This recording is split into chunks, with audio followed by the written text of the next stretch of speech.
Happy Shut Your Ass Up Saturday. You already know the assignment. Pretty simple. Keep the petty on high heat.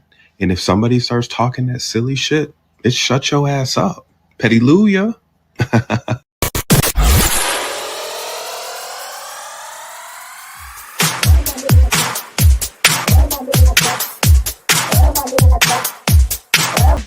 What I'm on here for about is Queen Sheba. Say that louder now, 'cause we don't get to hear that often. Say it louder. You are very open-minded about a lot. I think you haven't had an opportunity to experience a conservative relationship. Hold on. And if and when you do, come back and talk to me. Yeah. What you don't realize is that you don't listen, man. I don't have to. You're not my daddy.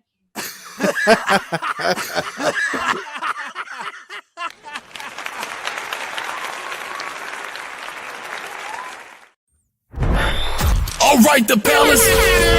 It's time for I Said What I Said Saturdays. Right here on Queen Sheba. All right, the fellas. Let's go. Damn. Yes. Yes. Y'all ready? No, you're not late. How I See It TV, you just on time. You are just on time. Let's rock and roll, y'all. All right, it is time to rock and roll. StreamYard, baby. Feet don't fail me now. Listen, I am ready to go. Hopefully everybody had a wonderful Thanksgiving, because I know I did, honey. Spend time with friends and family. When I tell you it was beautiful and I said what I said. Speaking of I said what I said, listen, if you're new here, welcome. Welcome to our Saturday morning show. We've done this for years. We will continue to. We're not new to this. We are true to this. It is Saturday morning. I said what I said. And I know some of you come here by way of various topics and content that I cover and put out. But this is a show that's for you. This is something very creative for you. This is your opportunity during this Saturday morning show where you, as the viewer, you get to call in, confess, confront, vent, sound off, shoot your shot. Maybe somebody got on your damn nerves Thanksgiving. Maybe the potato salad was trash. I don't know. Maybe you need a do-over for Christmas. It's your opportunity to click the link to call in. Listen, no rules, no filters, just pure, uncut truth. Let it out. We're listening. And besides, nobody knows you're here. You can go off on your husband. You can read your son a piece of your mind. Hell, maybe it was the neighbors that parked in front of your house for Thanksgiving. I don't know. Nobody knows you're here unless you tell them. And that's why it's called I Said What I Said. We have two rules. And you know, this first rule is very important because I see people that'll crawl over here, slither over here on their bellies. These serpents will come over. And then 2-3 weeks later, you're still talking about it. We have a rule over here on I Said What I Said. The first rule is it's never personal. It's never personal. Okay, you're supposed to leave it on the panel. Once you've said it, once it's been done, we're off to the next thing. We're on the first flight smoking. I said what I said. Why are you still talking about it? That was 3 weeks ago. It's still up. It's not private. It's open. I think you were drunk. That's why you don't recognize the thumbnail. And I said what I said. Okay. So it's never personal. So if you're going to click that link, I need you not to get all in your feelings. I need you to be okay. That's the first rule. It's never personal. The second rule is when you are done saying what you need to say, I need you to finish quickly with, I said what I said. Therefore, we know it ain't personal. You waited until Saturday. And honey, that's my cue to go to the next caller. Once you say I said what I said, you ain't got to say nothing else. Just quit talking. Leave it right there. Sometimes that's it right there. I said what I said, okay? And I know to go to the next caller. That's it. That's all. Now, look, should we get into a heated debate? And you feel like you're cooking Well, the audience may not want to hear what you're talking about if you're going on and on and on and on. Well, how will I know if they don't like it? Listen, the audience can take you off the chopping block by paying a $9.99 super chat or higher. Well, how will I know? Well, if you're in the middle of saying what you need to say and this white man comes on.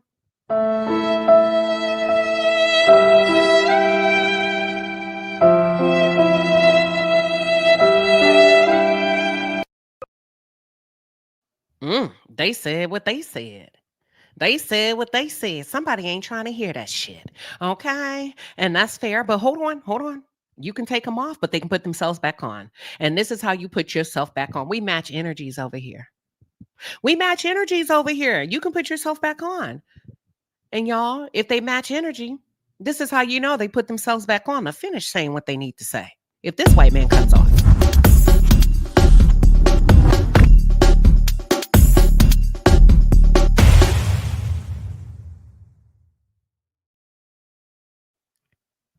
That's it. That's all. This is not a show that I carry. This is not for you to tune in and listen to me. This is for you. This one is for you. I'm going to pin the link to the chat. I'll sit around and wait. Saturdays are my days off, y'all, because I said what I said. So if you're looking for me to do detailed, in-depth commentary, not today. It's kind of a hybrid work day for me where I give y'all the microphone and let you go. Okay? Not all at once. I'll sit and wait. That's it. That's all. So that's all I got. That's all I got, honey. We shall see. The link has been pinned to the chat. Whenever you're ready, I'm ready. Whenever you're ready, I'm ready. Seems like you're ready. I am ready. And you know what? I really don't have a qualm or a gripe or a shout out or anything like that. But I will say this. Sometimes I just like sitting back, watching. Sometimes I just like sitting back watching. I said what I said. MJ6632 says, Queen, you deserve an Oscar. I love the show. You picking up what I'm putting down. Thank you. I said, sometimes I just like to stir the pot and sit back and watch. I like to watch. What that mean? I said what I said. I know how to control myself.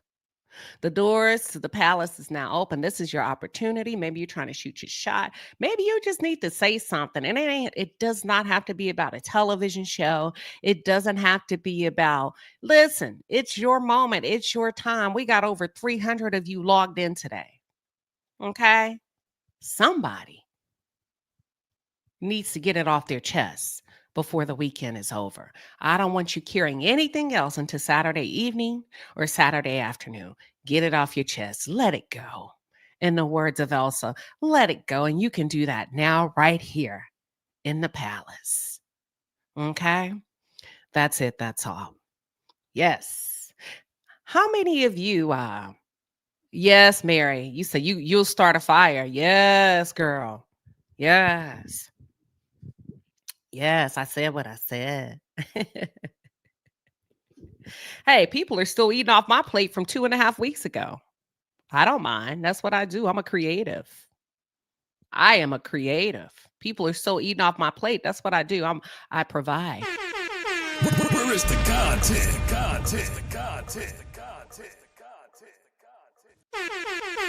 Where is the content? That's all I'm saying. Don't bother me. My cup runneth over. My cup runneth over. Good morning, Janice. Janice Walker. That's all I'm saying. And y'all are saying, keep hitting the like button, including those in the bushes. Yes, Linda. Thank you, Linda Gamble. I appreciate it. Listen, I'm not working today. I'm not filling in the gaps. If ain't nobody got nothing, we can shut it down. Y'all already know how this goes. This isn't y'all already know how this goes. You're going to have to work, subscribers, especially those of y'all that like to be messy. Ain't it funny how y'all can be messy and then when it's time to click the link and stand on business where you can say it in front of the entire world? Welcome to Saturday morning. I said what I said. Simone Wealthy, what you standing on? You're on mute. Good morning, Queen. Good morning, Palace. I am sick of seeing Ray J and Princess Love on my timeline. This is what she signed up for. He been acting a fool and being crazy since the unaliving death of Whitney Houston. This is what you signed up for. You knew everything about him. Tierra Marie tried to warn you. Other people tried to warn you, but you wanted this and you got it. So either you deal with it or keep us out of it. As far as this situation that just went down, I have no dog in the fight. I feel bad for those children.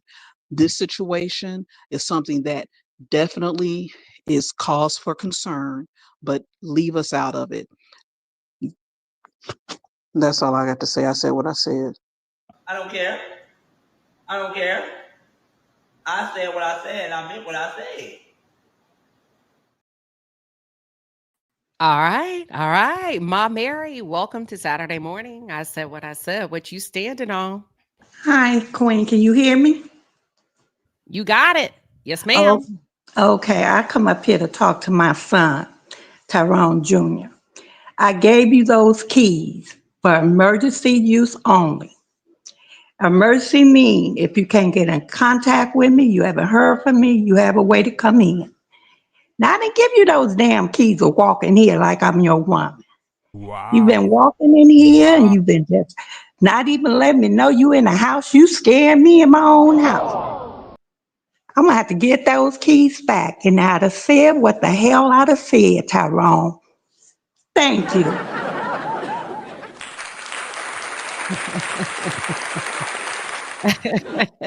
You better call Tyrone. Tyrone, listen, mama said, it's my house and I live here. She said, don't be walking in her damn house anytime you feel like it. Keys are for emergencies only. And you keep popping up at your mama house because you think she gone and you probably trying to bring some women in there. She said what she's had to say. She finna take them damn keys back.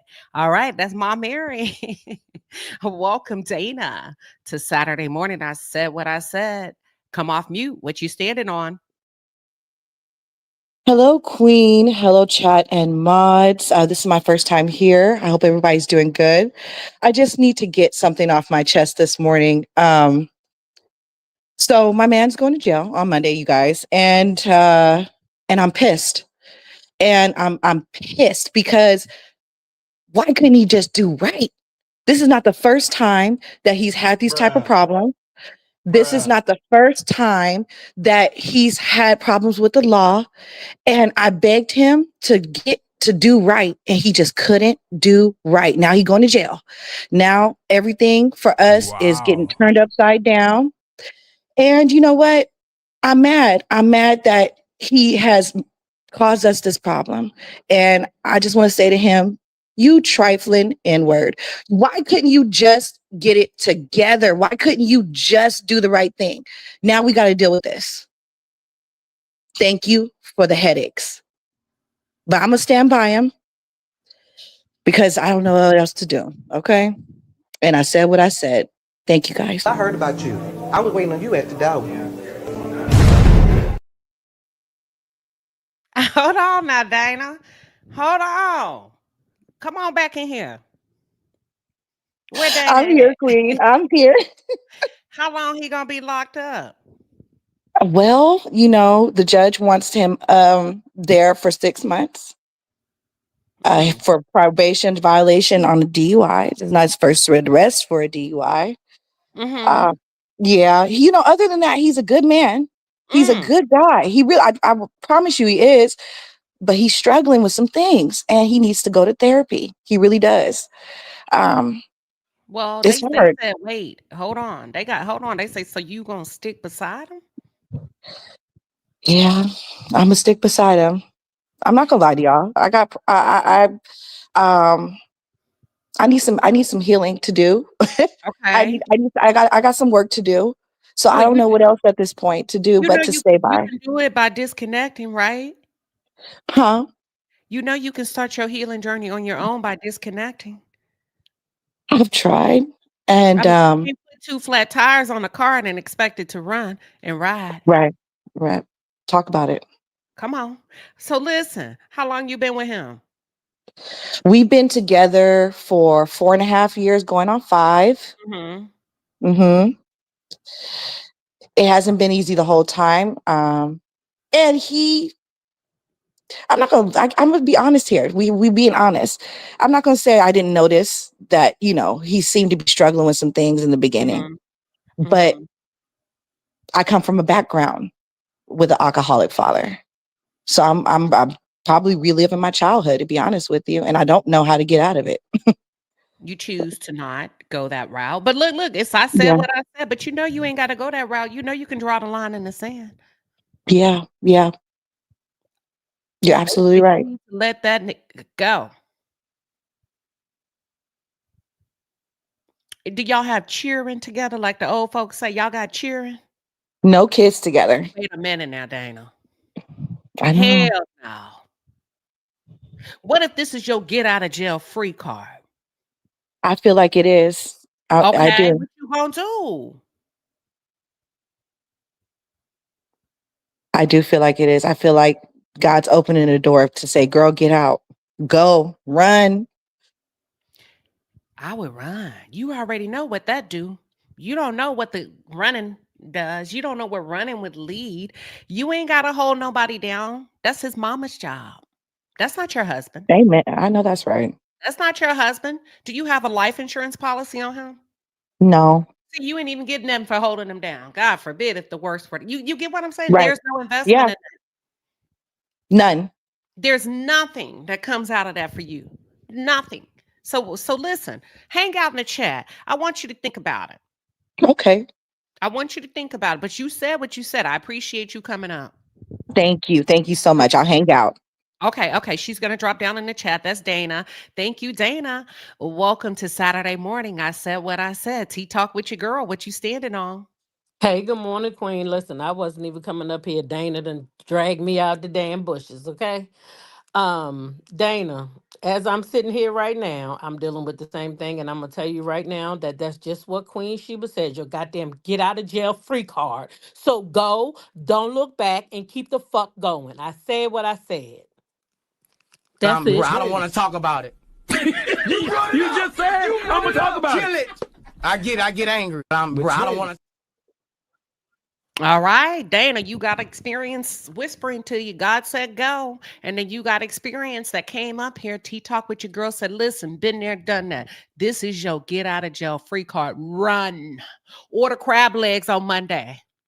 Yeah, Okay, because melt your butter. Put some we garlic. didn't. Go ahead. Right, because she said we ain't commit no damn crimes. That's his time. Let him do his time. You go do some healing, and then you find somebody who is worthy and somebody who will stand there with you, and somebody won't keep going back to jail because it's a pattern. Get away from him, and Don't you can waste your do better. prime. I Don't waste your promise you, I prime. wasted too much of my youth on a man going back and forth to jail. Don't do it, sis. Don't do it. I love y'all. Have a good day. All right, that's Tea Talk with your girl. Thank you for coming up. We appreciate you. She said, listen, Dana, have a good day, but this is your time. Desira, no, they are not married. Well, welcome to Saturday morning. I said what I said. Anitra J, what you standing on? Hey, Queen and everybody. I was going to come up and say something else, which I'm still going to say that, but her story just kind of hit a nerve a little bit. And I totally agree with Tea Talk with your girl. Love you, Tea Talk with your girl. But the first thing, Dana, you got to do, first, you need to run to therapy, sweetheart. You got to. I had daddy issues as well, me and my sister both. And we kind of went opposite directions. She kind of went towards guys that did the same thing to our mom. And I went the other way. Like as soon as I noticed something that looked similar to my parents, I was like, oh, hell no, you got to get out of my face. So the first thing I definitely would suggest you do, sweetheart, is definitely go find you a therapist. That's the first thing that you should do, because you got to heal from that stuff from your childhood. It's always the root to every problem is the childhood. So definitely look into a therapist to, work out all that stuff and talk all that stuff out. And you're just going to have to love yourself, because that's crazy work right there. You don't need to stick beside him at all. So I wanted to say that since she came with her story. And what I wanted to originally say was, Queen Sheba, you are awesome, right? So I've been hearing a lot of stuff for the past week or so, 2 weeks. So I wanted to tell all of these haters, I'm not naming no names because they're irrelevant, but get some content. Get some, please get some content. Queen Sheba got content. She stays with content. She's consistent. She was boots on the ground during the Diddy trial. When I tell you she is a content creator, that's what she is. She's not on her channel reading court documents and talking about other people. That's ridiculous. Please, y'all need to get some if I was them, I'd probably be mad and jealous of Queen Sheba as well. Okay, and some other content creators that do great, but we talking about you right now. Shout out to you, Queen Sheba. Keep doing what you're doing because they are hating. When I tell you got them sick to their stomach, keep doing that. And y'all need, you people, y'all need to get some content. It's sad. It's pathetic. It's actually pathetic. And y'all look like some peasants. For real. Get some content. Do something with your life. And pump out. Be consistent. That's it. That's all. And I said what I said. Where is the content?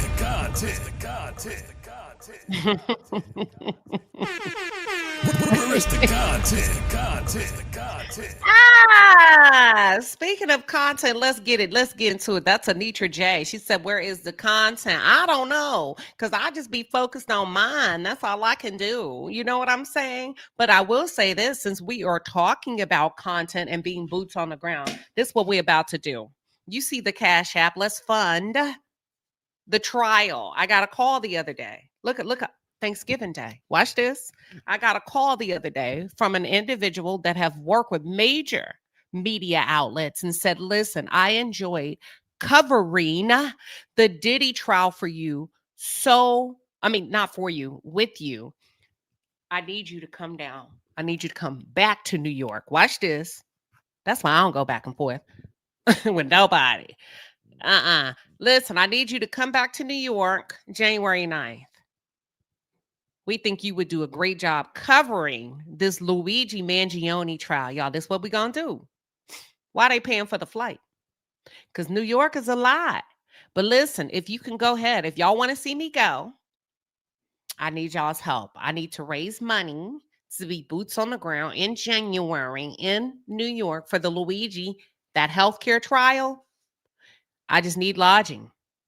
Now, look, if other big content creators and their people can send them, I said, I know damn well the palace can send me. Heck yeah. I told them, you know what? Stand by. Let me see what I can pull together by way of a community. Because New York, listen, we're going to drop the Cash App. You see it, the banner. And I said what I said. Let's go. Let's go. Because see, sometimes Black folks, other content creators, they're not interested in that. That's too technical. But I feel like if I get down there and being that healthcare is my wheelhouse, oh yeah. And they were like, and you have the corporate experience? Let's go. We need you here. I'm going to save you a seat. I'm going to help and make sure we get you in that courthouse. I said, let me see what I can do. I said what I said. Let's go. I need y'all's help. Let me drop the Cash App. You see it right there.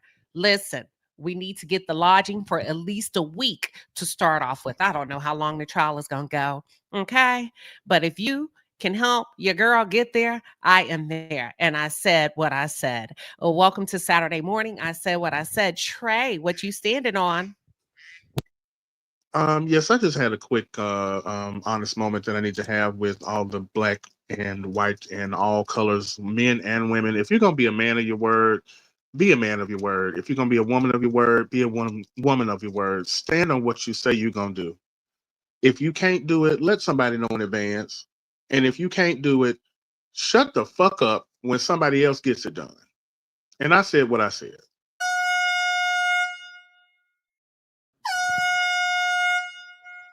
Listen, he said what he said. Quit talking and start walking. If you can't, shut your ass up. Hold on, this deserves this. This deserves that. Hold on. Happy Shut Your Ass Up Saturday. You already know the assignment. Pretty simple. Keep the petty on high heat. And if somebody starts talking that silly shit, it's shut your ass up. Petty-luya. All right, all right. That's it. That's all. That was Trey. Listen, let's get those cash apps flowing. Okay, because I really do want to go down to New York, but New York tore my ass up last time financially. Even though y'all contributed, I covered the rest. And let me tell you, it ain't cheap going down there. So if y'all want to see me go down there and be boots on the ground and get up in there in the thick of it with some of those major media outlets, I got you. I got you, but I do need your help though. I do need a little bit of help for the first week. And once I get a feel of it, I probably got it from there. I can take it from there. It's going to be cold as hell down there.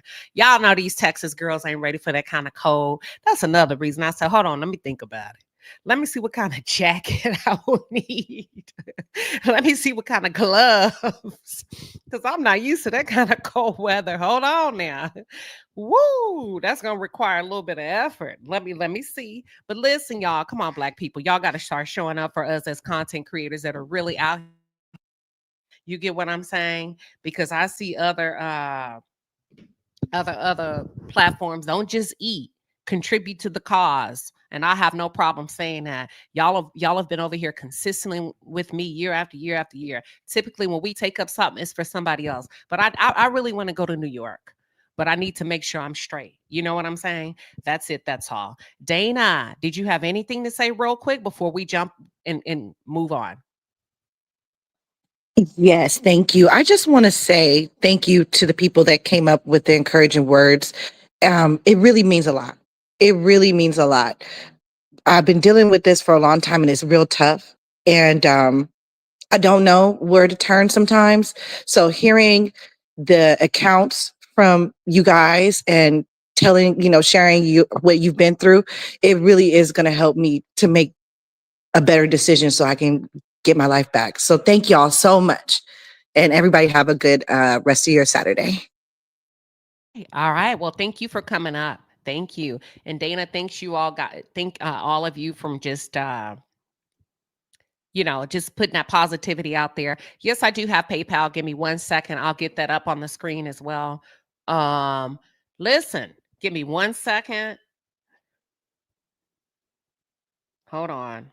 And let me just say this, because black people really do. Sometimes we have this this adverse reaction to giving and helping. It's nothing wrong with it. I help people all the time. All the time. I fund a lot behind. Now I stopped doing it in public. The reason why I stopped doing it in public, because it attracted a lot of vultures over here. You get what I'm saying? It attracted a lot of vultures, and I just didn't like that people would just start taking that for granted, and just sometimes people take your kindness as weakness, and not one weak bone over here in anybody. But it's okay to help somebody to cross the finish line. You get what I'm saying? So it ain't nothing wrong with that if you choose to help in that aspect. And listen, and if we don't get there, we don't get there. Like I did the last time, I refund. If it ain't enough, I just refund and send it back. So if you get a refund, I'm not trying to be funny. It's not, that's it. I'll just stick to everything else. But yeah, if I don't hit the goal, because y'all gonna be eating off the content anyway, I just send back refunds like I did. I can't remember what trial that was. I thought I was gonna go. Oh, for the sentencing of Diddy. And I didn't hit the goal that I felt like I needed to hit, and I sent everybody their money back. So it's just a collective effort. That's it. That's all. And I know y'all are saying PayPal, but let's start with Cash App first. Let's start with Cash App. And if I don't hit it, I just return it. That's just the way it works. And I don't have no problem with that. So, but come on. Yeah. I need y'all's help to get there. I want to go. Yeah, but I'm not. Yeah.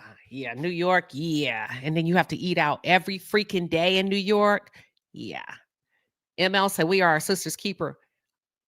Keep your head up as you find your footing, Dana. I agree. I most certainly agree. So that's what we got coming. And watch this. Y'all, I got another phone call. Watch this. Let me tell you why it's important. Baby, let me tell you something. Okay, watch your mouth, Queen Sheba. Because listen. Thank you, Matt Barnes. Thank you. So anywho, I got another call the other day. Y'all, I got something sitting on the table. Palace, we're about to take off. We're about to take flight. So when y'all say, oh, how come you don't go back and forth? Go back and forth for what? I've never had anybody better than me. say anything negative about me. People that are doing better than me are simply doing better than me. You get what I'm saying, Trey? People that are doing better than me are simply doing better than me. That's it. Yeah, That's it. I ain't that's never it heard. right there. Look, they helping me, either helping me pull strings behind the scenes, trying to put me on so I can come up and work even harder than where I am now. But outside of that, yeah. So I got a call the other day. Another call. And let's just say, Palace, are y'all ready to take flight? And that's why I'll go back and forth. What the hell I look like when it's different people watching. Listen, offers on the table that you're trying to negotiate and work out. I said what I said. I let my work do the talking.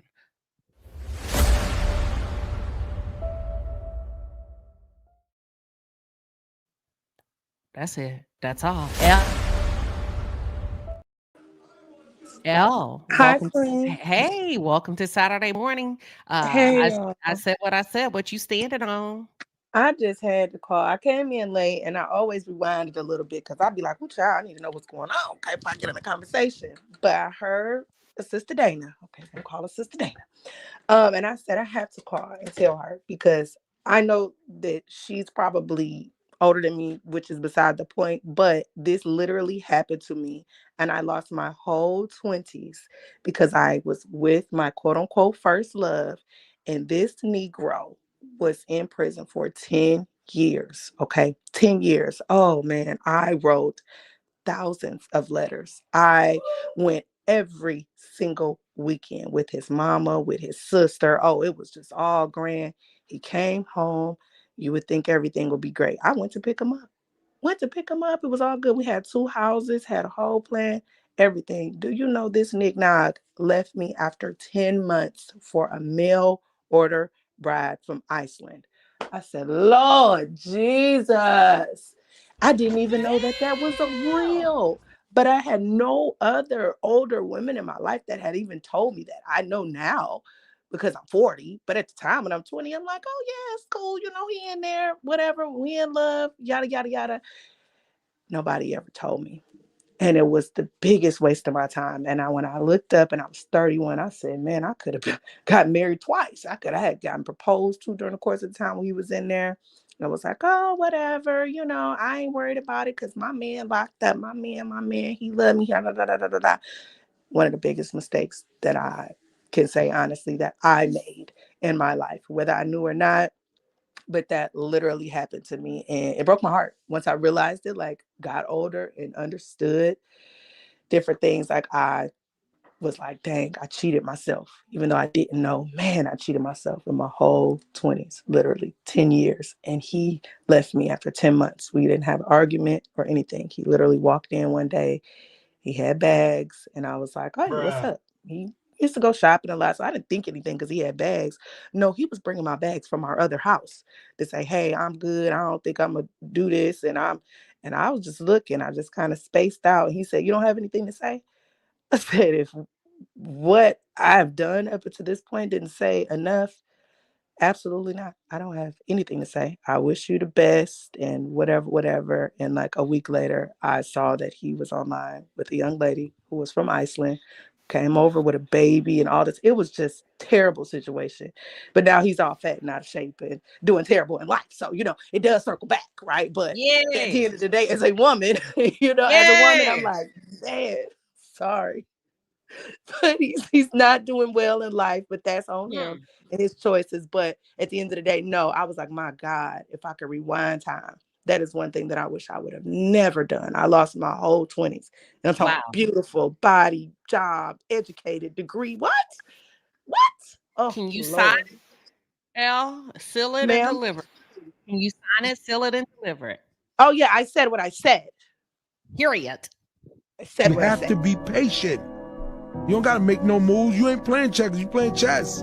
It take years for some moves to be made. God will show you. If you want to know, just pray. Get close to him. God, show me. You have to be patient. You don't gotta make no moves. You ain't playing checkers, you playing chess. It take years for some moves to be made. Period. And she said what she said, and we hope that helps you, Dana. Thank you for coming up, Elle. All right, that was Elle, everybody. And let me just say this. Let me pop my collar for a second because see, y'all gonna quit playing with me. What about this palace? Listen, I stay in my lane because I understand that me being in my lane is very lucrative for me. And let me hold on. Begin. Let me say this, and I'm gonna say it, and it feels good to say it. I got a call the day before Thanksgiving, and I just got my first television network offer put on the table.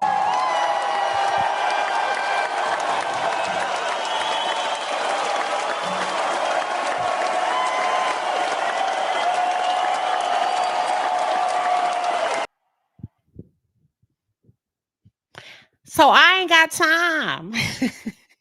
Hey, to be worried about what somebody else got going on. Because people that are doing better than me ain't worried about me, or they're trying to help me. And I said what I said. So if the price is right, stay tuned, Palace. Stay tuned. That's it. That's all. Now, and that's why you don't see me getting in the dirt or getting in the mud with nobody. I have too much going on, too much creativity. Okay. Listen, leave them people alone. Let them people say what they need to say. It's not that important, y'all. It really ain't. It really ain't.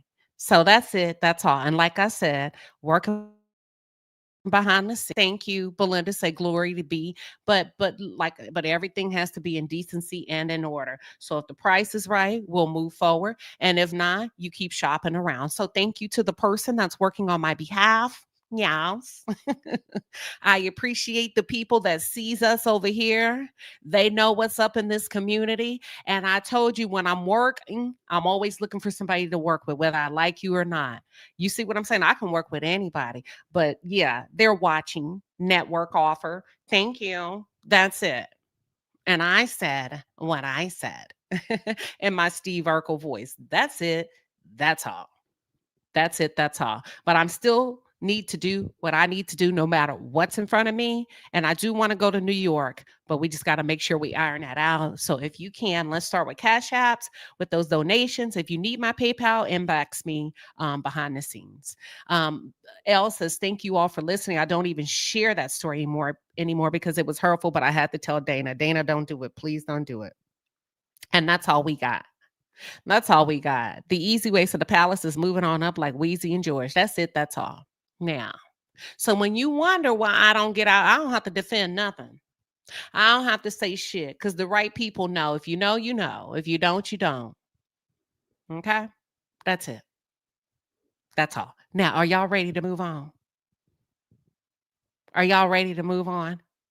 And like I say, y'all, I'm still working out the kinks and the details. That's all that needs to be said. All right. So we did a live poll about who y'all want to talk about first. And it looks like y'all want to talk about, oh, this is, you know what? Let's get these bullies out the way. Let's talk about Kandi and Todd. I mean, not Kandi and Todd. Let's talk about the bullies at the church because that'll be the easiest one. Because it's a close call, right? It's a tie, actually, to be honest with you. We're talking like a real close tie. Thank you, Desira. She says, congratulations. Thank you, thank you, thank you. All right, here we go. So recently this clip went viral regarding, and I was going to cover it last week, but I just got so busy last week. It was just so much going on. But this one pissed me off, and I saw it before people started to cover it, but sometimes I just have to put it in a holding tank and come back to it later. So there's a little girl in church, and she was lined up with some other kids, and they gave her the microphone, right? And from what I can tell, it was a group of women that wanted her to speak to what she's grateful for. So the little girl begins to name off what she's grateful for. And the first thing that she named was she was grateful for her stepmother, who listens to her. And baby, when I tell you all hell broke loose, the bullies in the church, the women in the church, these good old church women did not like that. And we're going to play it. Give me 1 second. Give me 1 second. Hold on. Let me pull it up. I got it. All right. Let me know when y'all can see my screen. You're going to give me a 1 in the chat.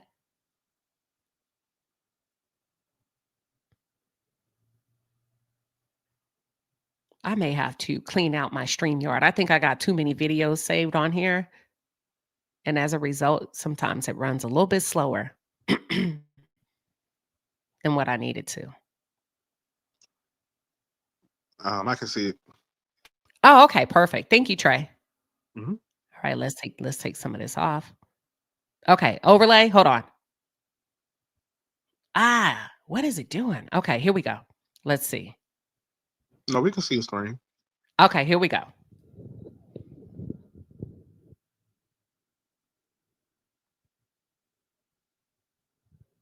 Toys. I don't want to hear you thankful for your friends. I don't want to hear you thankful for your teacher. It's not about that right now. You're going to say what you're really thankful for. Thankful for my stepmom because she's, I can't say that. You're gonna get it together, and we're gonna start again. And it ain't gonna be just that. You're gonna get it together. Amen. In the name of Jesus. Because I'm done. Backside. Enough is enough. Amen. So get it together. You can be mad, I don't care. But you're gonna get it together. I'm thankful for my stepmom because she listens to me better than my actual mom. Thank you. Oh, let's continue. Pause.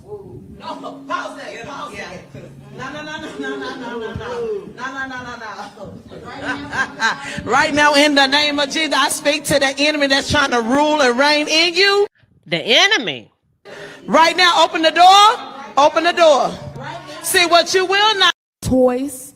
I don't want to hear you thankful for your I do. See, the word of God says we wrestle not with flesh and blood, but against the principalities of the darkness that try to do stronghold. And what we will not have right now in the name of Jesus is that. So the enemy that's trying to live in you, making you think that, we cast that out right now in the mighty name of Jesus. Whether you like it or not, because you will bow down to the Most High God. And mom, don't you freak out over that. You keep laying hands. You keep praying. You keep moving. All of my prayer warriors, my prophets and prophetess come forth. In Jesus' name. It's not a run. Hallelujah. You see her move her hand? Where that lady couldn't touch her? Let's continue.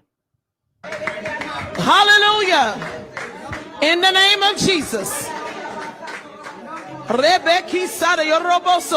speak to that. We speak to that spirit that's trying. We apply the blood of Jesus right now over every youth. I do. See, the word of God says we apply the blood of Jesus right now. Right now, we apply the blood of Jesus right now over everyone in here and on the line. In Jesus' name. Right now, in the name of Jesus. Mom,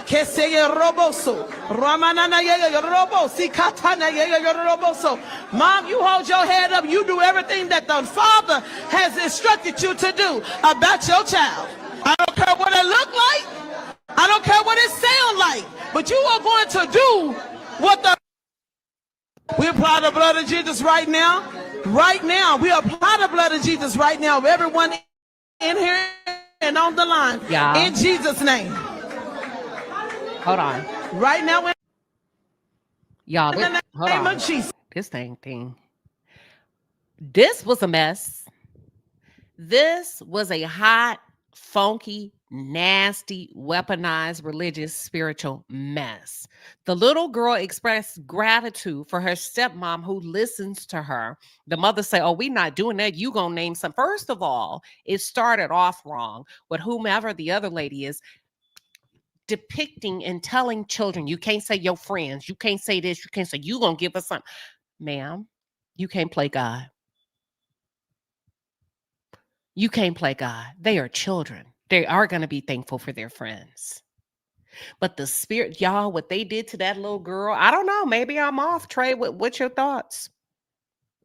You know, this is the type of like trauma and church hurt that keeps people as adults outside of the church and ultimately away from their own spiritual connection personally with whomever they choose to serve. When you go into church like these and these people are literally trying to hold a whole exorcism off this baby, clearly because she just wanted to tell her truth, which is her truth is that the stepmama is treating her better than the mama that's probably sitting over there in the corner somewhere, mad and screw faced because her daughter don't like how she's being treated by her. And all of this is just evidence that the mama ain't treating her right. How can you just let all these other people just have all their hands on them speaking all this unfounded foolishness into your daughter? Like what are we doing? These women are trifling. I agree. I felt like that was just like the weirdest, but it was very dominant. Very dominant, very Right. unnecessary. I like the spirit that the little girl has because she said what she said. Watch this. You're gonna get it together, and we're gonna start again. And it ain't gonna be just that. You're gonna get it together. Amen. In the name of Jesus. Because I'm done. Backside. Enough is enough. Amen. So get it together. You can be mad, I don't care. But you're gonna get it together. I'm thankful for my stepmom because she listens to me better than my actual mom. Thank you. That little girl came back and doubled down. Let me say That's how something. you know that Look, it's double wrong. down. Did you hear her? Yeah, that's how you know that it's bad. When she's bold enough to double down in front of her mother and everybody else in that church, that lets you know that there's something that's going wrong in that household. Betty said, I'm confused to what she needs to get together. They don't want, they were very, they were taken back by the fact that she honored her stepmom. She said she's grateful for her stepmom. And when she said it the first time, they said, oh no, that was the mom. You're going to get it together. Because you're going to be thankful for something more than that. And I don't care if you are mad at me. That's not what you're leading with. So then the little girl comes back and says, okay, well, I'm grateful for my stepmom because she listens to me better than my own mother. And baby, that's when they got to grabbing holy oil and chanting Nom Shohorenge Cure and rubbing it on her and surrounding her and overwhelming her as if they are praying demons out of her. Because that's what the lady said. Didn't the lady say it was hold on, let me Yeah. She wanted to cast that play it. spirit out. They're having a whole exorcism, Queen. Yes. We're about to cast out the spirit. Janice Walker said these are the kind of people who think they do nothing wrong. And then telling that little girl that she's demonic or insinuating because she has, let's play it. Pause. No, pause that. Pause that. No. Right now, in the name of Jesus, I speak to the enemy that's trying to rule and reign in you. Right now, open the door. Open the door. See what you will not. Look at the little boy. Toys. Look at the little boy. The little boy, so the enemy? The enemy that's not with flesh and blood, but against the principalities in the darkness that try to do stronghold. And what we will not have now. They say the devil got a stronghold on her. Y'all, that's scary. It's actually frightening. Right? It's horrific. If you really think about it, Queen, this is not the teaching that you would want to come from the Bible. When we talk about love, care, concern for our loved ones and our neighbor, this is not that. This is the same type of rhetoric and scripture manipulation that came from the slave masters. This is the type of shit that keeps the slaves in order, if we really think about it. Well, I know they called her darkness, and that came from her mama and the women in the churches. You get what I'm saying? Yeah, it's like, it's so weird because she's telling y'all, my mama don't listen to me. And what they doing? Ain't nobody listening to her. They doing what they want to do. at all, and they wonder why. But listen, let me get to these super chats real quick that are have something to say about this bullying, and then we're gonna hold on, give me 1 second. All right, Palace, the Super Chat squad is in the building. We appreciate you, baby. The Super Chats are fire. Get in your bag. That's a lot of money. All right, Misha Cleveland, 64 Cleveland said instead of bullying a child, they should offer counseling and communication skills training. Why? Hold on, Misha, and I'm not why? Why does she need counseling? Because she appreciates her mom. I mean her stepmom. She doesn't need counseling. She doesn't need communication skills training. She told her truth. You have a group of women, grown ass women, who are upset that that man chose another woman. Apparently, mama, because you angry, you're triggered, you're pissed off in the church because she said, you asked her what she's grateful for. She communicated what she's grateful for. And Misha, this is a great comment. As a matter of fact, I don't think she needs counseling because she's grateful that she has a stepmom that listens to her. I think the women need the counseling and not the child. Yeah, she can go to counseling with her mother. I'm sorry, go ahead. Why would she need to go to counseling with her? Her mom is the one that has the problem. Right, her mother needs counseling, and maybe they can help her understand how to listen to her daughter and communicate properly to her daughter. I agree. They should offer communication and counseling skills training. Oh, hold on. I see what you're saying, Misha. You're saying that the adults, need to take communications and counseling skills training. I see what you're saying. Okay, that makes sense. Sam, thank you for the 20 piece and a pepper. She says, no one can speak to a parent about how they are raising their child, but the child. The results of your parenting shows up through the child. I'm sick of these churches using God as a reason to be ignorant and add trauma. I agree. And here's the crazy part. And Trey, keep me honest here. Let me just say, I can't even say, I'm going to just speak my truth because I haven't heard a white woman say this, and I don't hone in on the psychological and the behavioral traits of the white experience. I do that. I hone in on the psychological and the behavioral traits of the Black experience. I always hear Black women on Instagram when I see these crazy stories about them not liking the stepmama or the other baby mama or who mama, that mama. Oh, you going to accept my child. Because see, you want a man to accept your child when he's courting you. That's the first thing y'all roll out. We a package deal. Okay. The same applies when the father moves on. So now she has a stepmother who understands that she's a quote unquote package deal, who actually listens to her, engages her as a young lady. What you mad for? What you mad for? I agree. Why are you mad? Are you jealous? Well, I think a lot of women, or when they say, when things only work one side, what's the word I'm looking for? Double standards. Mm-hmm. All the kindness applies to them when they are women with children who's dating. We are a package deal. I need a man who's going to listen to my kids. I need a man who's going to be nice to my kids, accept my kids. See, that only applies to them. And let's keep it player, ladies that are tuned in. A lot of women believe that they're right because they have a vagina. And because I have a vagina, I'm right. Because I have a vagina, you have to take care of me. Because I have a vagina, I'm this, I'm that. Just like many boys are loved and most girls are raised. You get what I'm saying? They say women raise their girls and love their boys. But also on the flip side of that, many women are not taught to be good wives and be good parents to men. They think they know, but they have no idea. And they just assume because I'm your mama or because I'm the woman, I'm right. Not necessarily. Not all the time. Because most men ain't going to go back and forth with you if the truth be told. They're going to shut down. They're going to disconnect. Okay. And you think you should be the only one that reaps the fruit and the benefit of relationship.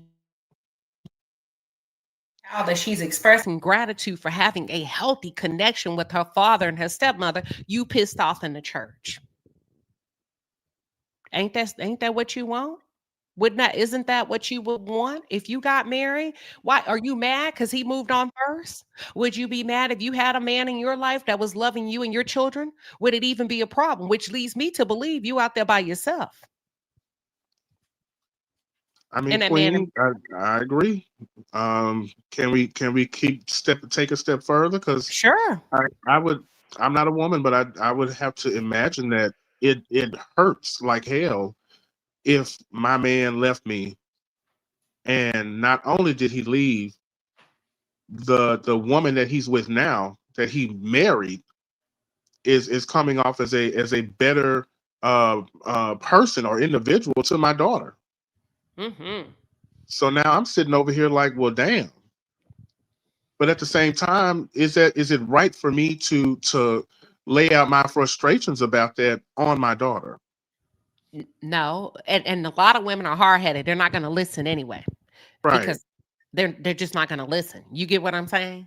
right. You see, so you and look, and everybody's getting behind her with that foolishness. Even the older, listen, this supposed to be the mother of the church. This one back there, she went and got the holy oil.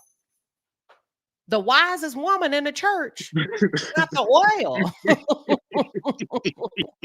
and rubbed it up. Let me play it. Hold on. This the wise one, y'all. This the one we supposed to be following. Watch this. Now, in the name of Jesus, is that. So the enemy that's trying to live in you. So you got the talker, the big mouth that's talking. They gonna back the mama up. Here go the old fool with the oil. Let's go. Making you think that we cast that out right now in the mighty name of Jesus, whether you like it or not, because you will bow down to. That's the old one. And the one that's talking about whether you like it or not, you know, this is no different than street fighting, bitches on the street that fight. Yeah. They just in the church using different language. You all up in her face, whether you like it or not, you will bow down. Y'all, this ain't no different than that. In my opinion, it's still bullying. Watch this. Look at this one, taking advantage of her position in the church. Now I'm going to initiate a touch without your permission. And you wonder why when things happen to kids, why you didn't tell me? Because you've been violating them. You know, the level of anxiety that I would have if I was that young girl and I got all these adults that I don't want around me, putting their hands all on my face, my head, doing all this loud Touching talking. me. And, right, Yes. touching me and yelling at me simply because I feel comfortable with my stepmother, with another parent that I have. Like what are we Simply because talking you're about? a child and they can do it, and there's nothing you can do until you turn Right. 18, 19, 20. And you know what? You can get the hell out of my house if you don't like it. But y'all be violating these kids in the worst way and wonder why predators, and I don't mean sexually, are attracted to your kids. Wonder why. Why would she pick a man that's going to hit her and beat her? I raised her better than I know you did, because when those old ass ladies in the church start touching her and rubbing oil on her head and touching without her permission, you didn't do nothing. As a matter of fact, mama, you instigated it. And then you step back and let them take over. No, I honed in on the psychological and the behavioral traits of the Black experience. Then you wonder why your kids turn to drugs, meth out, coked out, doped out, cracked out, sleeping their way to healing, hoeing their way to healing, shooting up, stealing, robbing, killing. Boom. This is the foundation. Don't at me. Don't argue with me. It's real time. It's happening right here. They violated the hell out of this little girl, and nobody came to her rescue. Not only did they violate her, they violated her in front of her peers. Little brothers and cousins sitting up there staring at her like, oh, she did And guess something what? wrong. Yeah, and that's how bullying starts. Because now that I've seen mama and the ladies bully you, I'm going to get on you because it ain't nothing you can do. And I already know the ladies in the church kind of don't like you. What you going to do? Coco Mochi, thank you for the 10-piece super sticker. We appreciate you, Queen. The Side-Eye Sage 7, thank you for the 10-piece and a pepper. She says, Queen, my contribution for the good meals you serve. Thank you. I appreciate you. Misha 64 Cleveland, thank you. She says, do you really want to send her to counseling, Misha, with a 2-piece and a pepper? She said, counsel it to the mother. All that are back. Thank you. Remember, for 22 months, she says, and they wonder why the kids grow up and lead a church. They are mean and horrible, very mean. That was unnecessary. Misha came back, y'all, with a 5-piece and a pepper. She says, Mama knows Mama knows X was right. Mama knows X was right. She doesn't listen.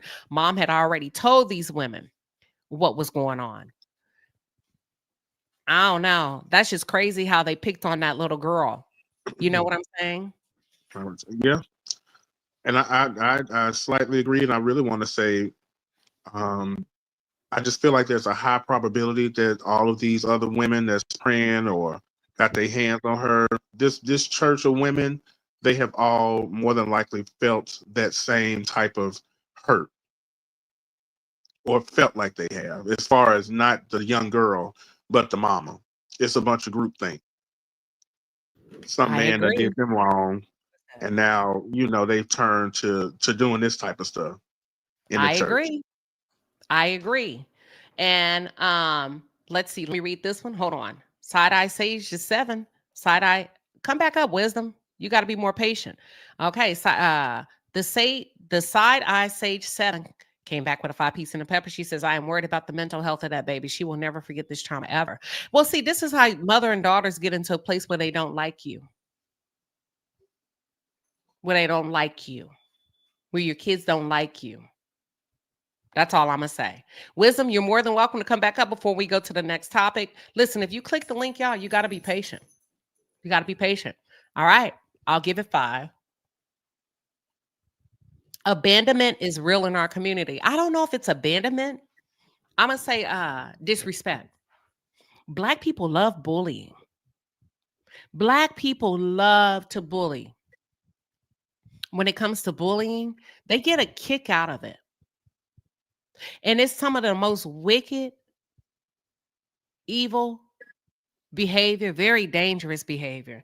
And y'all be seeing these kids crash out and come in these schools and do all it. Why? I didn't raise them. Yes, you did. When you ganged up on them. When you causing them to rage out. When you get in their face. Look at this lady in this little girl face. That's very confrontational. And some people, well, that's ain't no kid gonna run me. And that's fine. But your stance is a bit domineering. Here we go. To the Most High God. And Mom, don't you freak out over there. You keep laying hands. You keep praying. I turned it off for a reason. Let me do it again. Hold on. I want to show y'all something. I turned the sound off for a reason. Let me do this. Does this look loving? Or does this bring grave concern? If you can't hear them, does this look loving? Does it feel loving? Or does this bring grave concern? I am gravely concerned, especially when you're watching this. If you don't look You at would have anything never else but thought that the little girl said. Go ahead, Trey. if you don't look at anything other than that little girl's face the whole time, she is just dead. Her face is so like, I have been here before, not this again. Here they go again. It's just it's very much that. Like, she is just so ready to not be in this position. And it's really sad. I just want to show the part. If y'all watch this, does that look loving? No. Thank you. Not at all. And then y'all wonder why, when these little kids don't have a look in their eye and they're not soft and gentle and kind, why people don't want their kids to play with. Oh, you think you better than us. Why people don't want that type of influence on their kids. Why they don't get invited to birthday. Look at how this lady's looking at this little girl. That's why her suit jacket too small. How you gonna tell me that not to tell me what I can and can't be thankful for? That's y'all problem already. This started off wrong. I should be able to, if you're gonna give me the Look at microphone, this. I Does should be this, able to does this stand up look here. loving though, Trey? Look at this. Does this look loving? No. That lady came back there ready to pounce. I thought that was the mother at first till she shouted the mother out over there in the corner, sitting over there letting all this bullshit happen. And keep watching, y'all. Look at this. Does this look like a loving encounter? This looks like a crisis. That something has happened in the church and there's a crisis, right? Right. That means that means their response to this little girl is catastrophic. It's an overkill. It's unnecessary. You're causing a traumatic event. You're putting trauma on her for no freaking reason other than expressing gratitude for another human being. That's crazy to me. That's crazy to me. And that's why there's a lot of spirits and particular personalities I don't deal with. Look at this. Look at this one in the yellow. That's it. That's all. Y'all get the gist of what happened. These church bullies dominated this little girl. And that's why I Shame. turned the sound off. Go ahead. No, I'm just shame on all these adults. All y'all need to sit down somewhere. Yes, but sometimes that's why I turn off the sound so you can Right. see what it looks like without being manipulated by the words and the name of Jesus and this and this and that. Right? That's it. Right. That's all.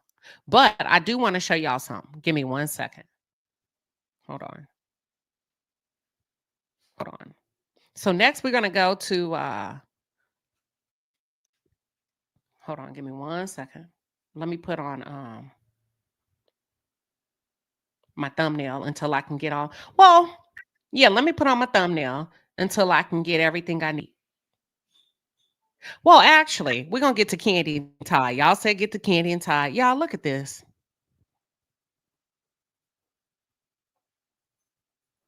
Kandi and Todd just went to a basketball game after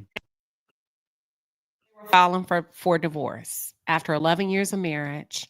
They had Thanksgiving. They went to a basketball game. Now, I thought about that when I heard about them having Thanksgiving together. And I could see the pros and I could see the cons.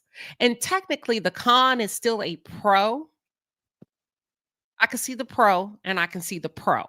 But if you're not careful as a woman, the pro can be weaponized so that you're placed in a position to be taken advantage of, Kandi. So when I saw the social media photo of Kandi hosting Thanksgiving at her home and Todd was there, of course, and I said, this is different, right? Because in one sense, it's great to see family do what family do. I love it. And I love the fact that Kayla was there. Kayla is Todd's daughter. And I thought, Kandi, you a stand-up girl. My hat out to you. Because Kandi could have shut it down and had an attitude and was like, only my kids are invited. But Kayla was there, Todd was there. And it takes a particular type of woman that's going through a divorce to still open up a house to a man and kids that he has that don't belong to her, right? And I say Candy's a good person. That's just me. That's my opinion. Mama Joyce was there. Aunt Bertha, everybody was there. I thought that was beautiful. I thought that's really nice that Kandi is still treating his daughter the same way she would, whether she was married and or going through a divorce. But then I remember thinking to myself, I said, Kandi, you better be careful, girl. Because if you really are done with this man, and if it's really about your money, you better be careful because that's the number one way to get back together if you're not ready to get a divorce. By having family time. And if you get back together with this man, what has changed? And make sure that you don't get back together with him so that he can really come after your money. Before I go any deeper, what are your thoughts, Trey? I don't know. I have mixed feelings about this. On one hand, I agree with you. She definitely has to guard her person, her heart, as well as her mind and spirit. But at the same time, they've been together for over a decade now. Mm-hmm. They got 2 kids. You know, Kayla is not her biological child, but she has been in that family the whole time. Like her and Riley are like sisters pretty much. And I want to say she was the one that introduced Riley to her new boyfriend. So I don't think none of the kids are going anywhere. So I think Candy's kind of like, well, you know, I'm gonna have to do something, and it can't be sitting and stewing and leaving my spirit to be broken or hurt all the time every time I see him, because I'm gonna be seeing him for the rest of my life. So I don't know. Kudos to her for her strength.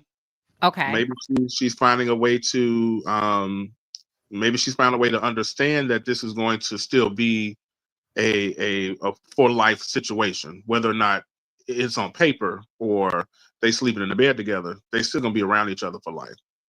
So my question is this, right? We got Kandi and Todd, y'all, that are going through a divorce. We understand the woman being the strong one. We understand the woman extending her house to your kids. If Todd were on the brink of a divorce with Kandi, would Todd be just as open to Riley being in his home?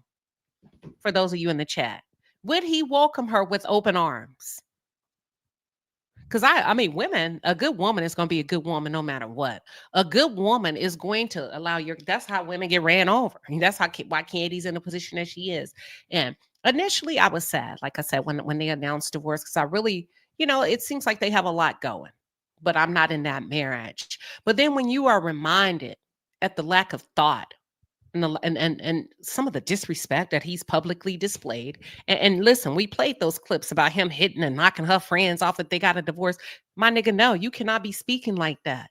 That's a woman of a particular caliber. And what happens is when you marry down or when you friend down, see, because it doesn't just apply to marriages. It applies to a lot of relationships in your life. When you friend down, you associate down, you find yourself, if linked with the wrong people, always constantly trying to pull you down and knock you off of your broom. I feel like he's been trying to knock her down for a number of years by simply getting in her head, playing psychological warfare. What happens if I knock off one of your friends? What happens if I sleep with your friends? Women like you should be able to share your money. It's a constant struggle to bring her down, and yet she's remained the same, giving, thoughtful, generous, and kind.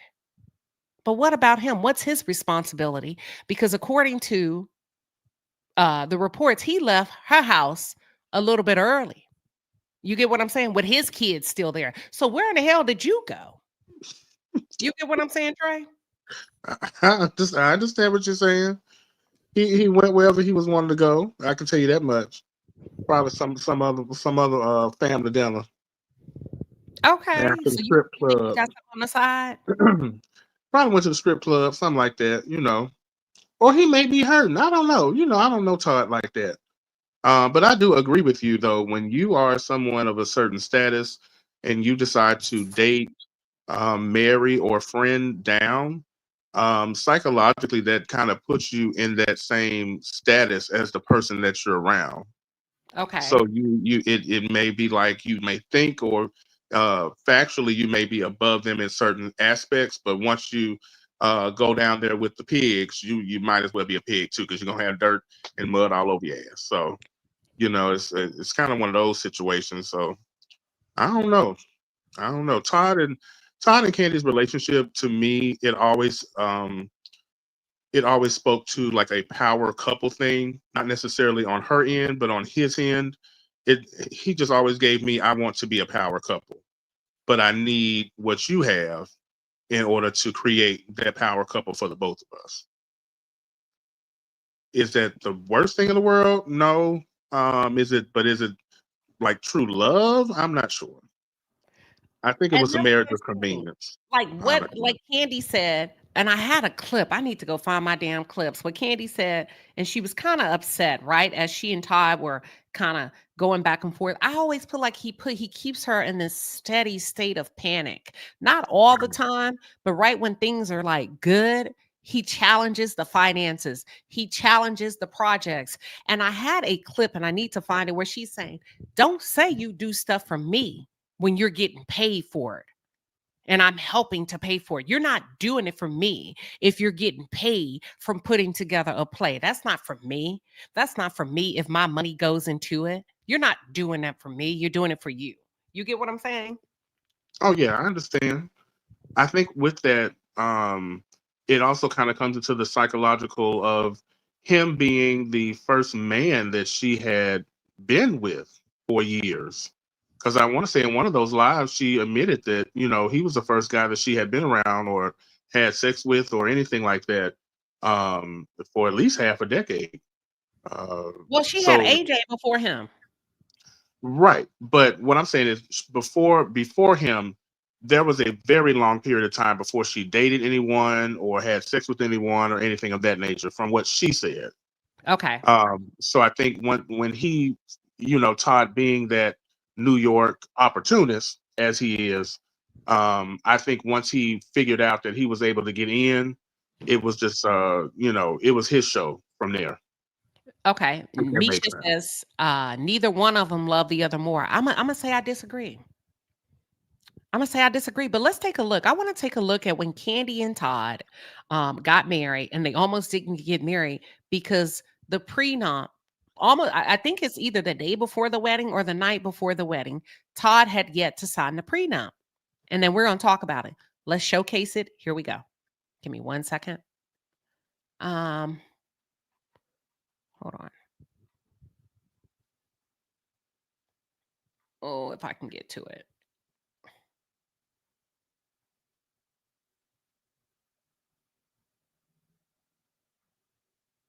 Okay, we got to take this off. Thank you. Somebody said Todd has always had a plan to better himself. That's what I think the marriage is. I think the marriage is for him to better himself. And there's been moments of love, but there hasn't been a consistent pattern of love, in my opinion. Here we go. Thank you. The Bravo Shade Room, compliments of them. This is where I pulled the clip from. They have suggested that we call our wedding off. It's kind of like either you sign it or I don't want to marry you. That's not fair. Let's talk. I'm asking you something. I'm asking you to tell me what is it that you wanted to say. I want it to become a proper document. He said that. How is it not a proper document, Todd? I'm not the attorney. Let's call the attorney. Let's call the attorney and let him talk. Call him right now, please. I want him to tell me what is not proper. Come on, let's go. Please call him. We're going back and forth arguing before we're supposed to get married.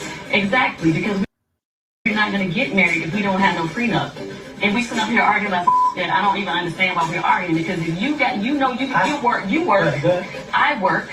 So I'm not understanding what is it that we're debating here. We'll speak to the lawyer.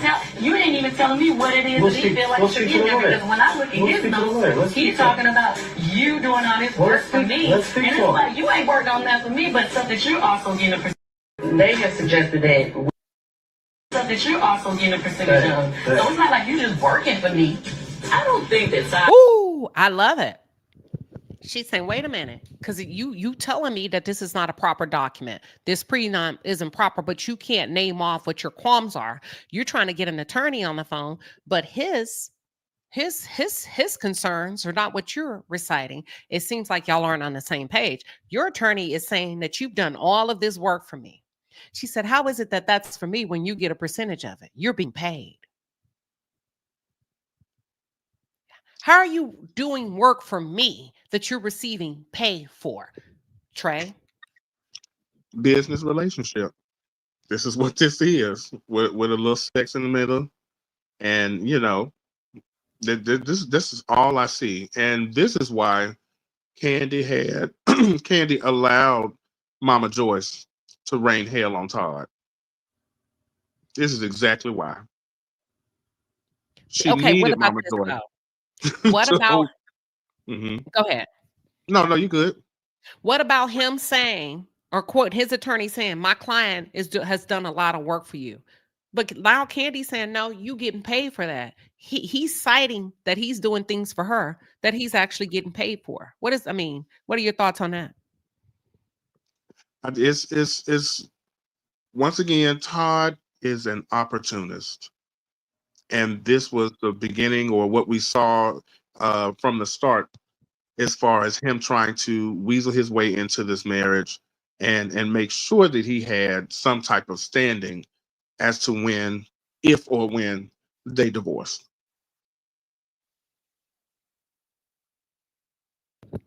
Okay, I'm going to keep playing it because people, watch this. People are saying that if Kandi goes through with the divorce. I told his attorney everything about our business arrangement because for some reason, he's under the impression that Todd was some intern of mine on the musical that we did together. Any profits from A Mother's Love, we split 50-50. That means Todd is a liar, in my opinion. Because why would your attorney not know that you're not an intern? Why are you communicating with your attorney as if you her intern when really you profited 50-50 off of the project? So you're getting your pay. But you're telling your attorney that you're doing all this work for her and her. They not even married yet. Listen to this.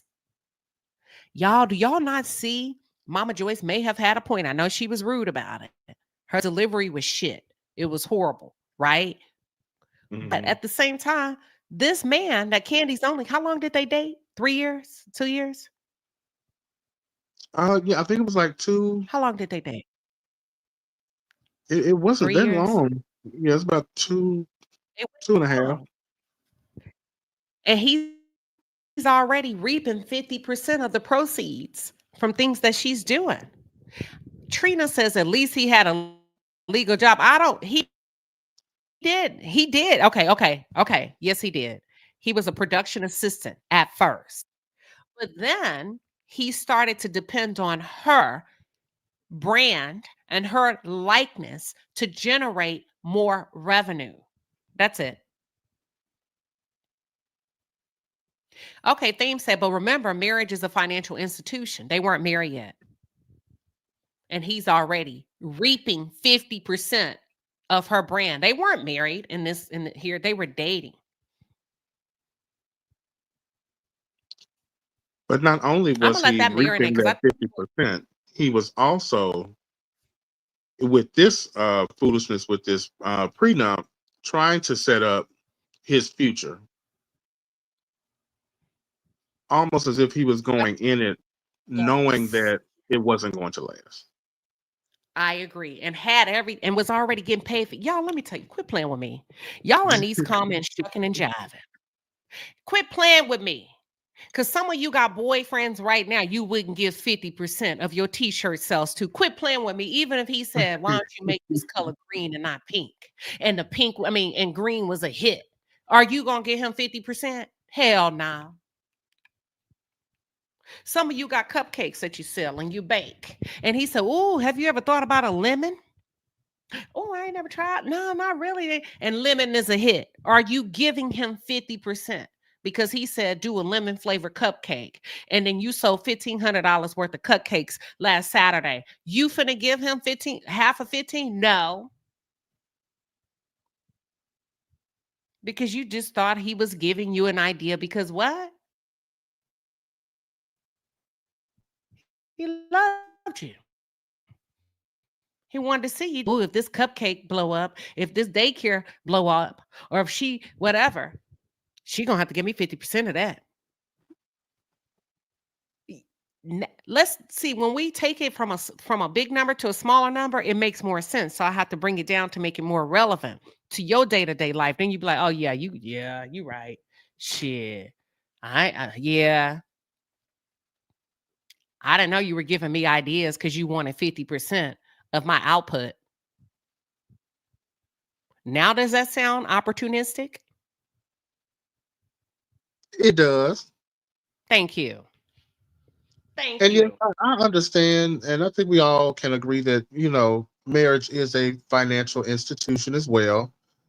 But at the same time, the marriage of 2025, we're going in it for love. We do understand that there's a financial portion of it, but it seems to me like Todd was more so leaning on the financial than anything else. Thank Because you. he knew he didn't have anything going in. So let me spit all the game I can to Kandi.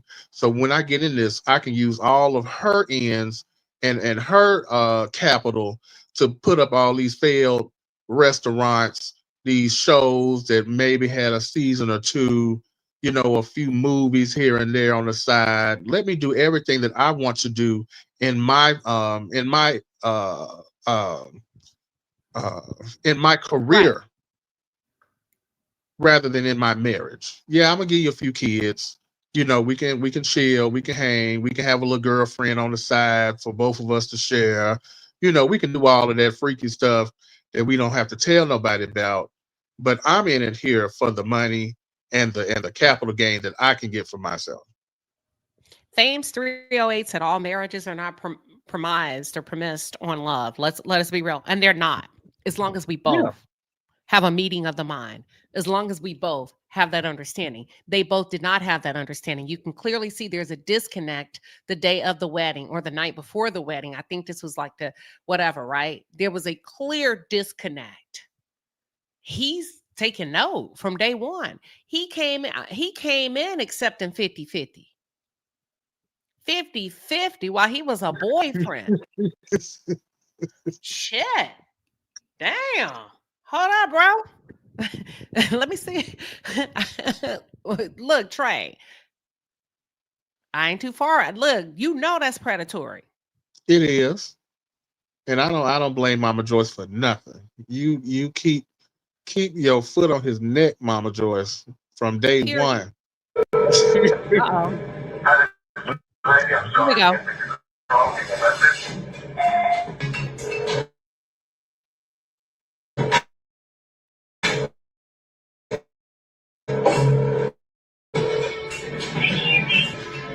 Okay, he wanted you guys to call his attorney, but why didn't you call him today? Because it didn't seem like it was necessary. I mean, what I read in the comments was that he didn't have enough time to advise Todd about the agreement. My thing was like, why not just reach out to him and let's figure something out? Like, we're getting married tomorrow. That you're also getting. See, that's lazy. That's your attorney's fault. And then you tell, well, how come you just didn't reach out to him? That's not her job. See, Kandi, you overextended yourself, but let's continue. Getting married tomorrow. We need to figure this out. Todd, the other point that I saw that wasn't just sort of general what he said in his email, which was, let's say you got sick, or let's say you became disabled, and so Kandi's like, I don't want you around anymore. You don't get anything. And that's true. If I were to get sick, just get out. It seemed like the document was just so business. It felt like Kandi hadn't even really reviewed it. I'll give Randy a call. I just want to talk through all of his. You see the manipulation here? He enjoys the benefits of her being a businesswoman by way of her money. But he doesn't like the business documentation that was written up. So he doesn't care. So in one aspect, he doesn't want that part of her, only when it applies to him in the prenup. Now I need you to be soft. Only when it comes to me being able to get $1 up out of you. Can you apply a little bit of femininity? Because that seems so hard and ironclad. This is where I need to kind of weaponize your femininity as a woman. Did you even read it? It sounds so cold. Let me continue. And I'm continue. So masculine. That's what he was trying to tell her.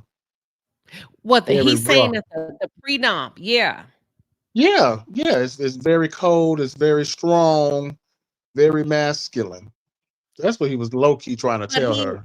But he enjoys the masculine. I'm gonna just say this: he enjoys her ability to work and go and go and go until she puts barriers or boundaries in place. Now it's cold. Now it's masculine. Right. Exactly. He if it does not, not interested. Huh? I have to say, if it does not benefit him, he's not interested. Well, he's gonna okay, here we go. What he calls it? Okay, thank you. I'll call you back. Okay, bye. In my mind, you trying to make something that's very cut and dry, very complicated. But I'm not just going to sign the document right now. So when you call me back, I'll call you.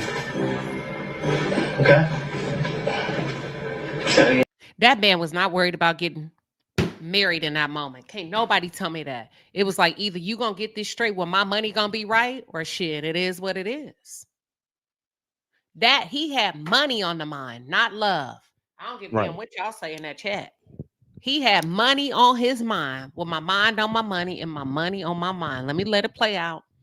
That was not a man that's concerned about marrying the woman that he's in love with, a woman that he wants to have kids with, his forevermore. He was, let me get my money straight. Okay. Todd has never given me getting married tomorrow. We need to figure this out. Todd has never given me any reason to think that we were not on the same page when it came to the prenup. Okay, it started to loop, but welcome, Anitra. What are your thoughts? Okay, so looking at this now, I'm not really mad at Mama Joyce no more. I'm really not. At first I was. I'm like, yo, let your daughter live. You know what I'm saying? Because when at that time, with Kandi's age at that time, Mama Joyce, when she was that age, she was already married twice. So I was like, oh, come on, let your daughter live. But now looking back, I was like, okay. So here's the thing, right? I was listening to the Stefan Jackson, his story, right? I sent you the video to your DMs. His prenup story, right? With his former fiance, how she kept prolonging it up until the day of the wedding. And then she was like, okay, I'll sign. And he called off the wedding because he knew that if she were to sign it and go along, they continue on with the wedding, that later on she could contest it, saying that she signed under stress or duress, and they would throw it out. So that's what I was wondering. Kandi gave him the agreement, the prenuptial agreement, way before the wedding, right? Let's talk. Okay, so here's the thing. There's two separate instances here. So let's get into the thick of it. Let me cover Stefan real quick. First of all, I'm glad that girl didn't marry him anyway, because the night before he slept with her who? Her maid of honor. I thought it was after. No, ma'am. Well, no, that night after they called it off. The wedding. They called it off, but he was like, hell, yeah. Okay. The night of the wedding, he slept with her maid of honor and ended up marrying her. So it'd be your own people, your own homegirl. So listen, he didn't just get to hit her that night. That means there had been a chemistry or some type of what established. Probably, some type of definitely. Yeah. I thought he was just knocking him down because he was hurt. No, ma'am. He ended up marrying her. Oh, wow. Okay. Ma'am. So you got to be careful who you bring around. Okay. He's horrible anyway. So he ended up sleeping with her maid of honor, I think that night when who does that to their friend? You're going through the worst moment of your life over a prenup and your homegirl's in the bed with him that night. Girl, fuck that prenup. And I said what I said. That's true. I said what I said. This nigga never had her best interest at heart. Fuck him. I said what I said because you get what I'm saying? Yeah. Who does that? You just broke this girl heart, and to you it was over a prenup. Nigga, you never had her well-being at the top of your mind because you slept with her homegirl that night. Period. Yep. Yeah, that's true. With Kandi, people were asking, Kandi better be careful because he can do this and this and say duress. No, it depends on how long you have that prenup in your hand. Because if anything, Kandi could claim duress. You're trying to inflict psychological warfare on me, especially if she changed anything at the last minute, because it's shown statistically that women want marriage more than men do. So just because she's the one with the money doesn't make him the victim. Right. Yeah, that's true. That's so if he had that, at least I'm gonna say 45 to 90 days ahead of time, that's more than enough time. Any judge would probably say, sir, why would you wait until the day of the marriage? Right. That's what I was wondering. The Tindler swindler. Yeah. Well, hopefully he won't use that in court. Like, no, I was stressed out. She made me. Like, I don't know, sir. You may not be able to use that. Yeah, the stressed out goes both ways, because why would you do that if you had any questions as a man? And just because she's the one with the money doesn't make her the offender. You get what I'm saying? Right. Yes. That's your attorney's job. And her attorney is well equipped. And she said, he told me he didn't have enough time to walk you through all this. All right. Let me go to, I had something else. Give me 1 second. I want to pull up one more thing with Kandi and Todd. Let me see if I have it ready to go. Hold on, y'all. I don't know. So I just thought this is what I was thinking. I was like, Kandi, I mean, if they get back together, they get back together, right? We're not in that marriage and that's great. But just be careful because let me send this to y'all. This bothers me. What I'm looking at.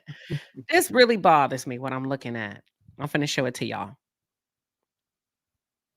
I just gotta hold on. Child. Sending stuff over the internet. They make you work hard. Okay, here we go. Now, this is Kandi, Todd. Now, I'm going to say this. People are saying that Kandi and Todd are swingers and this and this and that. I want to talk to the ladies for a minute. Not all men are sex fiends where they have these fantasies about having you cocked up, tooted up in the air, 3 times away, which, every Sunday. Not all men lack dick discipline. There's some really nice guys out there. There really are. There's some guys that really want to be married and that have every intention on being a one-woman man. Not all men fantasize every day about sex. I'm sure they enjoy it, but there are some men that have really made a commitment and a discipline to themselves. As long as my wife is treating me right, blue, or my partner, whatever, I'm cool.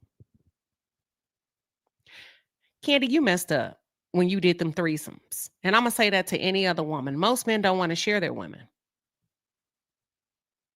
when they truly love you. They don't want to see you in that. Now, they may do it with a freak. They may do it with a hoe. They may do it with a side. But you messed up because bringing somebody in your bedroom will never cure any foundational or structural problems that you have in the marriage. Period, point blank.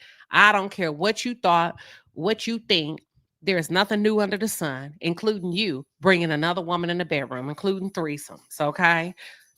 That's all I got. LaDawn, before I go any further, what are your thoughts and welcome?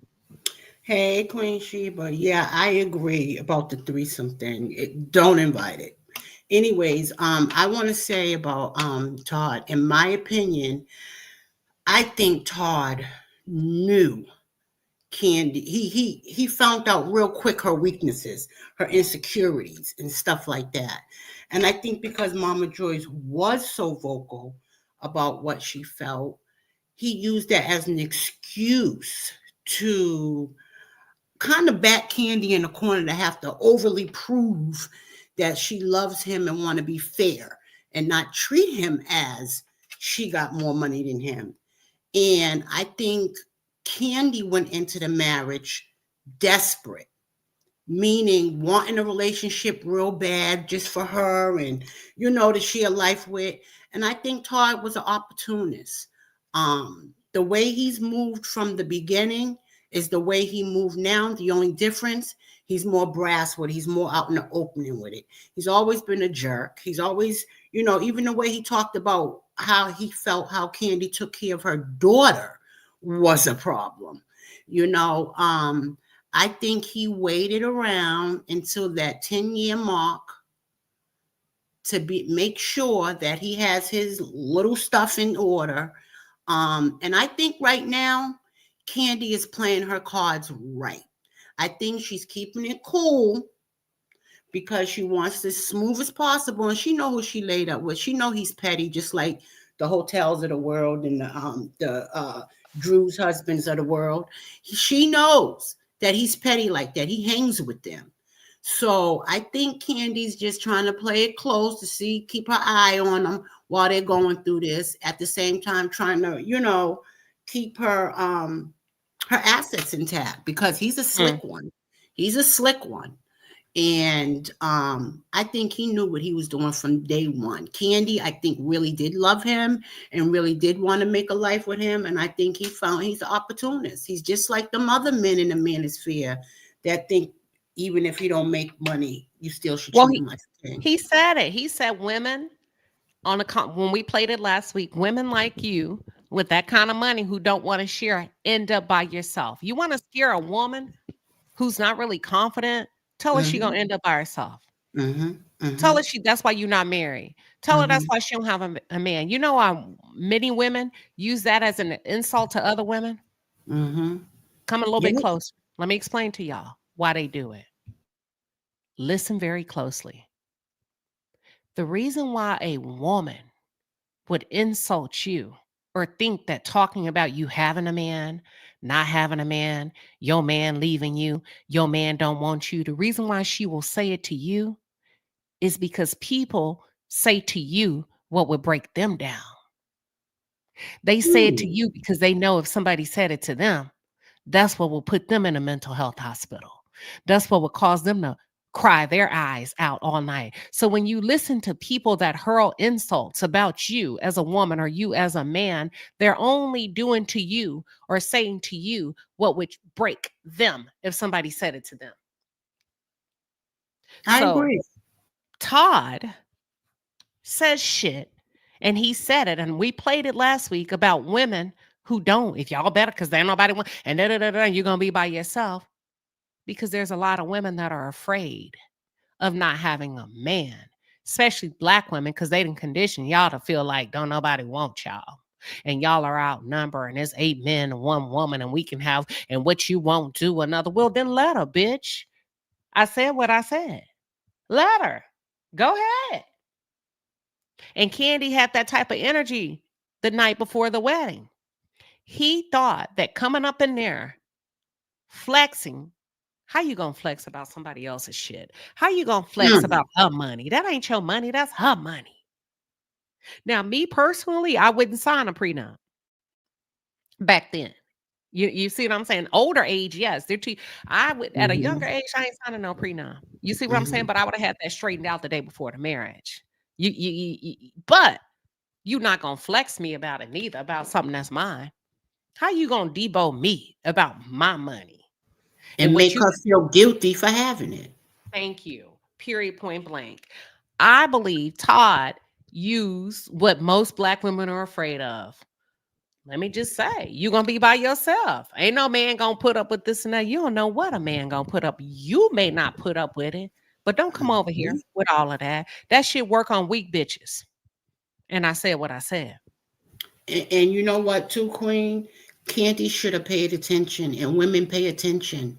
When a man has gripes and disdain for your child,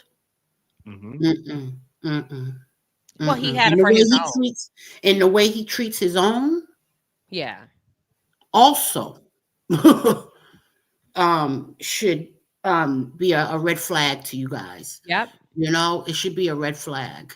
Let me read this one real quick. How I See It TV says, unless she is doing the threesomes for herself, I think everyone feels it was for Todd, but I think Kandi was doing that for her. Well, here's the thing. This is why I disagree with you. You ain't got to get married to do a threesome. Kandi been doing what she was doing before she said I do. So I'm gonna have to debunk that with that. She ain't have to marry him to have a threesome.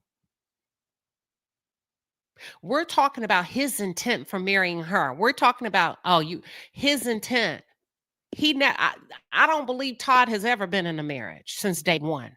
When I just played that the night before the wedding, I said that don't seem like a man that's ready to marry the love of his life. Go ahead, Trey, or whoever was about to talk. I agree.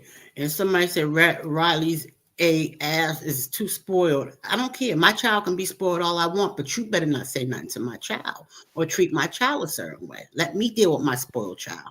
Right. Simple, yes, but her mama got it. See, we come from a deficit. When you come from a place of deficit, you look. That's why he has disdain. You know what? I'm going to get in my bag. That's right, Queen. Let him have it.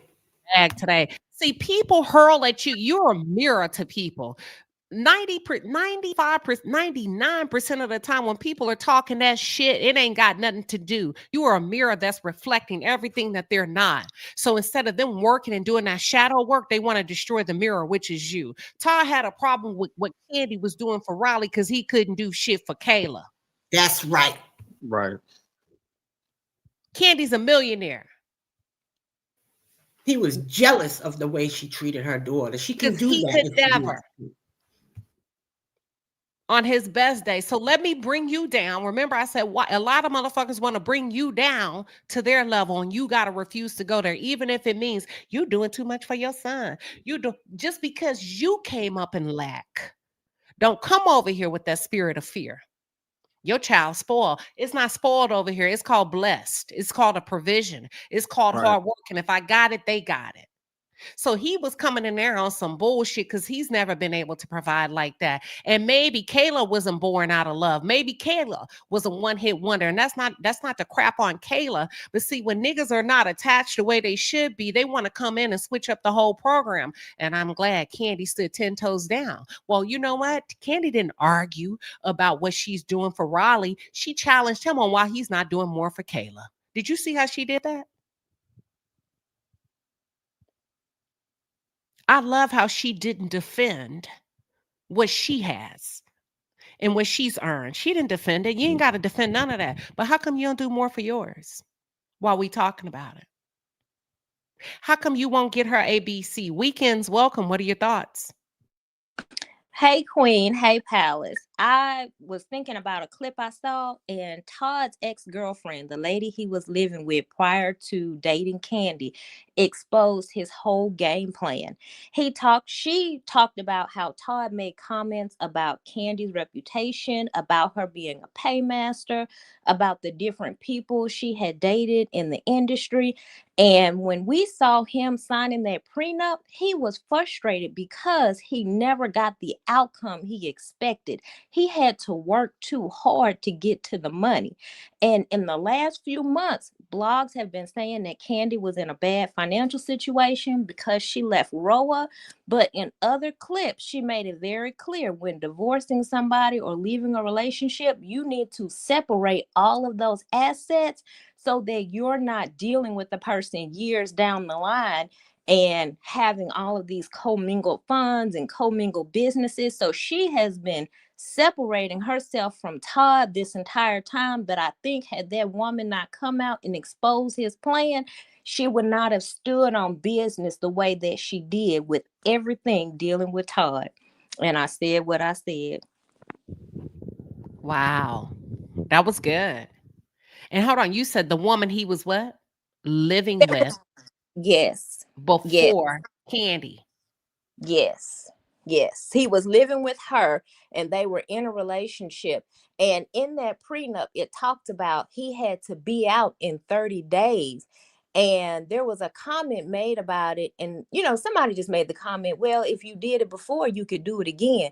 Just like you jump ship from one to her, you can do it again. And if you notice, you hadn't heard anything about, Todd couch surfing or where he's going or needing a place to stay, because he always had his little backup plan because he came into it with a backup plan.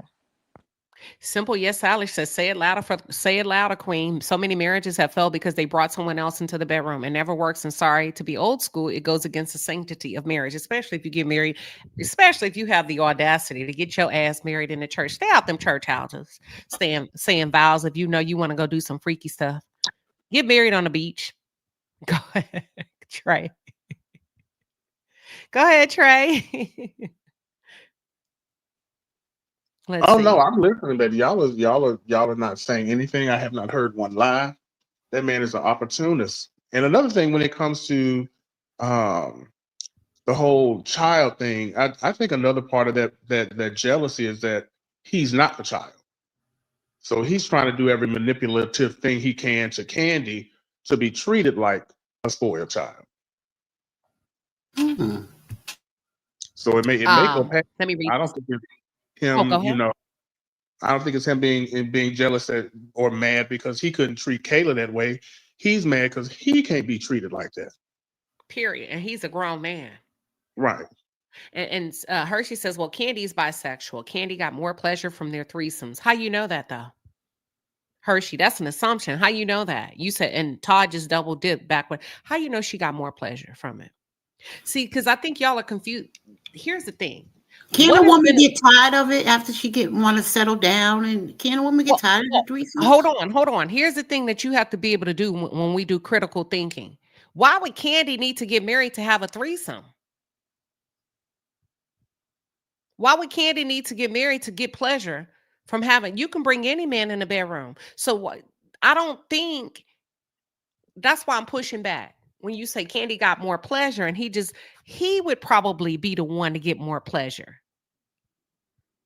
Because you can't find just two random girls as a single man. I mean, Lil Scrappy did, but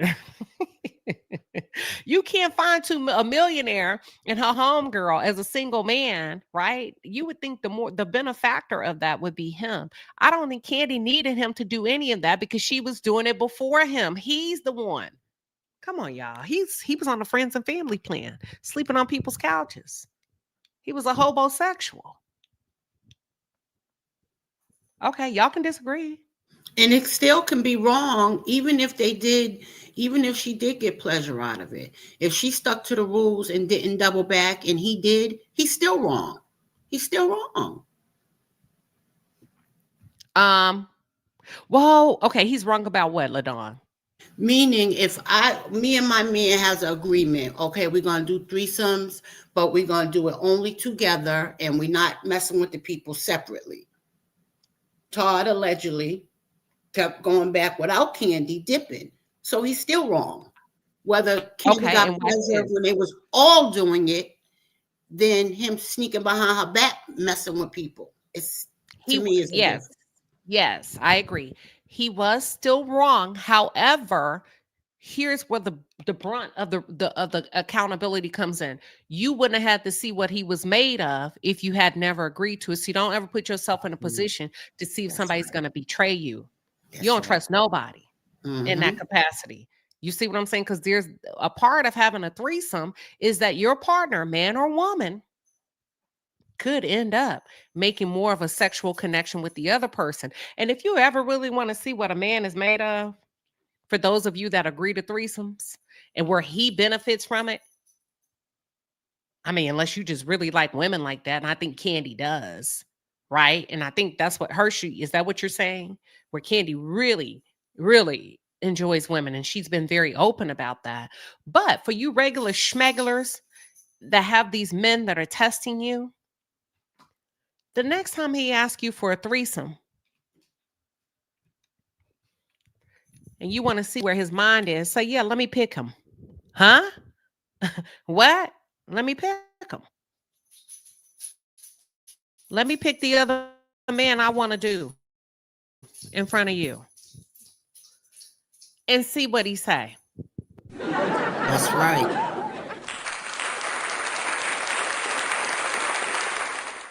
Hold on. Exactly. And see what he say then. My StreamYard messing up. And then tell me what he, okay then. Then you want to agree.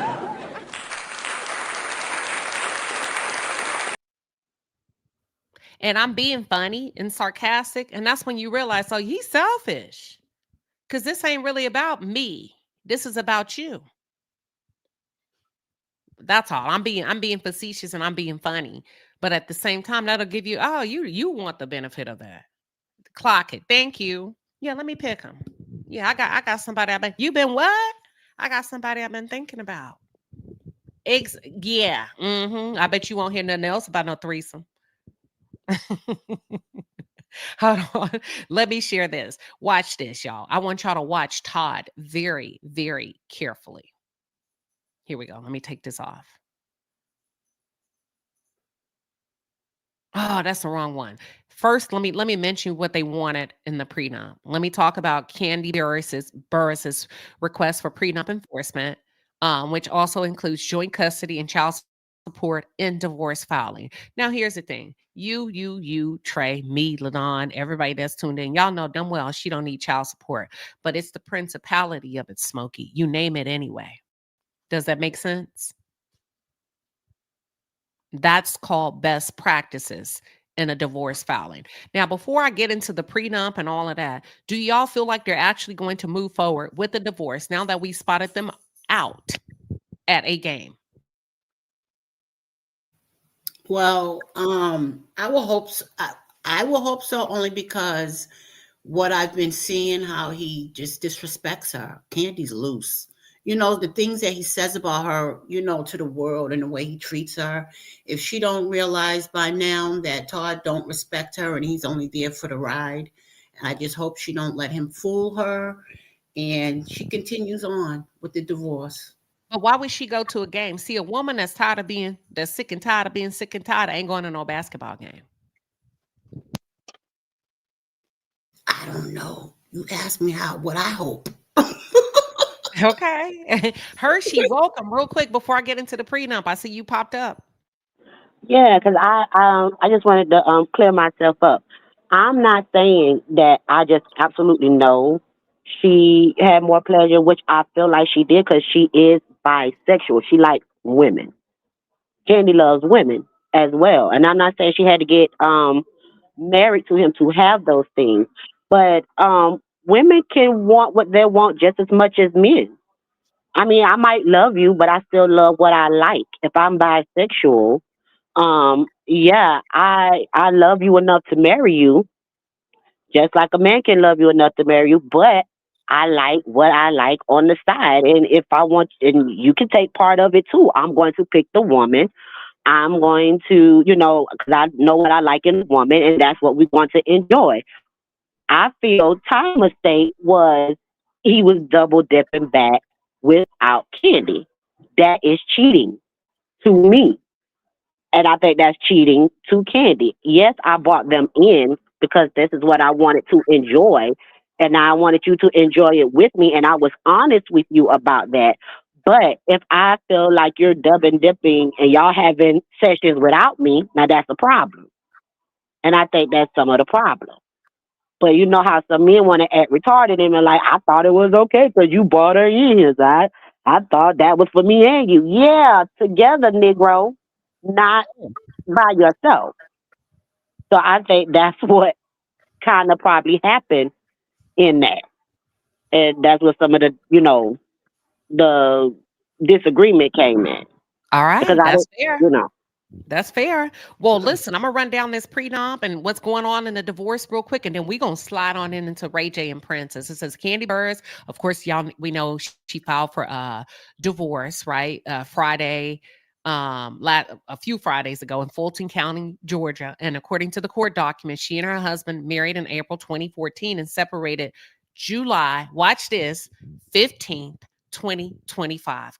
Watch this. Now, this is what we do over here. Can somebody pull up real quick? They separated in July. January, February, March, April, May, June, July, August, September, October, November. She didn't file for divorce until November. Pull up Othello schedule 2025. Pull it up. You remember they had that play in New York? Because I was in New York during that time. Pull up Othello and somebody tell me the last day the play aired. That was Candy's play. It was it was the highest grossing play on Broadway. It had Denzel Washington. June 8th.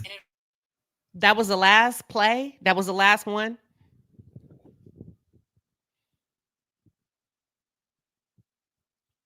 Was that the last one? It said it was for 15 weeks. It began on February 24th. And you see the last one? You see? Oh, it closed on June 8th. So after that play, watch this. Candy's smart. Okay, so we got June 8th. Now I want you all to Google real quick. When did NBC give Kandi and Todd their own production deal? Their own production deal. Somebody Google that. So we got June 8th for the play. A month later, she filed, she cites that as separation. So Othello around June. Boom. Oh my. Thank you. Kandi, smart as hell. Inez to my queen, you got me in the ATB store looking up the dates. Yes. We got to have receipts. Let me tell you why. Okay, so what day did NBC give them that contract, that production contract? You said March, April, May, June. Okay. Kandi need to close that deadline. Kandi's smart. If you don't file for separation, if you don't do something to put a legal early June, okay. If you don't put a legal separation in place, anything that you continue to develop and create and profit from, he has access to it. whether it's off of your likeness, your brand or not. See, they grossed. How much did allegedly? How much did Othello gross? Can somebody look that up? Yeah, he still gets half. 2.8 million. So he still But get half of that though, right? Because they still was I need a married at the number time. though. Yeah, he's gonna get half of Othello. Okay. But I need a number. But I said, but see, once we start separating and we're no longer living together, and if I ask you to leave the house and you haven't, and I establish a residency 6 months or longer in New York. So so they got to Othello. When did it start? In March? March? Is that what y'all said? Y'all gotta be quick for me. It started in February and ended in February. the March, 8th. April, May, June. So that's 4 months I've been living in New York. You need 6 months. All right. Kandi's still in New York, allegedly, correct? Yes. Back and forth. Okay. She asked him to leave the house. He would not. He's still there. Okay. So Alex is saying he may get a 6 or 1/8 of that. So Somali, did it really gross 46 million? Othello, can somebody look it up? I need somebody to fact check. We looked it up. It said 2.8 million, and it's the highest gross play because it beat Harry Potter's 2.7 million. So let's just million from that. Okay. And then very smart, simple yet stylish. And then how much was the NBC deal? Can anybody look that up real quick and just tell me how much they signed that contract for? Then he gets half of that. Kandi would be a fool to continue to that keeps stabbing her in the back. So you have to establish an official and a formal date of separation. Now I can begin to contest anything that you ask for past July 15th. Well, what about her time at the Shy too? Is he getting anything off it? Like, was he like any type of manager or anything like that too? Because you know how some of these wives put their husbands over. Wait. Don't go too fast. Her time where? At the Shy. Because she was on the Shy for a long period of time too. The show. Showtime. The show, Shy. But when did they end? They were married. He's going to get some of that. Okay. But I'm talking about what was going on close to that separation date, which was Othello, and they just signed that NBC contract. You get what I'm saying? Oh, Todd's net worth before Kandi, before he married here's the Kandi, thing. was $200,000. You ain't even got to go looking that hard. Before she did Othello, nothing was popping. Kandi was on the Real Housewives of Atlanta. That was her salary. You get what I'm saying? Todd wasn't really doing nothing but taking that lady in the mud with debt. All of them freaking restaurants he had open, construction businesses, trucking companies. He was burning through her money, y'all. Burning through her money. Now that was true because they kept getting hit with liens, not liens, but hit with those what you call them when the people come to the restaurant and audit your business. Fines. They kept getting hit with fines and different things like that with the old lady gang and Blaze. So yeah. Yeah, he was burnt. And the rent. They were behind on rent. She's trusting him while she's filming. What are you doing with the money? And then they said, Othello made 2.8 million per week. Can somebody validate that? Yeah, it had both of those numbers. Yep. So if it had a weekly gross of 2.8, then the total gross was not 2.8. What was the total gross of Othello? Can somebody give me a factual number? I mean, I can do it. I just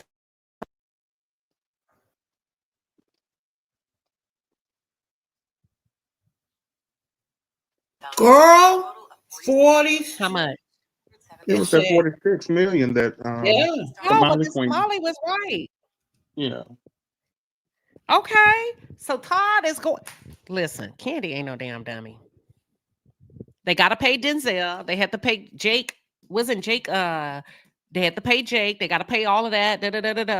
They walking away with a pretty penny. Kandi has established a separation date to contest anything that he tries to gain access to post July 15th. Okay. That's probably why we have not seen her move forward with any of putting anything into play in real time by way of new shows until she can figure out this damn divorce. You get what I'm saying?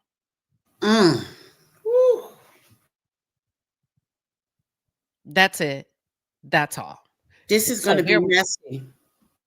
Yeah, that's it. That's all. That's what we're dealing with that. And right here it says so that's why I stopped, because I got to July 15, 2025 as the legally separated on July 15th, living apart since that day. Didn't I just say that? Apart. He refused to leave the house. She established herself in New York. I wonder, when did Raleigh go to New York? I thought she went. Why is she going to college, right? Why is she going to college? But we need a date. I know that. I'm trying to get to something. Somebody give me a date. You right, Hershey. That's where I'm trying to go. Oh, okay. Yeah, she's in college. How long she been in New York? I wonder if Kandi knew she was going to leave Todd prior to that. And was just waiting. That's interesting. This is juicy. This kind of, yeah. Elise, I agree. You said that total gross is not just Kandi's, right? You got to cover everything else. You got to make sure everybody gets their cut, but it's still a lot for Todd, even if he walks away with 3.5 from that, because that's something that she produced. You get what I'm saying? And let me tell you something. Denzel Washington did not sign his name on the line because Todd Tucker was there. Let's be very clear. Not at all. That's all because of Kandi. Now, that's a week. I gotta agree with you on that, Queen. That's all because of Kandi. All because of Kandi. Thank you. And the Somali Queen says, as of closing on June 8, 2025, Othello had a total gross of $46.7 million. That's a pretty penny. You're not gonna play with me. Oh, wait a minute. The Red Pill Neon says they also did The Lion King. Kandi did a lot of Broadway shows, even with A Mother's Love and all that type of stuff. That grossed some. Kandi, they did a lot when it come to shows. The restaurant was trash, but when it came to production and stuff like that, Kandi is on her A game. She's been in this business for the longest time. So Yep, every play they did was a hit. I don't think even the little plays that they did, I don't think none of them was flop. I don't think none of them were. T-Love, but I like numbers and dealing with numbers. So it ain't nothing. Like, once we understand what we're dealing with, we all on the same page. T-Love said in its second week of previews on Broadway, Othello grossed US dollars 2.8 million for 8 performances, breaking the record for the highest weekly gross in Broadway history for a play. So Somali Queen was accurate. Thank you, Somali. She just so quiet. He's good. My girl Somali be on it, honey. Yes, 46 million. So that's a pretty penny. And if you're having problems with a man who you question his entire authenticity, you might have to say, I'm sitting contemplating being everything that you're asking me to be, a feminine woman. You eat me alive. You dragging me through the mud with these failed businesses, and then you're not even paying the rent. What are you doing with the money? Are you hiding money? What you really up to? Fuck no. I'm filing for divorce. You can't account for the money. You put my name on the line. I ain't never had no problem with businesses failing. I ain't never had no problem with stuff going into collections until you came into the picture. Would that qualify for a divorce, panel? Yep, for me. Absolutely. But I do have a question. Did anybody correct me if I'm wrong? Did Todd give up his condo and everything he had in New York? He didn't give it up? No, he fought her tooth and nail. Okay. And he started doing renovations on it. Okay. Her money. I didn't know if he gave it up or not. No. Oh, and he renovated with her money? Yeah. Oh. Well, yeah, he just need to get what he accumulated during the marriage and go on by his business, or they can reconcile. Because that's about it. Because that prenup is iron. It's nothing gonna get through that prenup. I just want to make sure I heard you correctly, Queen. You asked the question, was that grounds for a divorce Yeah, that her shit answered none of my questions, but go ahead. no, I just want to clarify. Can you clarify that question again? Okay, Like I what would be the said, ground? I see you, Erica. I said, here's the thing. Candy's sitting there working, right? She's earning this money. She ain't never had no problem with her name, her brand, going into debt, going into collections. You remember on one episode, something was still under construction, and yet he was off Right. in his mind to the next thing. She said, you ain't even finished this yet. And now all of a sudden, the rent wasn't being paid. I said, Kandi has to wonder, where's the money? Why are you not paying rent? Why are you allowing things to fall through? What are you doing with the money? Are you keeping a nest egg? I said, at some point, a woman of her caliber, should she not say, and when does it get to the point where she says, this has to be grounds for divorce? You put me in debt. You're ruining my reputation. I'm getting low scores in these restaurants. You ain't paying bills. That's negative press. Is that not grounds for divorce, panel? If the divorce, I mean, or if the marriage was strictly based off of business, possibly, but I don't agree with that being a grounds for divorce. That she knew that this man was jumping into these different businesses. She allowed him access to this money to start these businesses, whether they failed or not. She was complicit in it. It would be one thing if he was doing these things behind her back, but since she knew about it, she accepted it, and with that acceptance, she has to accept the losses as well. I mean, it can make her mad enough to want to leave him, but if we're talking about marriage, don't the Bible say death do us part, rich or for poor? No, Oh, okay, I'm I sorry. don't know that one. I'm My sorry. bad. I feel like this. I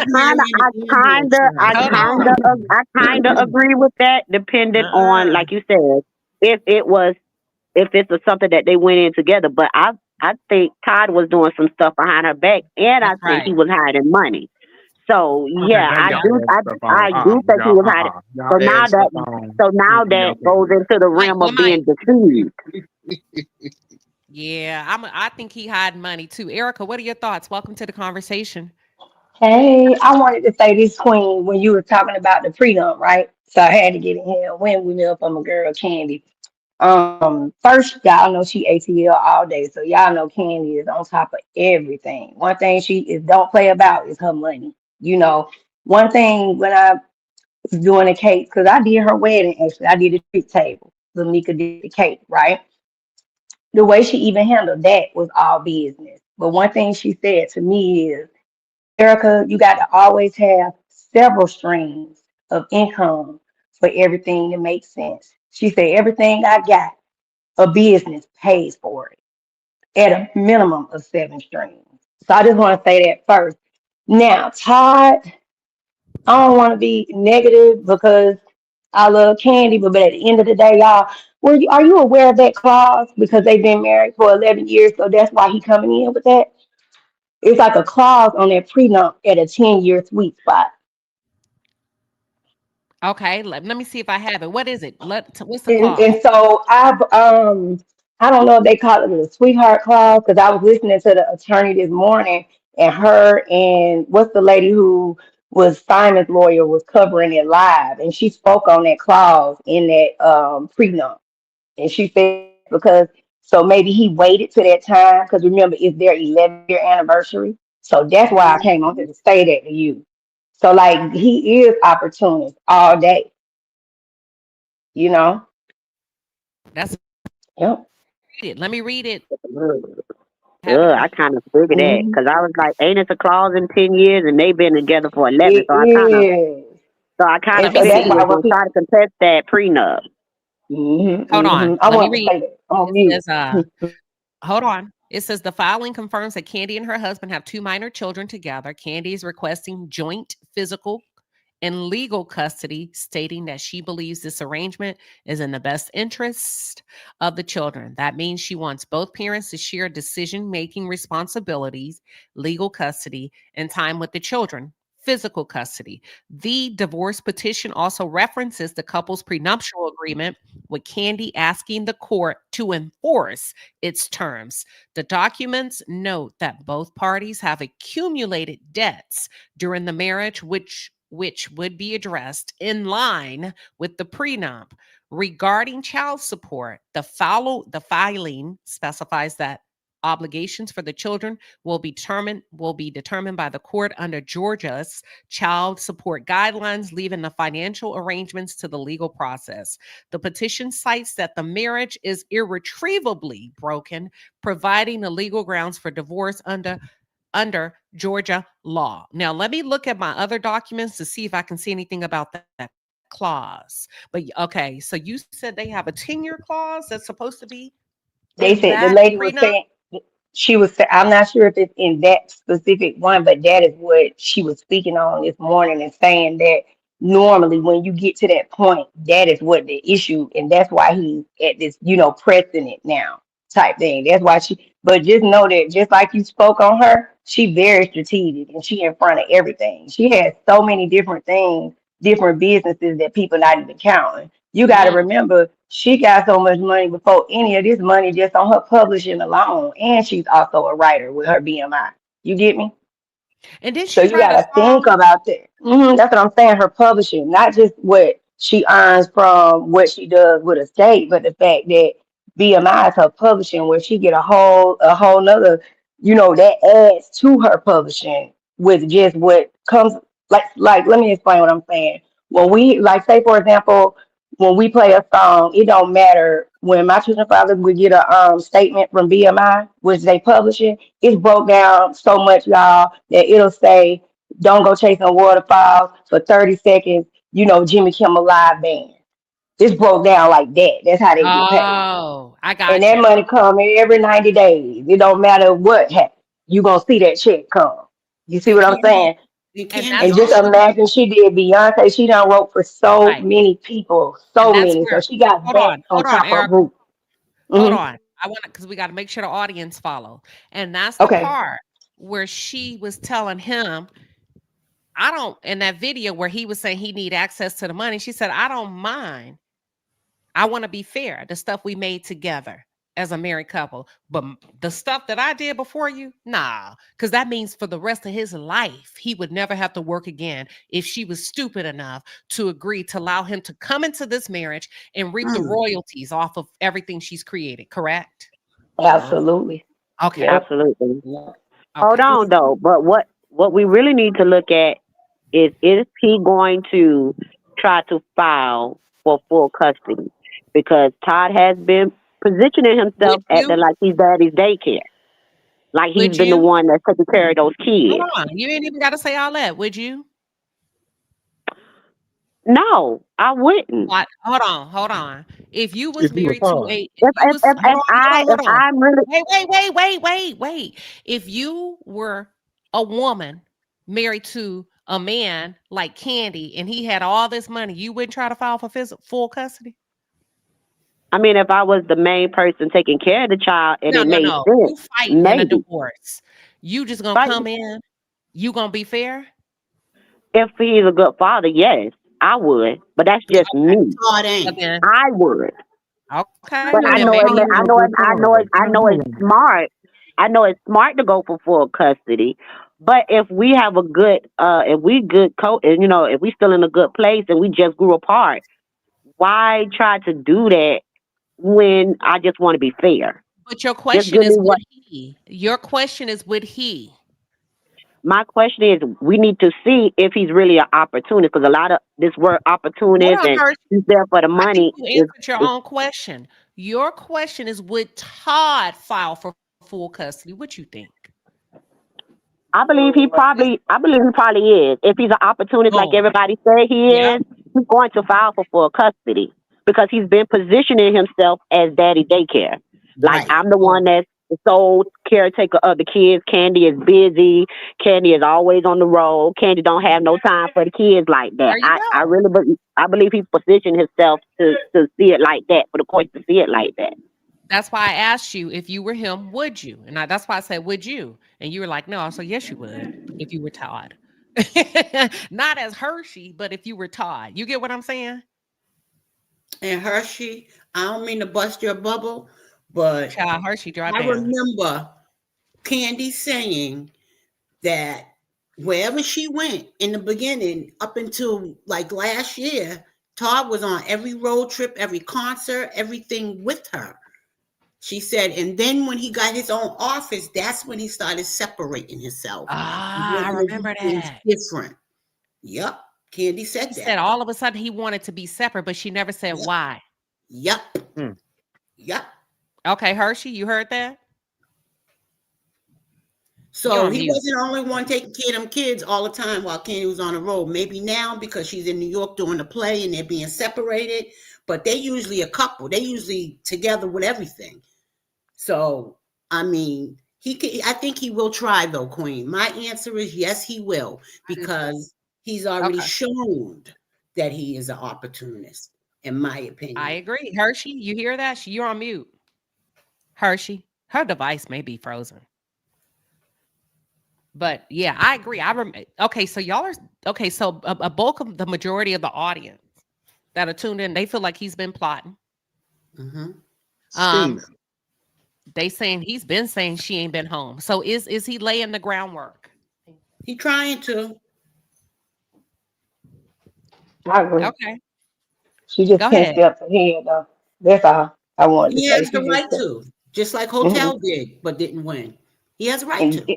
And remember, this is Atlanta, and Kandi is Atlanta. So anything that go through that, everything is connected. Just know that if it's politics, if it's legal, we all have to meet at some point. You get what I'm saying? So at the end of the day, just know that it's gonna go in her favor. That's why she already, first of all, she already strategic, just like you said, Queen. But you get what I'm saying? She stands on business. All I can say is that she a big old boss. I'm a mute, but I just wanted to say that, about her. So what you're saying is, when you say Kandi is Atlanta, you mean that she gonna get the goons out on Todd? No, I'm not saying that. I'm just saying that Atlanta is small, so everybody we all are around each other. It's like a family, a small family, legal, all the way down to politics. So just know that it will go in her favor. So it's best that he just kind of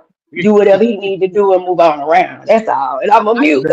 That sounds very mafia-like. I'm just gonna let you know that. No, Now, it might not in be. a bad way. I'm standing on business,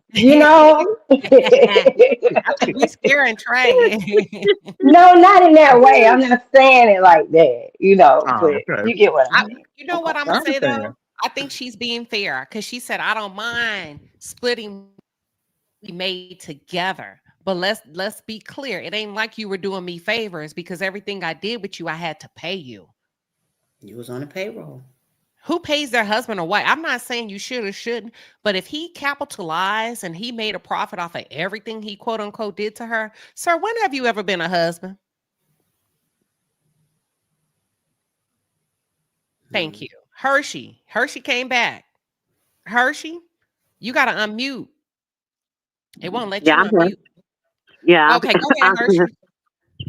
I didn't hear because I got kicked out before I heard the response. I'm gonna come back to. Let me go to Mauricio, and then I'm gonna come back to Hershey. Mauricio, am I saying it right? Hi, how are you doing, Queen in chat? I just wanted to say, us up here arguing. No, I mean, there's some great opinions and everything like that. I wanted to just say that when they announced this, I did go back and watch their series when they got married or whatever. And before there were very poignant cues, and her mom was very much correct. She just went about it the wrong way. Unfortunately, there was a better way she could have done that. Unfortunately, Todd has been planting psychological tools to try to deviate her from her plan as a businesswoman. He's been saying for the longest time that she was nobody until he came into her life and made her better. And that we all know that's further from the truth because we grew up with her being 14, 15 years old making music. So then with the prenuptial agreement, he continues to say, well, no, I mean, it's not about the money, but yet it is about the money because you keep saying that you created her as being a bigger star, like she was nobody. And then he tried to portray as if he didn't get the prenuptial agreement until far later, as if he wasn't able to have access to it. He's been playing this long, manipulative, psychological game with her to set her up to make it seem like he's the breadwinner, he's the minds behind all the business. Because now everything is closed. Even her tags boutique is closed. So she's smarter than people think because I think she saw this coming. And he's been, trying to get like you said before, he's been trying to get his hands on that 14-year-old money. And the Grammys and all that other kind of stuff. And the sad part about it, and this is the sad part about it, he's so narrow-minded and greedy to the point where he played the short game, because in all actuality, nobody should care about her money. You should care about the relationships that you can make through her that will last you longer after you divorce her. That's good. Let us marinate in that. That's some good stuff. Hold on. Okay. Hold on, y'all. Hold on. So she's saying, if you go back and pay attention, this man has been planting seeds of negativity and doubt ever since he walked in this lady's life. Not all the time, but every now and then to snatch her and bring her back down, he'll implement something, some type of psychological tactic, some type of psychological warfare, because he's focused on the money. I didn't really look at Todd like that at first because I just never looked at them. But when we went back and we broke this down last week, y'all, I'm sorry. I was like, sir, you have no vested interest in her as a husband and a wife. You are here to get what you can get, ride off into the sunset and create a life for yourself. That's greed. I think when you said that he said she was nobody. She was a nothing. Yes. You know what I think? He said that twice. He said that on the YouTube video after they got married as well. So it's not like he hasn't been saying it. He's been slowly digging. But that means that's how he viewed her when he was that production assistant watching all the ladies in the room. He viewed her as a nobody. So if that's how he truly felt about her, and you need to listen when people tell you how they feel about you, that means if you really thought I was a nobody, right? We're not saying Kandi's a nobody.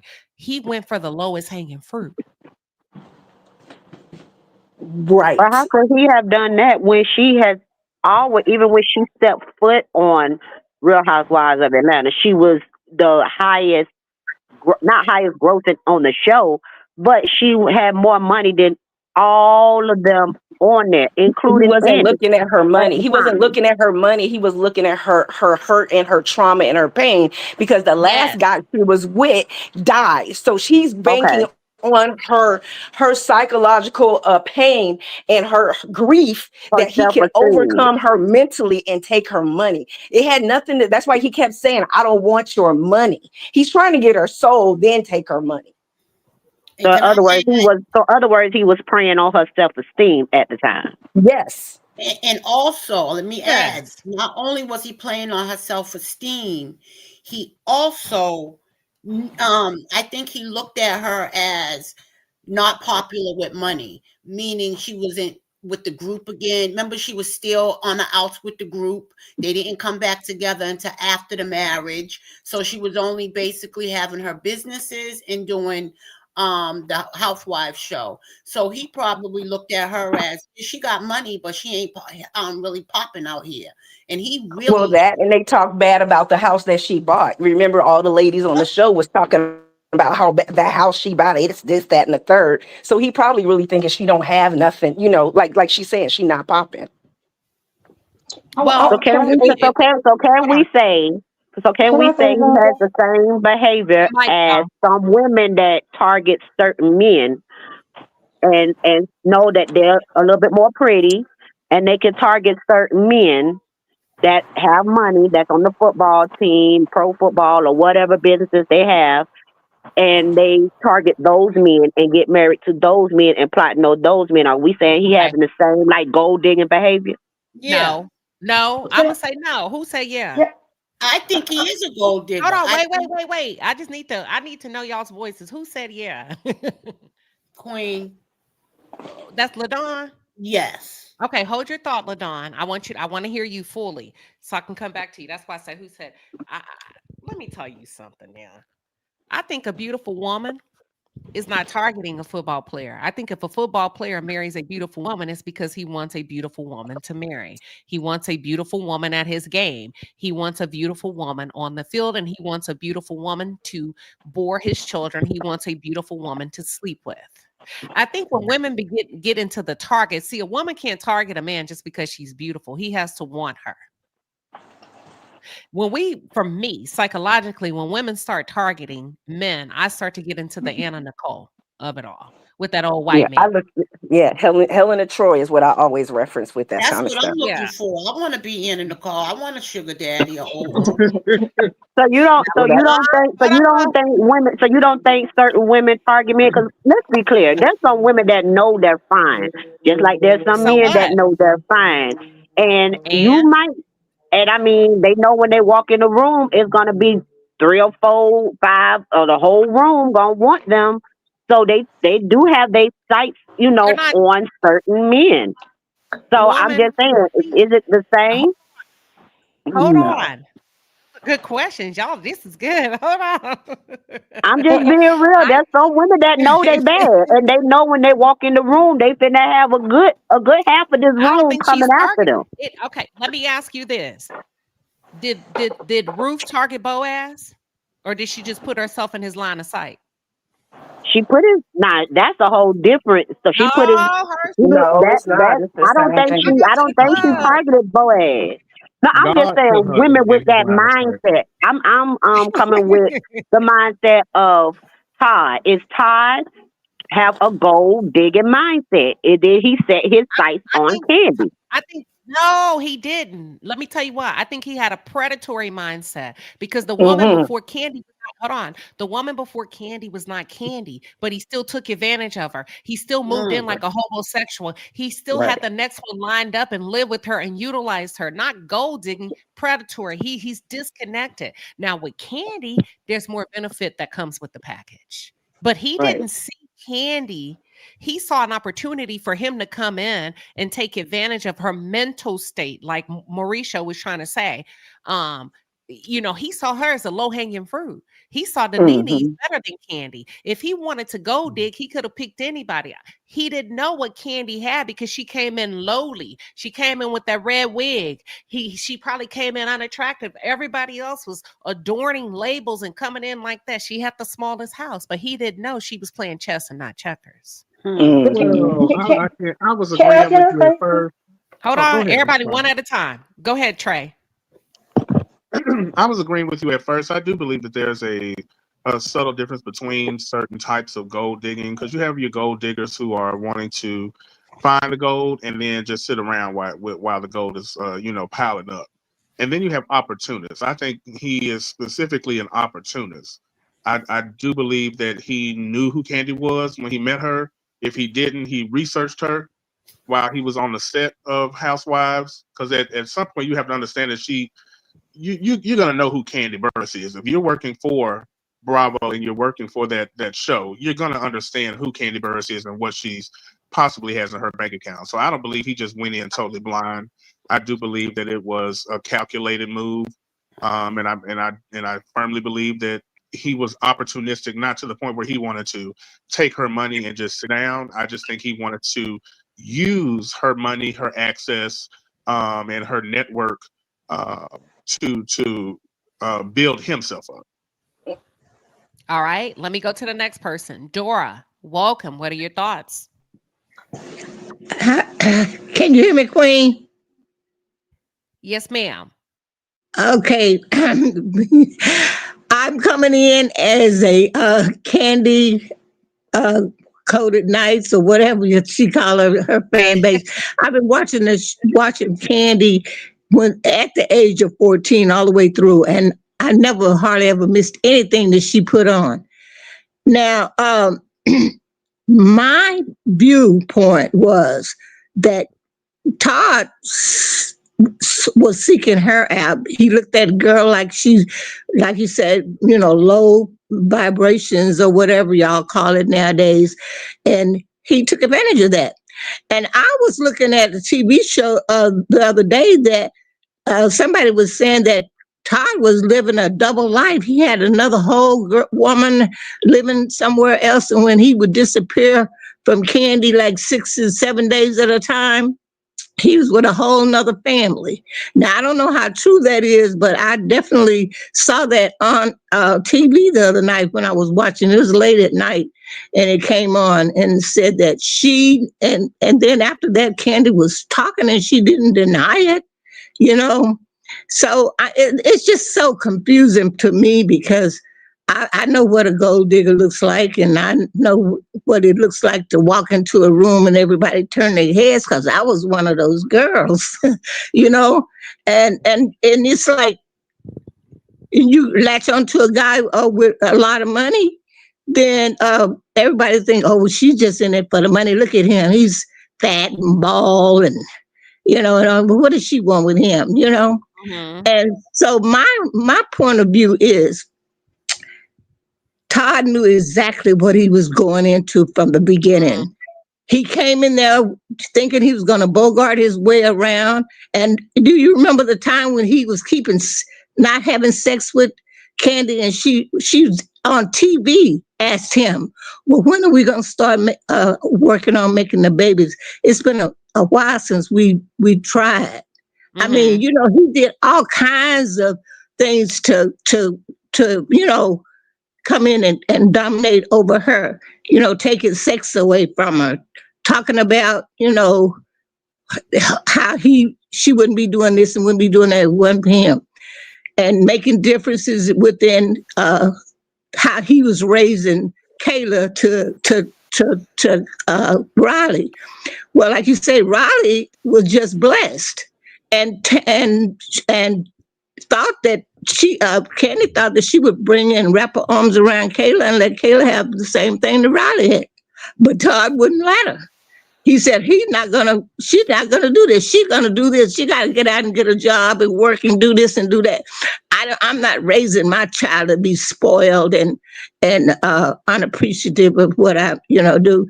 So he knew exactly what he was doing, and he just laid tight. Yeah, a vermin or a snake can lay dormant for year after year after year when he think that he's going to have everything that he thought was coming, and he did. He is. He's leaving out of there with like 150% more than what he came in there with. So he's won in his eyesight. He's won, but Kandi just a little bit smarter and kept her big assets totally separate from him. And look, if they said everything that he touched failed, all those restaurants failed. Kandi didn't have anything to do with that. She had even said once, why are you want to open up so many places? That's so he could get his hands on our money. And then it would flop because he wanted to run it and wouldn't let, professional restaurant people run it. And that's why it failed. All of them failed when, because he wasn't that type of a businessman. All right. He just was greedy. All and right. I said what I said. All right, Mama Dora. Tell them how old you are, Mama Dora. 80. I turned 80 in August. All right. Don't be Happy birthday. Yeah, well, thank you. I've been around for a while, and Queen Sheba is my girl. She's like I'm 80 years old, but y'all, let me tell you something. This young lady has taught me stuff at the age of 80, and I go out to my friends and repeat it, and they say, where do you get that from? And who told you that? I said, Queen Sheba. Hold on now. Hold on, don't get me kicked out the old lady gang now. Y'all have a good day. Can I ask a question to the panel? Hold on. Let me wish her goodbye properly. Mama Dora, thank you. We love you. Thank you for coming up. I love you too, and y'all have a great and wonderful rest of the weekend, Thanksgiving holiday. Okay, love all right. you, Thanks, Dora. uh-huh. Bye All right, bye. hold on, y'all. Let me drop Mama Dora before we start acting a fool. Hold on. I love my ladies that come up and chit chat with us. Hold on, let me drop her. I gotta assist with technology. Hershey, hold on, Hershey. Let me go to Simone Wealthy. Let me go to Empress first, because I know Simone gonna wait for me. Empress Carter, welcome. What are your thoughts? Are you able to hear me? Hear you, Yes, we Empress. can hear you. Okay, We can hear you. perfect. Okay, perfect. It's been a while since I joined the panel, but this one's a little too juicy for me to ignore. I keep hearing that Kandi is a victim. She is not a victim. This woman is smart. She's brilliant. She's strategic. She knew who Todd was before Todd knew who he was, okay? She chose him. He did not choose her. She put him in the lineup. Kandi put him in a lineup. She knew what it was. He knew what it is. And that's what it is. He is an opportunist. She got the money. She got the bag. She knew what he wanted. She gave it to him. And he had to play a role. The role was to be the husband, to be the dutiful husband, take care of them kids, take care of the house, all of that stuff. So every time I hear people feeling sorry for Kandi, it kind of annoys me because I'm like, come on, I know smart when I see smart. I know brilliant when I see brilliant. Kandi is not low-hanging fruit. She's not stupid. She's not ignorant. She's not a victim. None of those things. And I'm pretty sure it would annoy her even hearing people put her in the role of low-hanging fruit. We said Todd was thinking that. We don't think that of her. No, Todd wasn't thinking that because Todd knows that that's his employer. She put him on the payroll. Hold on. I'm holding. Hold on now. We got somebody that may disagree. Hold on. I'm gonna mute you up. Hold on. Let Simone Wealthy go. I'm glad I put y'all in the order I did. Simone Wealthy, go ahead. Well, you know what? I do agree with some of her points, but I also look at it as she's coming from a time that she has it all. You know, she's gone out there, she's worked hard, she's an entrepreneur, she's made millions. So now society, quote unquote, during her age range, she wants to be married. She wants to have other children. So I think she did know what he was about from day one.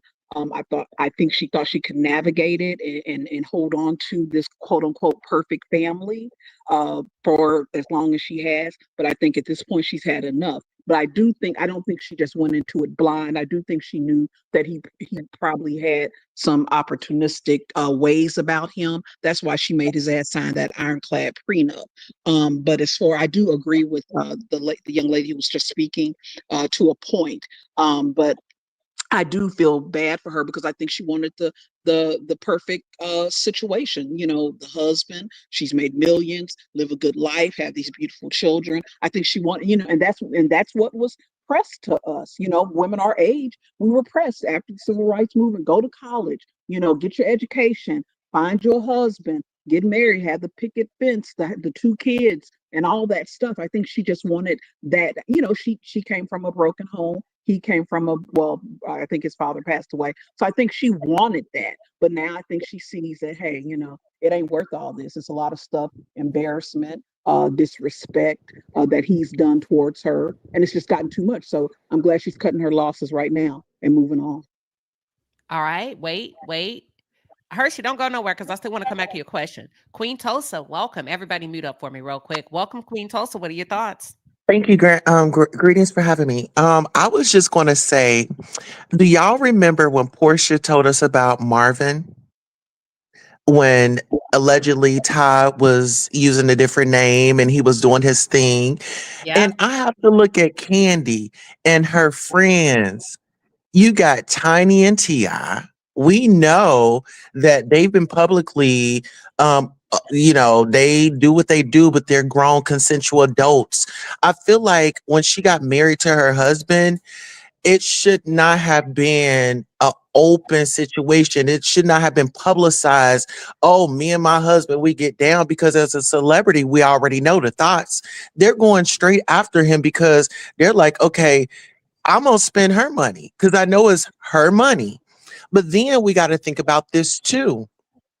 Um, Mama Joyce and Aunt Bertha, it's like, I know our elders, they might feel like, oh, they doing too much, but they've been there, done that. I feel like the older women could see a little bit further than Kandi. And I think Kandi wanted to not just be a baby mom again, because the first one, he didn't marry her. But this one, it was more of like a charity case. This is my money. This is my home. This. And if you hear that so many times, of course you're gonna fall out of love with somebody, because when we married, we were supposed to combine the family. Mama Joyce kept the division in the family. And then you put me and mom up against each other. Who you gonna take side? Well, when you married, mama gotta come second. She strategically selected Todd. And Todd could strategically have left after his mom passed away. Okay, he stayed 11 years with that disrespect from Mama Joyce. He has free will to walk away. Well, his easiest argument would be your mama. Now, if they do go to court and okay, her mom was so involved in our relationship, well, guess what? The proof is in the pudding, and this is why you don't date your coworkers. They were coworkers. They still that could be true. That could be true. But we ain't gonna sit up here and blame Mama Joyce for all this, because we 11 years in, folks. Okay, if Mama Joyce was disrespecting me and getting on my nerves that bad and coming in between my marriage, my ass would have been out of there year one, especially after his mama passed away. Okay, we ain't gonna do that. Mama Joyce is not louder than the money. And he talks trash to Mama Joyce. He ain't scared of her. Thank you. He can do all the barking, and Kandi, more than likely, I believe that he ain't scared of Mama Joyce. She was open. She was willing. She wanted her mother to do that, to be that shield. But she's only going to do so much. Mama Joyce went about it wrong in how she said it. It wasn't tactful, but Mama Joyce was spot on. Spot on. And Aunt Bertha was too. Well, let me just say this. Because y'all know Diddy and Cassie, they broke up at 11 years. Candy's broke up at 11 years. If we saw what happened to Miss Wendy Williams, right? We all saw what happened to her. And for Kandi to let her mother run her relationship is out of order. So when it comes to marriage, you giving your husband your vow, ain't nobody supposed to be able to come and break that covenant you and your husband got. Not your mama, not your daddy, because they gave you away to your husband. That's your protector. That's your this, your that. But then you got to look at it like this. Kandi didn't get nobody that was financially up there with her. So now, do you see how easily he could feel dehumanized? Like he's supposed to be the husband, but he getting treated like the wife. I would say in that aspect, I think there's different layers. From that aspect, the way Mama Joyce behaved, and if I have to really be honest, my initial reaction, I was repulsed by her behavior. Before we even got to 11 years, Mama Joyce's behavior was so overwhelming, I couldn't even be able to see Todd as a bad guy because she was so... But when Mama Joyce started to quieten down and be quiet the last 4 to 5 years and allow that marriage to play out, that's when it took people 6 years to really see Todd, but Mama Joyce had to move out the way. And by the time we saw it, unfortunately, it's a little bit too late because now he's vested. Even if he was in it for the wrong reasons, Mama Joyce was so loud that people ran to his defense. Does that make sense? Yep. Yeah, and that's why I was saying that when they go to the divorce, if he does bring that up, guess what he's going to do? He's already got the clips. He set Kandi up. When they got that YouTube channel, he will purposely gaslight a conversation because he needs proof of her, acting irrational. He can't use Mama Joyce in court because he's not in a relationship with her. The Well, judge no, I'm throw saying, that out. when they did their own show with him and Kandi on the show, like they're Yeah. in the salon and they're having like these intimate, deep conversations that I felt like the internet shouldn't have been a part of. It should have just been you, the makeup artist, and Todd. But Todd, if you look at Candy's face in those moments, she's like, this nigga is trying to set, I think that's when her little buzzer had clicked off, like, oh, okay, she's not smart because, you're my little secret. Have you ever anybody see me coming to your house last? She know how to sneak around, allegedly. Hold that thought. So with that being said, 'cause life imitates art. That last movie that they did with Drew Sidora, with her being scammed by her husband that she was with for years, years, and years, and then he ended up taking everything from her. Do you think who had that idea, Kandi or Todd? Hold that thought. Todd Let me wrote go to my that. super chat. Hold that thought. Let me go to my super chat because I got a feeling, y'all. I got a funny feeling and a sneaky suspicion that money comes to me. Money Flowing comes to me, effortless, flowing effortlessly. Money comes to me, comes to me. Money comes to me, flowing effortlessly. Money comes to me. Money. Got me dancing, Queen. Money. Girl, they even mad at my money song. Girl, I was popping it, girl. Yes, Sarah Smile 437, always coming through with a bag. Period. Sarah came through with a 50 piece and a pepper. She says, blessings.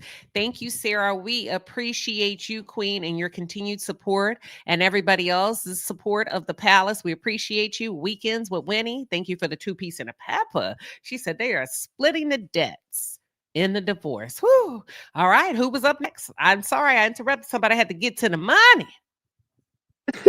I just I wanted believe to the young know, lady was speaking. did y'all think the movie imitated, did y'all think the art imitated life? Because that last movie they did, the Past, I think that's the name of the movie, Passing. Yeah. where Drew Sidora was married to that guy for a long, like they was married for like about 12, 13 years. And it ended Wow. up being a whole scam anyway, and she ended up losing everything because he played the long game. So what's the And question, Hershey? is the art imitating the life? Do you think that was Kandi seeing that he trying to scam, or was it Todd's thing because that was his MO in the first place? Let me get out one to LaDawn. LaDawn, what are your thoughts on Hershey's question? Yeah, I definitely think she pulled from some real life intuition. I do. Kandi is a very smart woman, you know. But even though Candy's smart and she's about her business, she's a human and she got feelings. You know, like she said, out her own mouth. I'm going through it. It ain't about the money. It's her feelings.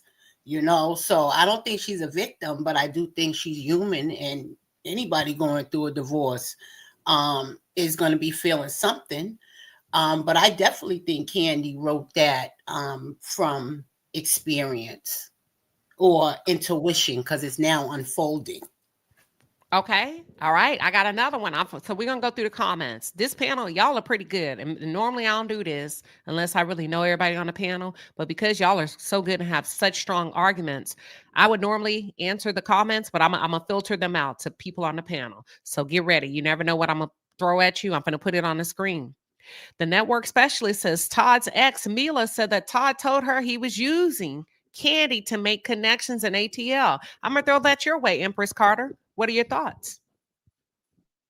My thoughts is that that's exactly what happened, and Kandi already knew what it was. Kandi knew this man was an opportunist. She knew this man was a couch hobo. She knew what it was.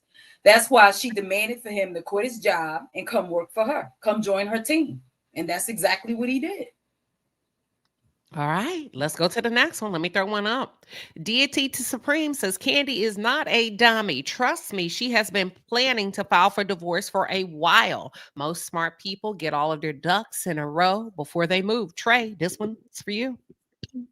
I agree. If you watch that video that she did for her Amazon show, that Amazon online show, she definitely stated that this has been a long time coming. She just and she's really hurt. I don't believe that she's a dummy. I do believe that she did go in this with her heart. And unfortunately, it did. She did kind of lose.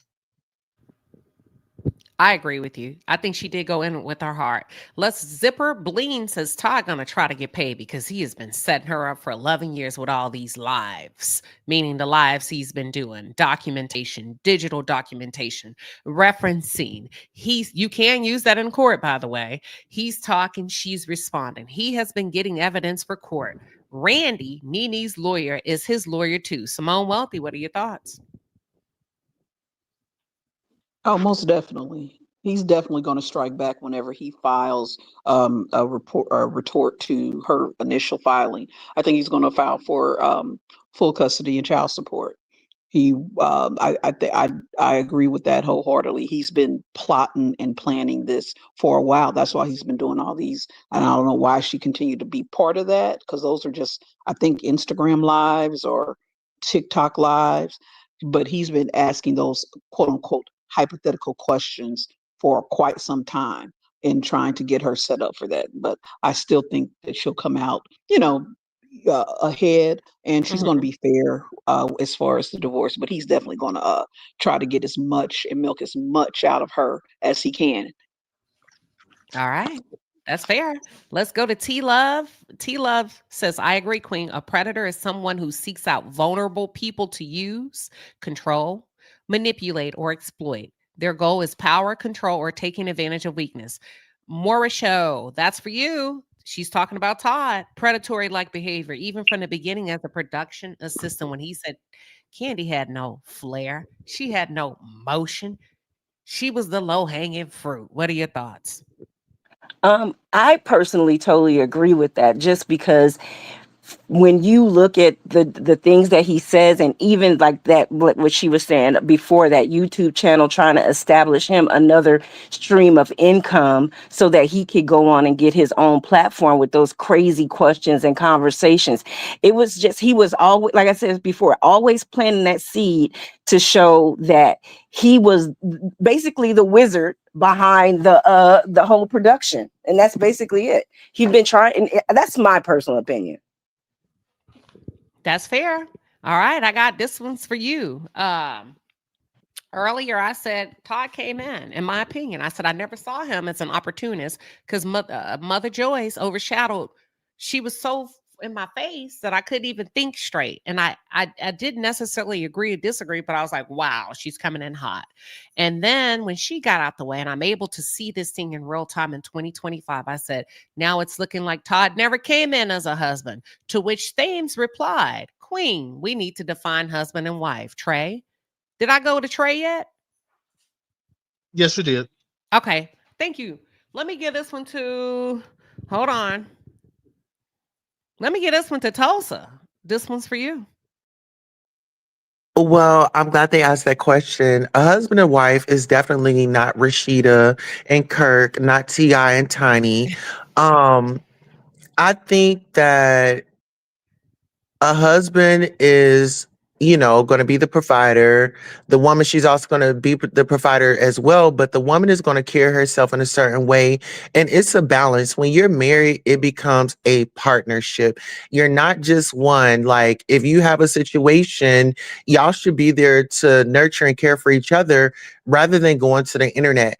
And this makes a lot of sense because I don't know if y'all remember on that episode when Nene had her lingerie party and Todd and Brandon them got into the fight.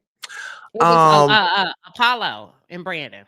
Apollo and Brandon. Okay, well, that night Kandi was warned, and Kandi had so many warnings from wives. And I think that she don't want to know what a husband and a wife is. I think that she wants this to be, this is Kandi's marriage. Kandi's got the big bucks. Kandi makes the call. Kandi can say, she's got the last say so. So it was more of she was the husband and he's the wife, if I'm looking at it like that. Did that make sense? Oh, hold that thought. Oh, don't answer that yet, y'all. Let me go to them. Let me go to Empress. Empress, don't go off Tulsa's last one. Tulsa said Kandi was the husband. Don't answer that yet. We're going to wrap up with that one. That's a good one. Okay. She got one too, though. We're gonna wrap up with I'm gonna split it in half. But listen, Empress, my direct question to you is, what is a husband? Define a husband and define a wife. A husband is a man that stands by his wife, right, wrong, or indifferent. He's going to stand by his wife. He's going to support her. He's going to embrace her. He is not going to embarrass her. He is not going to belittle her. He is not going to try to diminish her or try to be seen above her. And if anything, he's going to shrink himself so that and elevate her so that she can be seen. All right. That's how I view a husband. Let me kick it off to LaDawn. LaDawn, what's a husband? According to things, we need to define a husband and we need to define what's a wife so that we make sure we're all on the same page as it relates to Kandi and Todd and Helen, even Ray J and Princess, if the truth be told. Well, I am widowed, as you know. So I was a wife. And what I will say is, I think a husband and a wife do the same thing. They're both supposed to be loyal to each other. They're supposed to be nurturing and catering. Me, I have different things that I like. My husband knows me, so he'll cater to that. He got different things. It's never going to be the same because we're different, but we cater to it. Sometimes, you know, I was a bad girl back in the days. I went to jail. So there was days that I didn't make money. And he was the one that carried the family. Even when I was in jail, he kept the house and my kid, you know, and all that. So when I got out and changed and he became disabled, I started working and making more money more often. And he had to play to sit back. But he didn't feel insecure about it. I think that's an individual thing. I think a husband and wife shouldn't be competitive against each other. You shouldn't be sleeping with the enemy. I don't think your husband should embarrass you in public or talk down on you in public or clown you. I think that a husband will keep things behind closed doors as he would expect his wife to. I think that a husband needs to be secure, strong, and not afraid to be a little soft when need be. I think a woman should be strong and soft when she needs to be and be secure. But I don't think that either one should lean on each other for or feel guilty because one makes more. He married her knowing she already had money, so he knew what he was getting into. Got it. So that's how I feel. All right, that's a good point. I'm gonna come back to about that money part. Boogie 713 coming through with a 10-piece and a pepper says we know men can play the long game too and will stay in a marriage for benefits through their celebrity/popular mate, i.e. Wendy, Shirley Strawberry, Kandi, and the list goes on and on. Oh, on and on and on and Can I on. can I slide this in real quick? No, Just real quick. not during my super chats. I'm sorry. I didn't know you was doing a whole super chat. My bad. Super chats are time for me to honor. They spending their money, so we got to I'm sorry. Who is that? Who is that? That was me. I can admit that was Hershey. That's Okay, me. well, I'm put sorry. that on mute. Go on mute up for me, Hershey, real quick. Come on, Hershey chocolate. Okay, so that's Boogie. And then Hershey wanted to slide something in real quick. Hershey, hurry up so I can go to the next person. Okay, just slide in with the husband because I like that question. The husband, I always make an example of Heathcliff and Claire Huxtable. It was a way he adorned his wife and was proud that he had a wife like that. But Cliff wasn't a bum. He had his own his own practice. And he was established in himself. So he had the confidence to let his wife shine and wasn't jealous because her win was his win as well as his win was hers. And he protected and provided for his family regardless, even though he could step back and let his wife shine. And I think that's a essence of a husband as well. All right. Now, I wanna wrap up. Yeah, this was a good ass panel today. So hold on. Let me go. I'm gonna put this one on Trey. Tulsa said Kandi was the husband. She was the masculine. Trey, what are your thoughts? Yes. Trey. Um, I don't know. I guess in that I don't agree with her being masculine. If making money is masculine, then I guess yeah. But she was a breadwinner, not by choice because she didn't know him. Well, I guess she was because she didn't. I don't know. I can't say that I agree 100% that she was the man in the relationship. I just believe she was the woman who just happened to have a lot more money. Okay. Hershey asked the question. Oh, go ahead. I'm sorry. No, you're fine. Go ahead. Hershey asked the question. Hershey, what was your question earlier? And I said I wanted to come back to it. It was so good. And you got us all arguing. It was. Does Is anybody remember? about do you think he targeted Kandi? Because there's some women that target men. They know they beautiful. They know when they step in the room, all heads are going to turn. So did he have that type of mindset? Okay. That because Phaedra the one that hooked them up. So Okay. he did get previous information. So her Was it a question target? Was it a target? hold on, let me put it out there. So what she said earlier, it was really good. She said there are women that are beautiful and they know they're beautiful. And they target these NFL players, these rich, prominent men by way of their beauty. They get these men to marry them. And these women are ultimately predators. Is that what Todd did to Kandi? Let me go to you, Tulsa. Okay, go ahead with the question. I'm sorry, I was responding. No, I'm gonna come back to you. Okay. Let me give it to Empress. Let me kick it to Empress. I do not see Kandi as a victim. I've said this before. I see Kandi as a very strategic business mind. Kandi wanted a husband. She knows she wanted children in the future. She knew she wanted to get into production. Todd was the opportunist that she sought after. She pursued the relationship. She pursued the marriage, and she was insured to make sure she put a prenup on the line. She knew what it was. Todd really is like the unwitting. He just started to catch up with it. Are you a boy mom, Empress? Towards the end. Are you a boy mom? Uh-huh. Are you a boy mom? I am a boy mom. You have girls? I have a lot of nieces.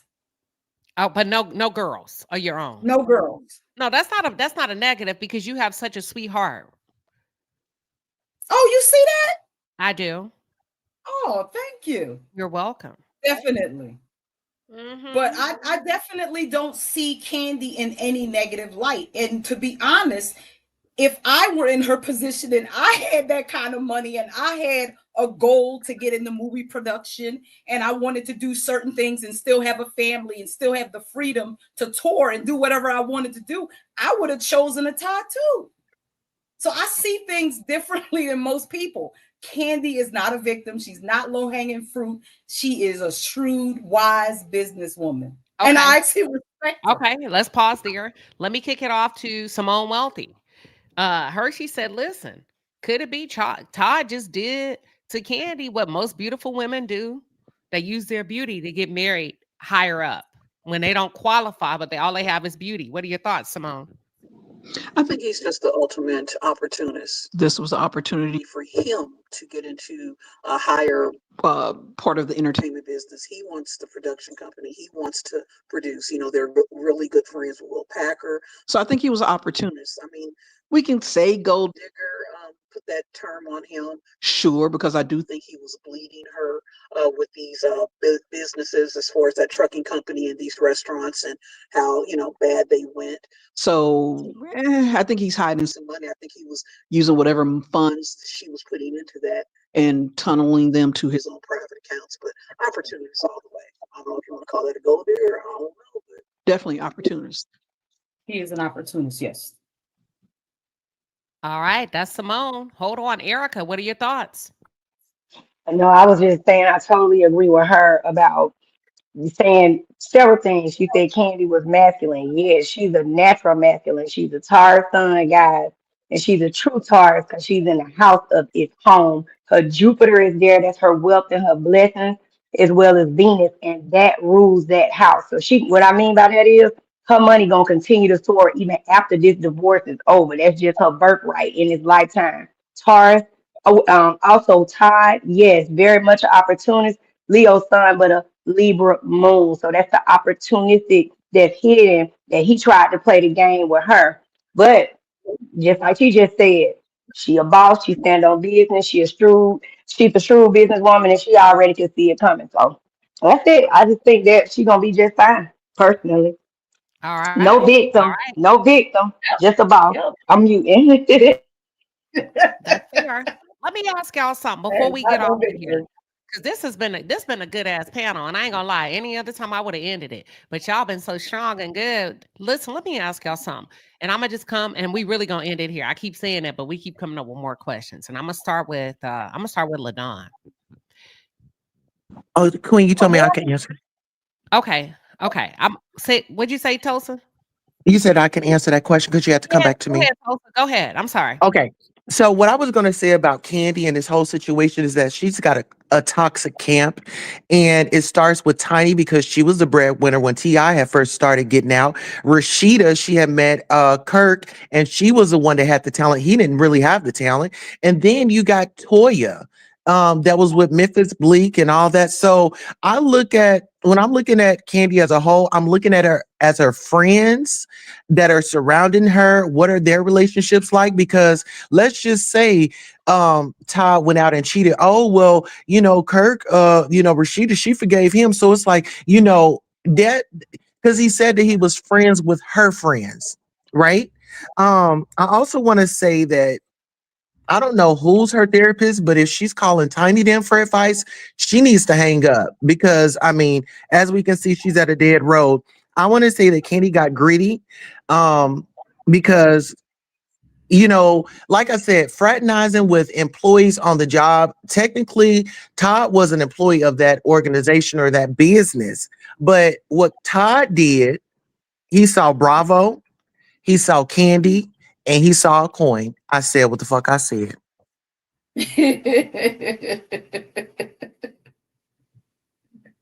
I want to rebuke that just a little And bit you got to I don't admit, think that she is Candy's doing the same style thing has as not. Tiny or Rashida. I don't think she's going down that road at all. Hold on. Tiny I has gotta give been y'all in- props now. They said y'all been a great panel today. Okay. Y'all calm down now.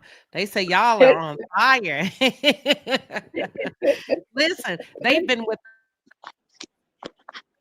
at like we held over 800 strong for 3 hours on a Saturday. That's a lot when people are out doing their thing. You know what I mean? So, Sarah, they're saying this was a hell of a conversation. I wanted to ask y'all a question, and I know Simone's gonna come break it up now. Y'all done fought, but Your mic is cutting in and out, Queen. okay. So here's my final question. Because the more I listen, and we started with Kandi and Todd and their dynamics of the marriage, and then the more I hear people talking, I'm reading the comments, it's almost like Black women are damned if they do, damned if they don't. I kind of feel like there's a little bit of punishment that people implement on Black women for being wealthy, whether it's calling her masculine. She's not a victim, this or that. And I'm gonna go one by one, and I'm gonna start with Don. If you just really pause, do you feel like Kandi's being punished for being wealthy? LaDon. Yes, I do. I think she's being punished for being wealthy. He knew she was wealthy. What I think is that Todd knew that Kandi was getting up in age. He knew her weakness, that she was in a desperate, I don't want to say she's a desperate woman because she's not, but she was at that desperate age that you want more kids, you want to be married finally. And Phaedra hooked them up. Phaedra knew that Kandi really, really wanted to settle down and stuff like that. So she put him on to Todd, and Todd knew going in. Now, Kandi might have knew that, had some feeling. He might not be up enough. That's why I'm going to make him sign this prenup because she's about her business. But I don't think she knew all of what eventually unfolded. But I do think he preyed on her weakness. I think he was an opportunist. because Kandi, she's still, even with that little feeling in the back of her mind, that's why she stuck by that prenup, because she was not going to just go in wide open like that. But he knew that she was desperate to settle down and have more kids and be married before, she got too old, in my opinion. All right. Let's pause. My question is, real quick. Thank you, LaDawn. My question is Kandi being punished for being wealthy? Hershey. Can I interject really quickly? Yeah, go ahead, Trey. I just want to ask a clarifying question. When you say being punished, who exactly are you speaking of? Is it the general public that's punishing Kandi? Just life in general, or Todd? Black general public. Just if you listen to Hey Watching the World 777, welcome. We appreciate you stopping by.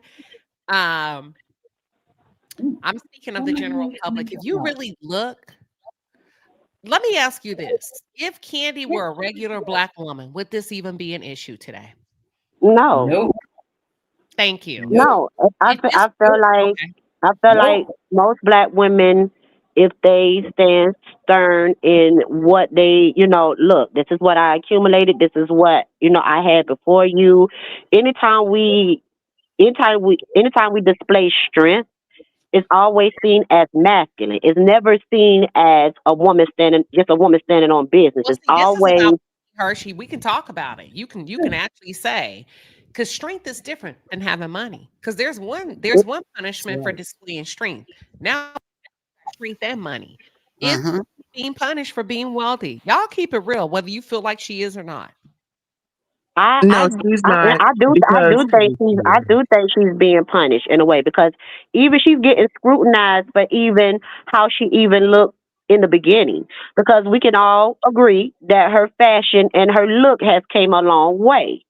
So a lot of people were like, well, when he got with her, she wasn't all that. She was wearing that ugly red hair, and like it's always it's women as Black women, especially when we have money, or when we have a strength to us, or a masculine display to us, it's always scrutinized and picked apart. And would he love her anyway if it wasn't about money? I mean, because when they even got together, that was a whole big thing. They wanted to make her feel like he don't want you because of you. He wants you because of your money. It was always this. And so now with this going on, it's I told you he didn't want you, but with your money, it was never about you. It's a dig. Almost. It's a dig. But then it goes back to the thing of what you said, because if a Black woman is soft and she marries up, now she a gold digger. That's why I say she damned if she do, she damned if she don't. Is she? You're absolutely right. Oh, that's all. I can agree. Right, I can agree with the sentiment that she's damned if she do or damned if she don't, to an extent. I don't believe that she is specifically being targeted or what have you for being a rich Black woman. I do believe that it's more so that she's a rich Black woman who made a poor choice. I believe it's the choice as far as the man, more so than her being rich. Well, see, I have to disagree. I think she's idolized because of her accomplishments. And now that she's made this choice of this gentleman who is raking her over the coals, kind of, sort of, or at least maybe possibly trying to, I think that's the issue. It's decision making more so than just her being a rich Black woman. But it wasn't how he deserve half her stuff. How does Todd deserve half? I'm not saying that Stop. Y'all stand down. Let me go. Order in the court. Order in the court. Order in the court. Hershey. I'm going in my corner. Oh, she was reading off the screen. I'm sorry. Come on. Is Kandi being weaponized for being a rich Black woman? Would this even be a topic if she was broke? Would niggas even have a problem with it, or would they just be like, oh, another one bites the dust? I think yes and no. I mean, we're looking at her because obviously she's an entertainer. We all know her. But I've heard of women who are, or just regular working women and probably making more money than their spouses. They're getting rake through the coals as well in certain situations. You got a lot of women who wouldn't have a husband if the husband had a place to stay or get his own place to stay. You know, it's a lot of homosexuals out there. They staying on people's couches for that reason. They're using these women just in high places like Todd and in lower income ratios. But as far as Candy's concerned, I think she is, I agree with you. She is damned if she do and damned if she don't. You know what I mean? As far as the situation, I think she went into it thinking, like I said before, she wanted the perfect situation. She wanted to be married. She wanted to have more children. She wanted that whole perfect situation and possibly be a power couple. So I think that's what she wanted. I think she thought, like so many women, that it would all come together once, you know, they got married and as it went along. But now seeing how the businesses have failed, that he, in my opinion, tanked purposely and drained money out of her, and seeing how his behavior, the disrespect. I think now she's like, what I thought 11 years ago, I thought it would kind of end up a little bit better. It hasn't. Let me get my ass out of here. I'm done. All right. Hold on. Sarah, Simone, that's an excellent point. An excellent point to the top row of the panel. We're going to go down to the bottom row of the panel and go one by one and allow them to kind of sound off. Sarah Smile says, I love to see strong, smart, and confident Black women. Yeah, I do too, Sarah. I don't hear other women that are prominent in their communities, prominent in their cultures or races, being attacked for being smart, being attacked for having the ability to sit down at home and come up with multi-million-dollar ideas. I don't hear their men coming out to say, how dare you, bitch? How dare you? You're masky. You're this and that. That's this weird ass kink in the Black community. That's just, it behooves me. You know, they not like exactly. us. Exactly. It just runs along that line of how some Black men think as far as, you know, Black women are concerned. Women too. It's not specific to Black men. There are Black women that will tear down other Black women that are making money.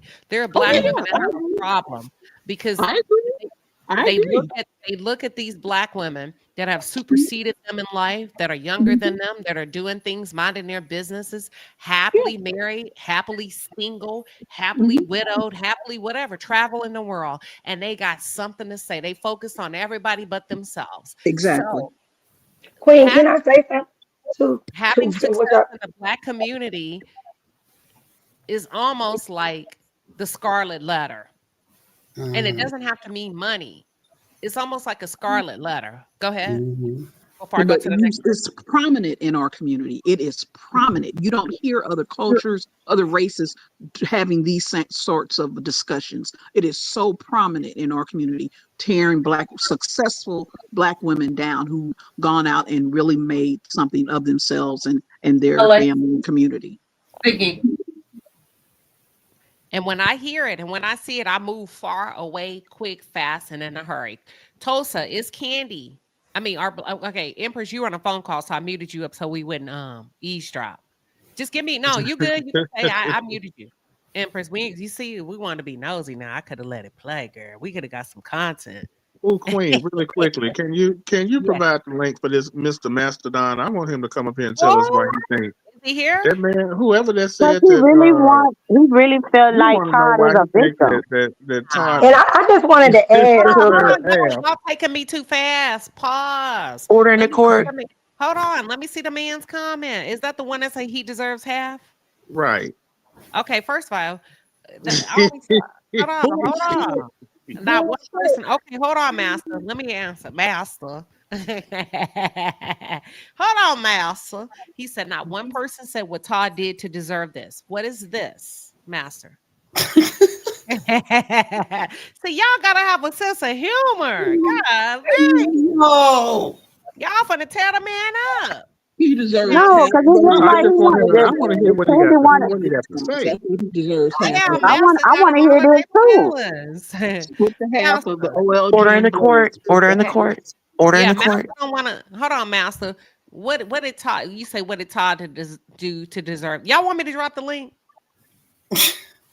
Yes. I'm Yeah, interested. why I'm not? interested Okay, in what he okay, has to okay. say. I'm interested. I want to Okay, know. y'all gotta be calm though. Don't nobody want to come up and they feel like y'all gotta calm. You get what I'm Put on saying? that There's a sexy, strategy. Oh, sexy. I go on But mute. I just can want I add to a Queen different to what you opinion. were Hold on, saying? y'all taking me too fast. I'd like to focus on one thing. Y'all started with Master, now y'all want to switch.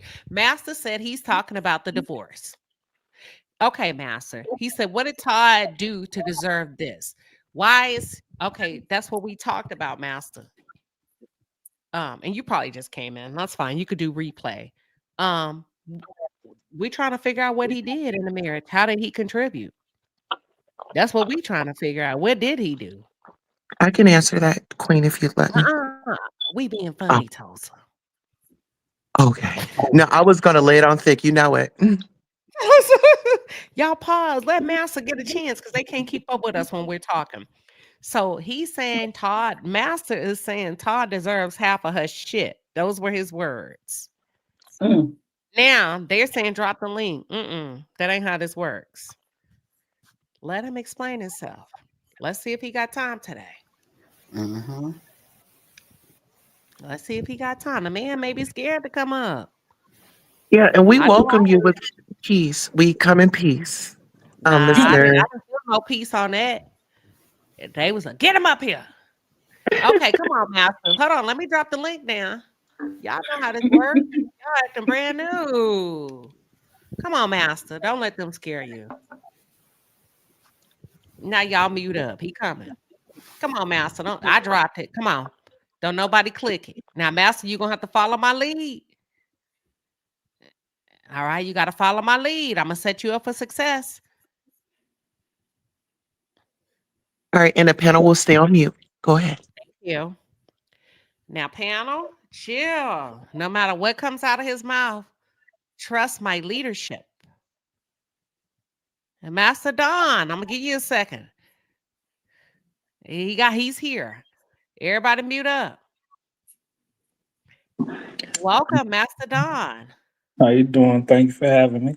Is this your first time coming here? This is my first time. I'm just chilling, smoking, drinking, Shit, I know that's right. and I was looking at what lives was on, and I saw this, and I just looking at the comments, and all the women is just, Kandi so strong. You going in and out. Did somebody just call you? Hold on. Because sometimes when you get a phone call, hold on, Master. You went out. Let's give them a couple of seconds. Sometimes when you get a phone call, it'll kick you out. We're going to wait on you. Can you hear me now? You're back. You're back. Okay, I guess it's when the screen blacks out. That's what happens. My bad. Okay. So you just cruising, minding your business, setting yourself up for success. You see this, you say, who the hell is these people? And you say, wait a minute, they over 800 strong. What are these comments? Pick up from there. Go ahead. Okay, so I'm looking at the comments. I'm like, they're still a black power couple. We known to love them, watching them, on the show and stuff. When we watched the show, I never really seen him do nothing wrong. Like, he wasn't slapping the shit out of her. Or, he wasn't cheating. He ain't got hella outside kids from what I noticed. But it's like, the comments was like, Kandi's so strong. Kandi deserved better. He wasn't on her level. I'm like, they were still a black couple. And I'm like, nobody wants to go through a divorce. Nobody wants to see nobody break up. And then if you breaking up and you don't have a real valid reason that we seen, like, what's the reason for this? And it's like, Todd still is a part of the reason of breaking up. Everybody been calling him a loser. He ain't shitty. He ain't doing this and that. I'm like, damn, he's still a person though. Oh, that's a good point. I don't see no. Keep going. But that's what I was just saying. I'm like, I'm in a marriage. I've been married for 10 years. And shit, my wife hasn't worked the whole time I've been married to her. But if I do have the divorce, she'd get half. That's California. So I'm Outside like, of it being California, forget California, what they say. Would you give it over without California coming in to ask you to? I would give it over because I know she's going to get the kids. That's California. And then it's not really for her. It's for the kids. It's for, your family So they take it from the man because the parent, the mother is usually for, with the kids, and the kids can't be broken out of that stable environment. So that's why they pretty much take it off from the man and give it to the female and the kids.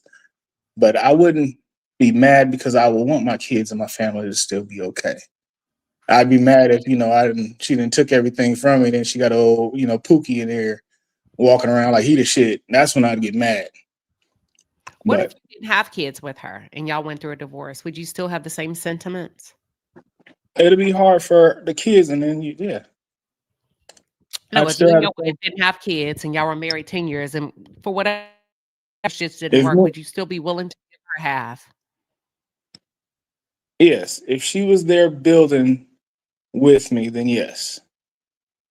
Okay. So Todd's been there with her at the beginning of her empire. I mean, he wasn't there with her music career, but everything else from all her, her parties and her toy lines and shit like that, he's been helping her build, from restaurants to the OGs. I don't know if that the old grandma's restaurant's still working, but I'm just saying that he's been there. So if you're there and you've been building with this person, you deserve half. Let me ask you something. What line of work do you do? I own a construction company in California. Okay. And what type of construction do you do? Is it engineering, infrastructure? So do you do more of the thinking or do you do more of the physical labor? All of it. Okay. Okay. The project. And then how old are you? I am 39. And you've been married ever since you were 29? 20. I've been together for 27 since I was 27. Right. You dated 2 years and then you married. Yeah. And then y'all have kids. Yeah, we got 2 babies. All right. You got real nice. No, I'm just saying. I'm just chilling. I wanted them to meet you. California. I wanted them to feel you as a person, because comments can be misleading. You get what I'm saying? Mm-hmm. Now, what are y'all's question for Master? They quiet now. You see how? No, I agree, because that's what Kandi said. Kandi said, I want to be fair. Anything after the marriage that we did together, I don't have a problem with it. But anything before that, y'all said bring him up, and I brought him up. Okay, y'all quiet. I'm here. I'll sound off. So my thing is, it's so interesting that you said about the businesses, because yes, he built them and they burned down. And I'm not talking about the steak. Okay. It was Old Lady Gang. It was the steakhouse. He had every plan, but without the right the right budget and the right mindset. He wanted to be in there. Listen, let me calm down, because first and foremost, you don't hire your family to come in there and work no damn business. Do you not remember that there was a whole pew pew situation with Kandi and her ghetto family? Come on now. Auntie. What are your thoughts to that? I've been building my business for the past 3 years, and it's a stressful event. Most businesses don't make it out the first year. Those stats that they have, it's true. It's hard to float your business until business comes in. Now, 90% of restaurants fail. You're not beating McDonald's. So they had businesses. You're going to make some money. You're going to invest. You're going to lose. Their businesses fail, but that don't make them a failure. As a team, they failed those businesses. It wasn't just him by himself. They got into that as a team. So if he failed, she failed. They were a team. So let me say this. Hold on, y'all. Everybody pause. I'm gonna get in there, and then that'll give you all a chance just to come straight. You're still on mute, Empress, just FYI. But listen, I'm gonna say this to you. I'm glad you brought up McDonald's. A week or two ago, we were talking about how Chick-fil-A, McDonald's used to be the #1 restaurant. Most people didn't believe me. I said they were. But and it's called the Chick-fil-A effect. How Chick-fil-A was able to beat McDonald's out of being #1. We talked about it on a page. They anticipated the need, and they started to build the customer service and put things in place to anticipate the need and the demand. And that's how they beat McDonald's, right? Mhm. Chick-fil-A Right. effect. That means I'm an overstaff, even though I don't have the business, I don't have the clientele, but I believe in it so bad and so much that I know that when it hit, I'm already have people in place. So they created their budget to serve the people. And y'all, he's right. McDonald's is the number one restaurant or number As two. long as McDonald's holds on to their fry I recipe swear to God, and don't it sell that is. shit at Walmart, McDonald's will always be number one. And that's been for years. And y'all are like, what? This is not a lie. If you listen, go back and do the research, listen, you be like, McDonald's, I don't even eat there. It doesn't matter. Number one. But go ahead. I had to break it up a little bit, but he's right. So Somebody what if want but your when we think just about, okay, to be so clear, so what if your wife, you know, because you say you built the construction company all this time, you say your wife has been there, but what if your wife was the main source of accumulating debt, and like in your marriage, do you still think she deserved half if she was the sole reason why a lot of your debt was accumulated? My She wife, means every time you winning, she's spinning. She start a new project. She won't listen to you. She start new construction. You be like, you don't even have a builder's license. Come about. my wife, my wife worked 3 months after she found out she was pregnant. And then she stopped working and she hasn't worked since then. So she's been accumulating debt because she's not bringing in any income. I So do wanted you her to think focus she on the deserved kids. half But because being a was she in the mom is tank a with You you? job. gotta listen to what he's saying. Did you She's just hear been what he with me since said? the Are y'all beginning. listening? I think they listen. I am I don't Queen. think He they said that his listening. wife was I'm accumulating debt listening. because she's not working. So that's why I'm saying, do she deserve half? If y'all decided to get a divorce, would you really feel like she Mercy. Did deserved you hear what half that if man she just was said? accumulating debt? She's been with me since the beginning. Okay. I used to be a security guard at Rite Aid. And now I own a company and I'm an engineer.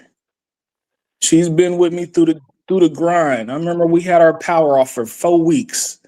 She didn't leave. She stayed here with me. We gonna figure out how to use this propane grill. So I'm like, she was in the trenches with me. That's why they like Steph Curry. They were like, well, she wasn't shooting in the basketball gym with you. Aisha Curry don't deserve half, but really she was. While he was focused on basketball, she was focused on taking care of his legacy, his kids. While I'm able to focus on this, thank you for focusing on that because they need both of us. But we're a team. You feel me? So I'm like, even though you guys seen Kandi because she's the popular one, Todd was in the background. We still don't know what Todd really was doing. But like, I think her question is if it incurred her going into debt, if it incurred him not paying the bills, if you're out there building and your wife is constantly pulling from the account and you're saying, okay, the account has the money. The problem is, why are we a year behind in rent? What'd you do with that money? That's where the problem would come in. Because I'm like, she's gonna take from the account. She got to make sure stuff gets taken care of. The kids got this. Kids need No, the shoes. business. If your wife starts a business, which Todd did, multiple businesses, only for Kandi to find out, why are you taking all this money out the account and you're not paying the businesses? You're not paying the rent. I'm being sued. Whoa. That's what they're asking you. Okay, I got you right there. Yeah. That's some sneaky shit. But then I would say, why didn't Kandi know about all this? They're a team. She not gonna spend nothing out the account without me knowing it, and I ain't gonna spend nothing in the account without her knowing it. So I'm like, if he's doing this and spending this type of money, then how come she acts like she doesn't know about it, or she just pretending like she don't know, so she Probably don't didn't look like know. she's a part of it? So I think sometimes you get to a point. Let me ask you something. Like you get to a point sometimes, I think when you don't have it, you can watch every dime. But when you hit a certain threshold, it takes a minute to realize stuff is missing. I remember it took me 2 weeks to realize somebody stole $600 from me from a gas pump about a year ago. Now, look, back in the day, I'd have been like, hell no. But it takes a little bit. Can we agree to that? Once you hit a certain threshold, it takes a little bit. Yeah, I got you. Okay. I can agree to that. I would love to hit that threshold where I can't tell I'm out of millions. You can tell, but it takes a little bit longer as opposed to where you used to be. Because you're not checking often to see if the direct deposit hit. You know, you just went out to have a steak. And now you're probably cooking at home. And then all of a sudden one day you be like, it's just by the grace of God, you notice maybe 6,000 in Kandi's thing. She would have to track 6,000 to find where it went. And then you start to get to a point where you have to track 600. If you do 600,000 divided over, go ahead. With the technology we got now and everything's at your fingertips, whatever comes out or goes in your account pops up in your phone. Yeah, but at a certain threshold, you don't even own your account no more. Somebody else is overlooking that. You don't have time. You get what I'm saying? When you really so you paying the accountant to look over your account. Why didn't they tell you what was going on? Because they don't look every day like pennies, like we do like poor people. So that's what I'm saying. Until we've had the rich experience, we don't have the rich advice. But what my Well, question when to you that hire an argument- accountant, you got to hire an accountant to watch that accountant. Go ahead. My question to that argument is, why are we not hearing or reading these things in the divorce papers that Kandi filed? Because if we're putting Kandi at a pedestal where she is this ultimate businesswoman, and we are understanding that she's more than likely been putting this divorce in play for some months now, I would assume that if he was funneling money or doing this, that, and the third, that she would already have that in her pocket to use for the divorce. And that would be Can I help one you of out the there? main reasons. Hold on, Okay, but it I'm gonna doesn't help mean you out you're there. going to use it. Go ahead. I'm sorry. Okay, so do y'all remember on the show when Todd had started a new business and it was a scene where Kandi was like, what? You started, Todd starting all these businesses and then they're not they're not taking off. So if you are a liability and you're not an asset in this marriage and this is not your money and now you're feeling entitled because you're my husband. Yeah, you my husband, but I don't need you spending irrationally. I don't need you, yeah, I'm going to ride with you, but it's like, okay, we didn't try things and I'm going to give you the opportunity to make you feel whole, to make you feel masculine, to make you feel like I'm supporting my husband. But if you don't have a long-term goal of us retrieving that money back, because when we think about those restaurants, that Kandi's been out of more money than she's been put in those restaurants. Now she's got an eviction. Now it was a whole situation where 911 had to be called. Okay, now life insurance. Now the insurance on the establishment is being taken from because it was a situation that happened there and they're responsible. So you're more of an you're not an asset, you're a liability. And when you talk about financial woes and things like that, look at Wendy Osefo and her husband in the damn courts right now because they didn't have financial literacy. I said what I said. Go ahead. But let's keep that at Kandi. Let's keep it at Kandi and Todd, though, because to your point, if she's complaining about the money being spent, are we assuming that this is our money and not your money? It could be just your money or my. Kind of falls back into the. But Trey, we're married. It could But Trey, be. we're Even though married. we're Does that give me the married. right to go in there and just start spending millions of dollars just because it's fair?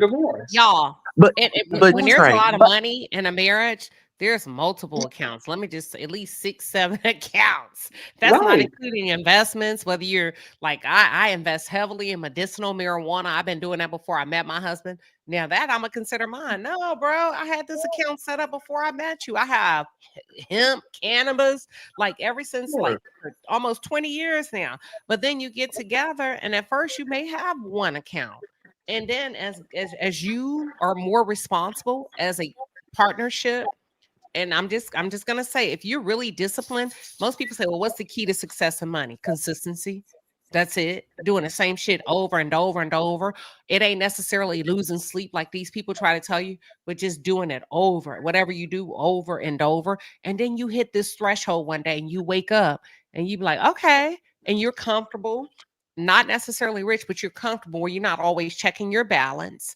And then before you know it, you have multiple accounts because you understand, don't put all your eggs in one basket. We got this account for this account for that. You may have 3-4 different accounts. He may have 3-4 different accounts, or she may. And then you have a couple of them that you have together, but you have access to them all. But do you watch them all? No. Can you go get money out of all of them? Absolutely. Do you always check all of them? No, because you're in love. And you assume that the person you're sleeping with, hey, if there's something big or huge coming out, they're going to tell me. So you don't feel a need to do a check and balance as if you're married to a child when you're married to a man or a woman.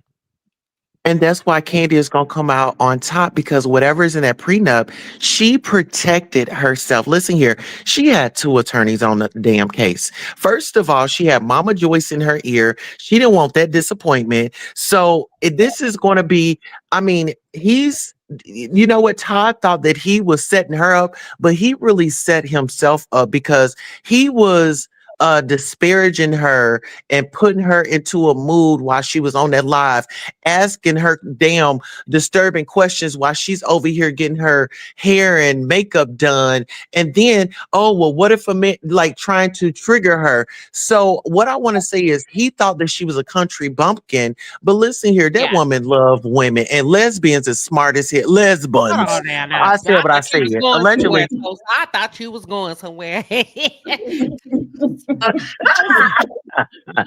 I mean, when she said about the country bumpkin, I do think Kandi played country dumb, and it's what we call down south country dumb, especially since Todd is from up north, and it seemed like they could smell the country, and they feel like you're not as fast as others, and I do feel like Kandi was like, this man think I'm stupid at a certain minute, at a certain amount of time. And I really think that she went in with, I'm going to protect myself. She had a lot of noise in her ear, but I think she went in to protect herself because, like I said before, this was a dig that a lot of people went in her face. He's an opportunist. He don't want you for you. He wants you for your money. It was a lot of people that was the first thing they said when they was getting in an argument, calling her sugar mama. She financing Todd. This was the going thing since the beginning of their courtship. Well, that's why I asked y'all.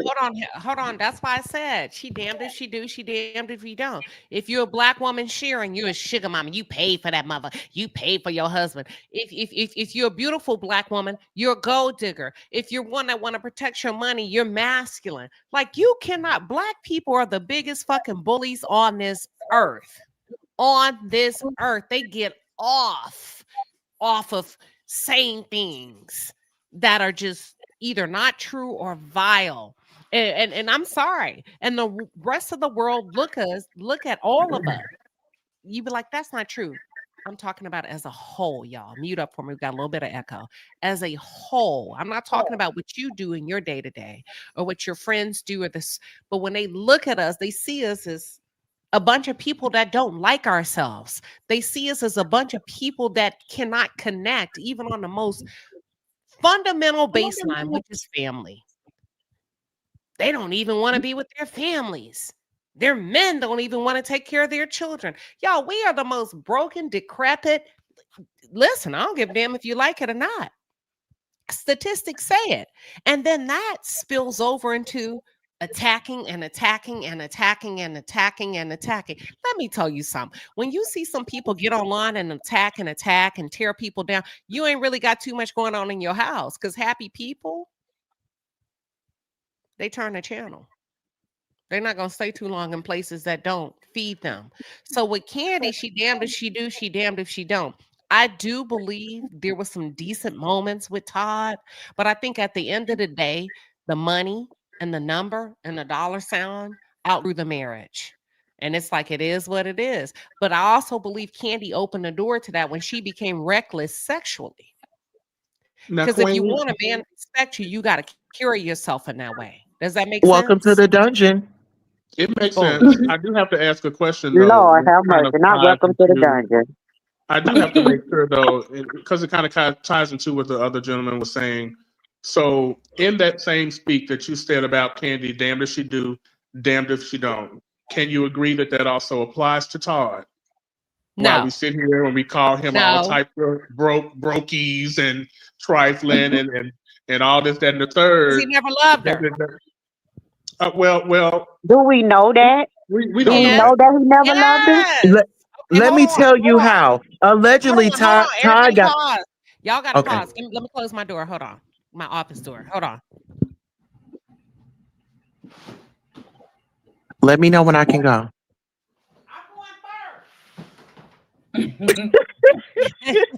Y'all hit that like, share, and subscribe. Tell somebody that we're live. That was such an auntie move right there. I'm going first, and it's all the way in the back.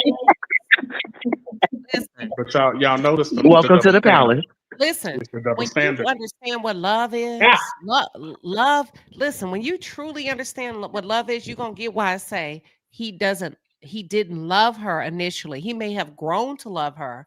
There may have been some highlights in the marriage. The moment that nigga sat down at that altar the night before the wedding and was talking about money and didn't trust that they would get it ironed out on national television, that's not love, y'all. That's self-interest. That's like, if you truly have been loved, let me tell you something about love. It's going to pause. It's going to say, let's take this offline. I'm not doing this right now. I am not doing this in front of these cameras. A man that truly loves a woman, I don't give a damn how much money she has. You know what? We're not doing this right now. Not on these cameras, because a man wouldn't want to risk his reputation for being a sucker for money or a gold digger. He wouldn't even want people to get the wrong impression of him. That's why I say he didn't love her. He loved the money. But Todd admitted that, though. He admitted that when he was asked in the interview, was he ever thinking about marriage? He said, nah. He said, no, she was cool. I'll play it. I got it. Keep going, Empress. He wasn't at that time. Had a But, nice booty. So do y'all think Kandi was ever in love with him, or she just was with him because she wanted a baby? Because there's some women that just want married. They just want to say one time they've been married. Kandi wanted something normal and real. Kandi wanted something normal and real. Thank you. She already I'm had a baby. just saying, there's some women that just want marriage, and I just want to be able to say I was married at least once. No, she don't already had a baby, but So, you know, she wanted the family. Somebody that didn't love her. So, Queen, I just want to verify this real quick. Are you telling me that if Todd was truly in love with Kandi, it would not have still been a damned if you do, damned if you don't situation for him, as far as the public scrutinizing and chastising him for being a man who's trying to marry up? Even if he was in love with her, we still wouldn't be saying, oh, this is just a brokey gold digger Negro, Men marry a up ain't too much homosexual at the house. Men that marry up ain't gonna be talking about money publicly. Not like that. I guarantee that. No, oh, I swear to God. Okay, I said it bad. Men that marry up that truly love the woman, they're not gonna put their financial business out there like that. They're not going to be trying to take the spotlight or jump in front of the camera and do all this. See, this is my thing. Love does not hurt. They have. You wouldn't even know who contributes what in the marriage. You would never know. And the fact that we do. Go ahead, Tulsa. No, I was just going to say love does not hurt. And, you know, me and my husband, we did have some disagreements. But guess what? When we go out in public, baby, it's picture perfect. Because it first of all, it wasn't that big and we got over it, and it wasn't for everybody's consumption. I think that we're in a day and age right now where everything has to go on social media, even when you're going out to have dinner. I think it's very disrespectful and rude for anybody to go live or something like that over dinner. I said what I said, but allegedly Todd got tired of staying in the light. And he got tired of finishing strong at the welcome to the dungeon parties, you know, and Todd proved why Kandi and Portia jumped in the lady pond. Hello? No, he did not. No, he did not. First of all, when she found his ass, he was in the background. Well, you know, She was the main cast. Hold But he on. wanted to Hold stand on. in a light, and he You wanted to couldn't stand finish in a light strong. when I found you in the dark. Because if your calling and your purpose was in the light, God would have put you in the light as the leading man or the leading lady. So Did you you see Blaze Steakhouse? Did you see Old Lady Gang Baby? I'm putting in the work. I mean, we gonna hire these family members. We need everybody armed, and we need everybody gangster. This how we do in New York. And that's the problem. Y'all be competing with y'all's family and stay with what God has purposed you to do. Because if Todd would have got real comfortable with being behind that camera and being behind the scenes, and if he would have waited, a lot of times y'all be trying to rush y'all's blessings. But if he would have waited, and just grew organically, he had the most experience behind the camera. He has a view that she doesn't have. But if he would have just accepted where he was for the moment, because things always get better. If things always get better. He detested where he was, and he wanted to come up fast. But if he would have waited, he would have been the leading production overall, anything she would have done without challenging her, without clicking his button, talking shit about his own wife in the third person, right? However he was doing it with these rhetorical questions, but you really coming after your wife. If you would have just sat still and accepted your calling in life, you would have been okay, but you didn't. That man competed with his wife in his own marriage. I agree with that one. And that right there is traumatizing. That will make you cry. That will make you feel depressed. I mean, if anybody's been married, like your husband is your best friend. This is your confidant. You tell them, your deepest, darkest feelings. You're more vulnerable to your partner. And that's why I said, like, it's all about the foundation. And this goes back to dating in the workplace. She dated in the workplace. You know what I'm saying? She wanted something He dated normal. in the workplace. That wasn't her job. That was his job. That was Phaedra's job. Okay, it was both of How their you jobs. doing? You're right. She was the cast, but he That was dated. Candy's job too. So in other words, y'all don't think they was equally yoked, because at the end of the day, even though he had the job behind the cameras, he still wasn't on Candy's caliber of money, status of money You don't have to and be wealth. equally yoked if you can pull your weight in other areas. And listen, So do y'all he's think he so was quick on his feet. so do you think he was able to pull his weight in other areas? Because they did seem Let like me they had tell a you. partnership. It This is did how seem like that. he pulled his weight. He told Kandi, "Hey, it looks better when you're married. When you are married, and Queen Sheba back me up. When you are married and you're presenting on television, you're a family. That's what I mean. You get more advertisers, you get more opportunities. So this goes back to the Nene party when old girl said that she heard that Todd was an opportunist. Todd had dumped his girlfriend, said Kandi couldn't sing. He didn't like her. She was a country bumpkin, and he was there for the money. And that may That's be the true. foundation. But before we get there, if you talk, that means he wasn't there for the right reasons. But even before we got there, let's talk about where we were before we got there. When you said he whispered to her, "It's best to be married." He didn't whisper to it. He had the bone collector, that African man, to whisper it to her. Production get their way before you do. Do you not know that? They get there, they get a lay of the land. They got to go in there, sign the contracts. They have to be the ones to go. When you shoot a reality show, production's there way ahead of time. They're going in to contract with the restaurant. We want to film here. Da, da, da, da. They're the ones that lay the contract. They meet everybody before the cast does. So you think that man came up out of nowhere to tell? Do you really think that was an organic moment when he told Kandi, "Whoever's with you is here with you right now, your husband"? He got paid on the side, allegedly. So you're questioning the I mean, he did tell validity Sheree of she that would never African get married, and she didn't. So I don't Go know. ahead, Trey. Go ahead. No, go ahead. No, Trey, I Oh, think you had a is our man Oh, still I here? was asking. I said, so Oh, I'm sorry. you're questioning the validity of the African soothsayer. Is that what you're saying? I mean, I ain't trying to go there, but I don't think Todd has. Because I mean, he did tell Sheree she would never get married, and we can see right now she ain't never got married. He said she would never get married again. I mean, Is he real or is he not? Because he ain't told a lie yet. I don't know. It's joggers. Joggers. Wow, listen, y'all ain't really right. Listen, it's a lot with this Kandi and Todd. We are very heated over it, but it's a good heat, and we're talking about it, and we're just working through it. Erica, what are your thoughts? You can come off.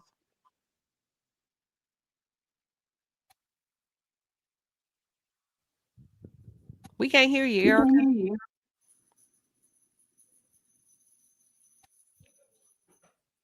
Let me drop the link in the chat. I'm gonna drop her down. Let's see. Let me hit paste. Let's do a mic check for Erica. Okay, Erica, come. I'm gonna let you go out and come back. Come right back in. No wonder why Erica probably been trying to get in. Her device isn't connected. Y'all, it's Queen, been a could hell you of do a your conversation. spiel? What you hone into? Go ahead. Go ahead. No, go ahead, Tulsa.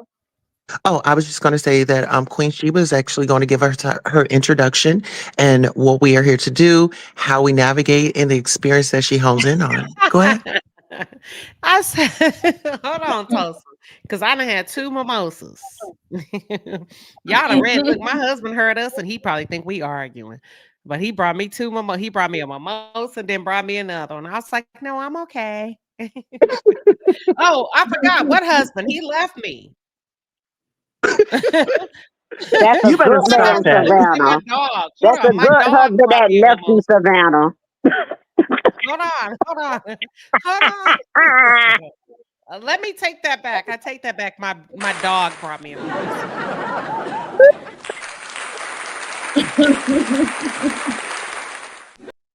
Okay, Erica, let's do a mic check. No, I was sitting here enjoying y'all. I forgot that I was even on here. I don't even know I dropped it. Girl, want me to drop you down? Yeah, I wanted to say this too real quick because I was listening to the guy, but then I was wanting to say before he started, I wanted to say something about just when they were speaking about her who was more masculine or saying that she was the husband, in a relationship. But I just wanted to say this, it's really more so a sign of the times if you think about it, because this generation is supposed to be what, beta? Beta is female. So unfortunately, these men, we got a bunch of bitches. That's all I wanted to say. So it's almost like it's hard for us to date. And when you date, it is almost like you meeting somebody in a sense that, you damn it, they're not taught to be a man. So I wanted to ask that man, what did he define as being a man right now in 2025? That's You a good know? question. So That's a I was good mute, but that's just where I was thinking when y'all were speaking on it, because it's hard to date, even not just as a black woman, but just period. That's good. Thank you, Erica. You want me to drop you? Yeah. And Okay. hey, Erica bye, said everybody. I'm Love all y'all. Love Thank you. you, Bye. See Erica. y'all. Bye. Queen. Listen, I'm gonna Queen. drop Erica. People do forget they be up here. They be having a good time and cleaning and cooking and forget. But yeah, y'all. I mean, it is what it is. Let me just tell you something. When you find something good, you keep it. You work on it. And I'm just Master Don came on. He said, "What did Todd do to deserve this?" And it's funny because if you go through social media and they show these funny clips of men doing stupid stuff that most people are on the outside looking in, because your marriage is your marriage, right? But when people on the outside looking in are like, "Oh, that was so rude. Why you're so mean to her?" And then people are posting the comments. According to him, the divorce came out of nowhere when there's been years of unappreciation, a lack of acknowledgement, a lack of tenderness, a lack of affection.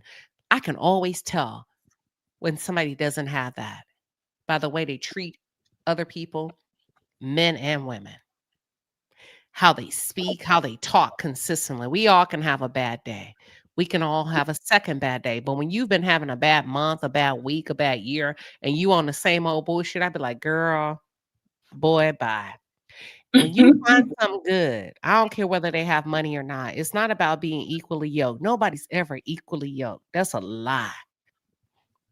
Equally yoked, we'll never all have the same. We'll never have the same work ethic, the same family values. Never, ever, ever.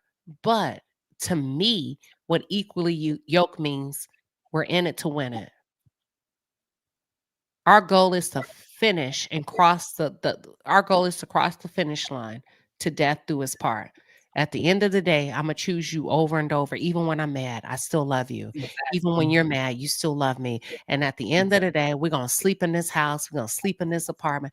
I love you. I will never cut you at your core. I will never slash your dignity. And the day I do, and you bring it to my attention, it's going to hurt my heart because I never meant that. And if I don't know it, guess what? And by the way you love me and I love you, and if I match you or you match me, or if I watch you, you're going to teach me that, or I'm going to teach you that. And then listen, with onboarding and relationships, it happens really fast when somebody loves you.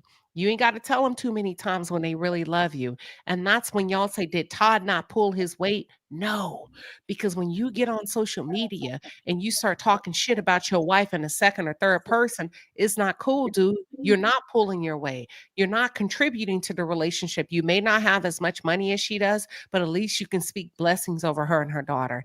At least you can speak blessings over the union and the commitment that God has given you both. You ain't did none of that publicly. You're here to kill, steal, and destroy, my nigga. And because of that, I don't believe you have the best interest of this woman and or her child, let alone yours. Because here's the thing, Kayla and Raleigh were here before Ace and Blaze.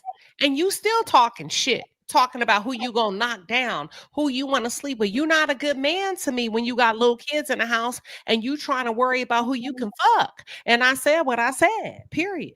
Her friends, to be exact. Period. Black man out here talking about he's going to screw his wife friends after they divorce or they break up. And y'all talking about this dude is stand up. Oh, this was the man with the master plan. No, this man was a damn scheme. And Bertha called it out. It was a scheme that Todd set up that had them come to Kandi with the bullshit. Shit. Hello. Period. I also side her hairdresser though too now because she co-signed that. So I'm trying to figure out did they have the teachers? Wake it up. No. What I'm saying is, for her to co-sign that and her to be friends with Kandi, saying, "Oh yeah, I would rather for my mate to be with a friend." It's like, do you have eyes for Todd? And did you and Todd have something going on too? Because why would you co-sign that and you close to me? You peep that? That was kind of weird to me. Let me say this. But one my thing friend is not. Let her finish, Tosa. You got to let her finish. Go ahead. But one thing I want to say, because I have to drop down anyway. But one thing I want to say is that I do think Kandi did love him, but I also think she was desperate for marriage in a way. I believe that. Because a lot of women are desperate for marriage. I blame you for this, Queen, because you had me over there in the manosphere, and I went down a rabbit hole. Okay, and even on TikTok, there are women that are paying mediocre men to rape them. Okay, they are paying men to rape them. Oh no, man! Don't say that. Don't say that. You gotta watch what you say. You gotta watch what you say. No, I'm watching what I say. No. You gotta watch what you say because there are certain words you cannot say. Okay. There are women that are, Don't even taking advantage of. Let's get back on topic. I'm saying it's a desperation for some women to want to be accepted or validated by men. And I don't think that's all Kandi was, but I do think that she wanted marriage. I think that sometimes women feel like that's the end goal, to be validated, is to feel like somebody wanted to marry me. And I think that was part of the problem too. And I think Todd smelled that. I think he smelled that on her. And I'm sad that a powerful Black couple is like separating, but I see both sides, and I just hope the kids are good in the outcome. Or hold on, did you say rate or a P? Rate. P. I didn't know. That's what I said. T or P? T. RATE. Okay, gotcha. Okay. As in Tom. There are women that are paying men to actually rate their look, rate how they look on. Pause. The computer. You remember we talked about when McDonald's tried to do the automatic algorithm and they couldn't understand Black people? And you gotta okay. Even though Okay, you're so not saying that, let me use another Hershey, word. There wait. are You gotta women. wait. Hershey, wait. Let me finish. Okay. And then somebody talked about the McDonald's thing where they were getting orders wrong because they couldn't pick up what we were saying. Even if you're saying rate, the transcript is not always correct. Y'all get what I'm saying? So Okay, we I got to get understand. more we got to become more diverse. They wanted these men to score them Okay, on yeah. a scale of 1 to 10. They actually put themselves, you got to give a computer, when somebody reports something, you got to give the computer something. So listen to me. Always follow the lead of the content creator. Never get in front of us. If you're saying rate, can you give us more context about the scoring method? Just in case somebody wants to get cute. Tell us about the scoring method that you were describing when women would put themselves in a lineup so that men could rate them on a scale from 1 to 10. Okay. I saw where women were literally begging and paying for mediocre men to score their profile pics. How do I look? What do you think about me? It's like they wanted a validation from them. And these men wasn't all that just because they probably worked out or sort of kind of attractive. They wanted it's like they wanted these men to score them. And it's like, so you're paying to get your feelings hurt because they were like, oh, I'm being brutally honest. I'm going to tell you this. And a lot of these men were going in, oh, you're not that cute. This picture don't look good. And it's like, y'all really, it started to make sense that a lot of these women are desperate for men validation. And a lot of these women, marriage is the final goal. And and a lot of women, you even said it, that a lot of women that's their dig. Nobody wants you. You ain't even married. You ain't even got a man. And I feel like Kandi wanted to at least say she was married. And it's a desperation thing. It's a goal thing. But Yeah. here's the thing. When you come on a panel, anybody, let me just give y'all some panel rules. Normally I don't know what everybody else does. Let me tell you, when I allow people to click my button, I feel like you're here with me. So we got to be careful. Hershey, this isn't specific to you. Always give context just in case somebody want to get cute and click report, that there's a follow-up that we can submit to YouTube, said, no, this is what they meant.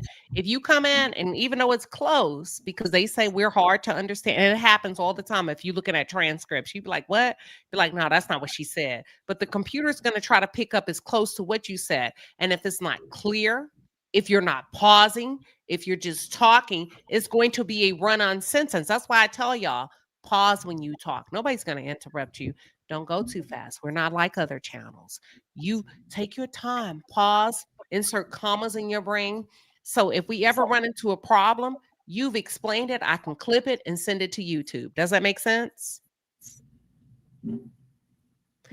Yes, absolutely. Absolutely. You didn't do anything wrong, but I'm just being responsible as a facilitator of the conversation, because if I misheard it, then the computer can mishear it. And that's okay. And you did a great job of explaining it. But the reason why I told you to come back and re-explain your scoring system so that the computer can pick that up too. Does that make sense? Absolutely. And Yeah. I would use the word score instead of that word because it can't, I'm a little country, so I can't be misunderstood. All So y'all I have to absolutely do is get when it. y'all go on a panel, listen. Get your thoughts, pause. If you're not done, say, can I finish? And all of that. And a good content creator is going to let you finish. They're going to make sure you don't get interrupted. And they're going to ask you to come back and clarify. You good over here, but I had to get in there because if I misunderstood, then the computer can misunderstand. Oh, you misheard it too? Okay. All right. So she's good. She came back and explained it. And we just have to capture it because there's a lot of people that are minding everybody else's business except their own. I know what time it is, so I just wanted to make sure Thank you you were for the good. panel etiquette. All right. Yeah. Hershey, it ain't Thank nothing you. But special.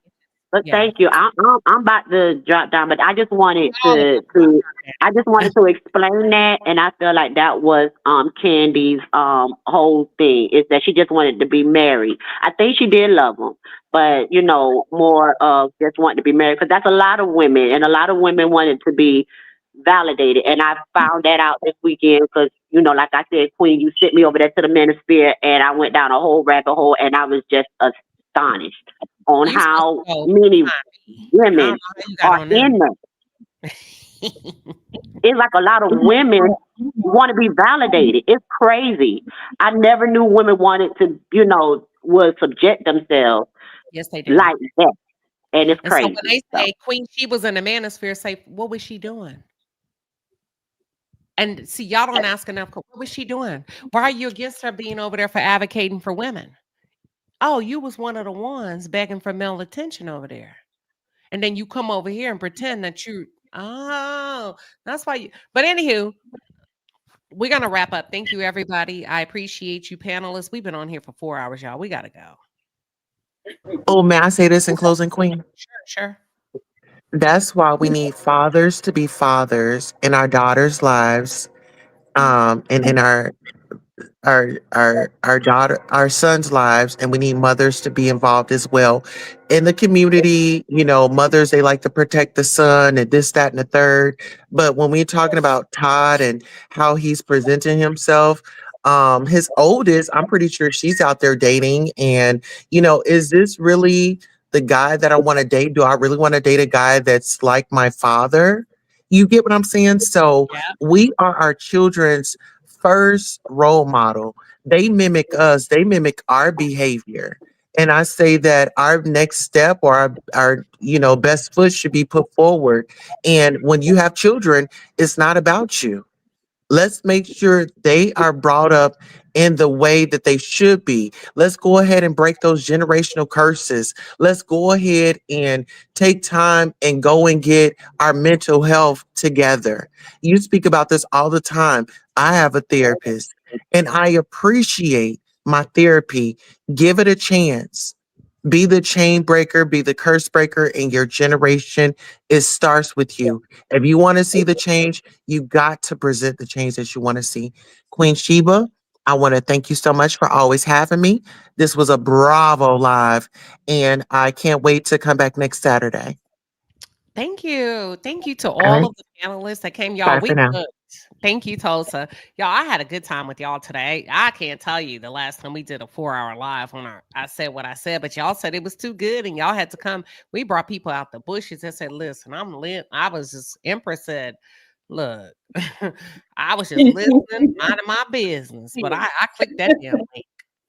I Go just ahead. couldn't tolerate keep hearing when Kandi as a victim, where I really saw what she did as a strategic move for what she wanted in life, rather than waiting for agree or disagree. This is what she chose to do. Yeah, it's been great. Y'all have hung in there. Yeah, I'm gonna come back. They still want us to go. We're gonna go ahead and get off here. They said, can we come back and cover Princess and Ray J? Yeah, we will. We will. I promise you. We gotta catch it. We got so much stuff over here. Thank you, Janice Jacob. She says, bravo, bravo. Thank you, thank you. Y'all, thank you on this beautiful Saturday. You got one more day off. Enjoy yourself. God bless you all. Thank you for all of the first timers that was just scrolling YouTube and said, I'm coming up. Hell, this is a good conversation. Y'all did that today. All right, everybody, have a great day. All right, I'm gonna remove everybody so they don't have to do this. All right, so it's been great. Thank you, everybody. Enjoy your evening.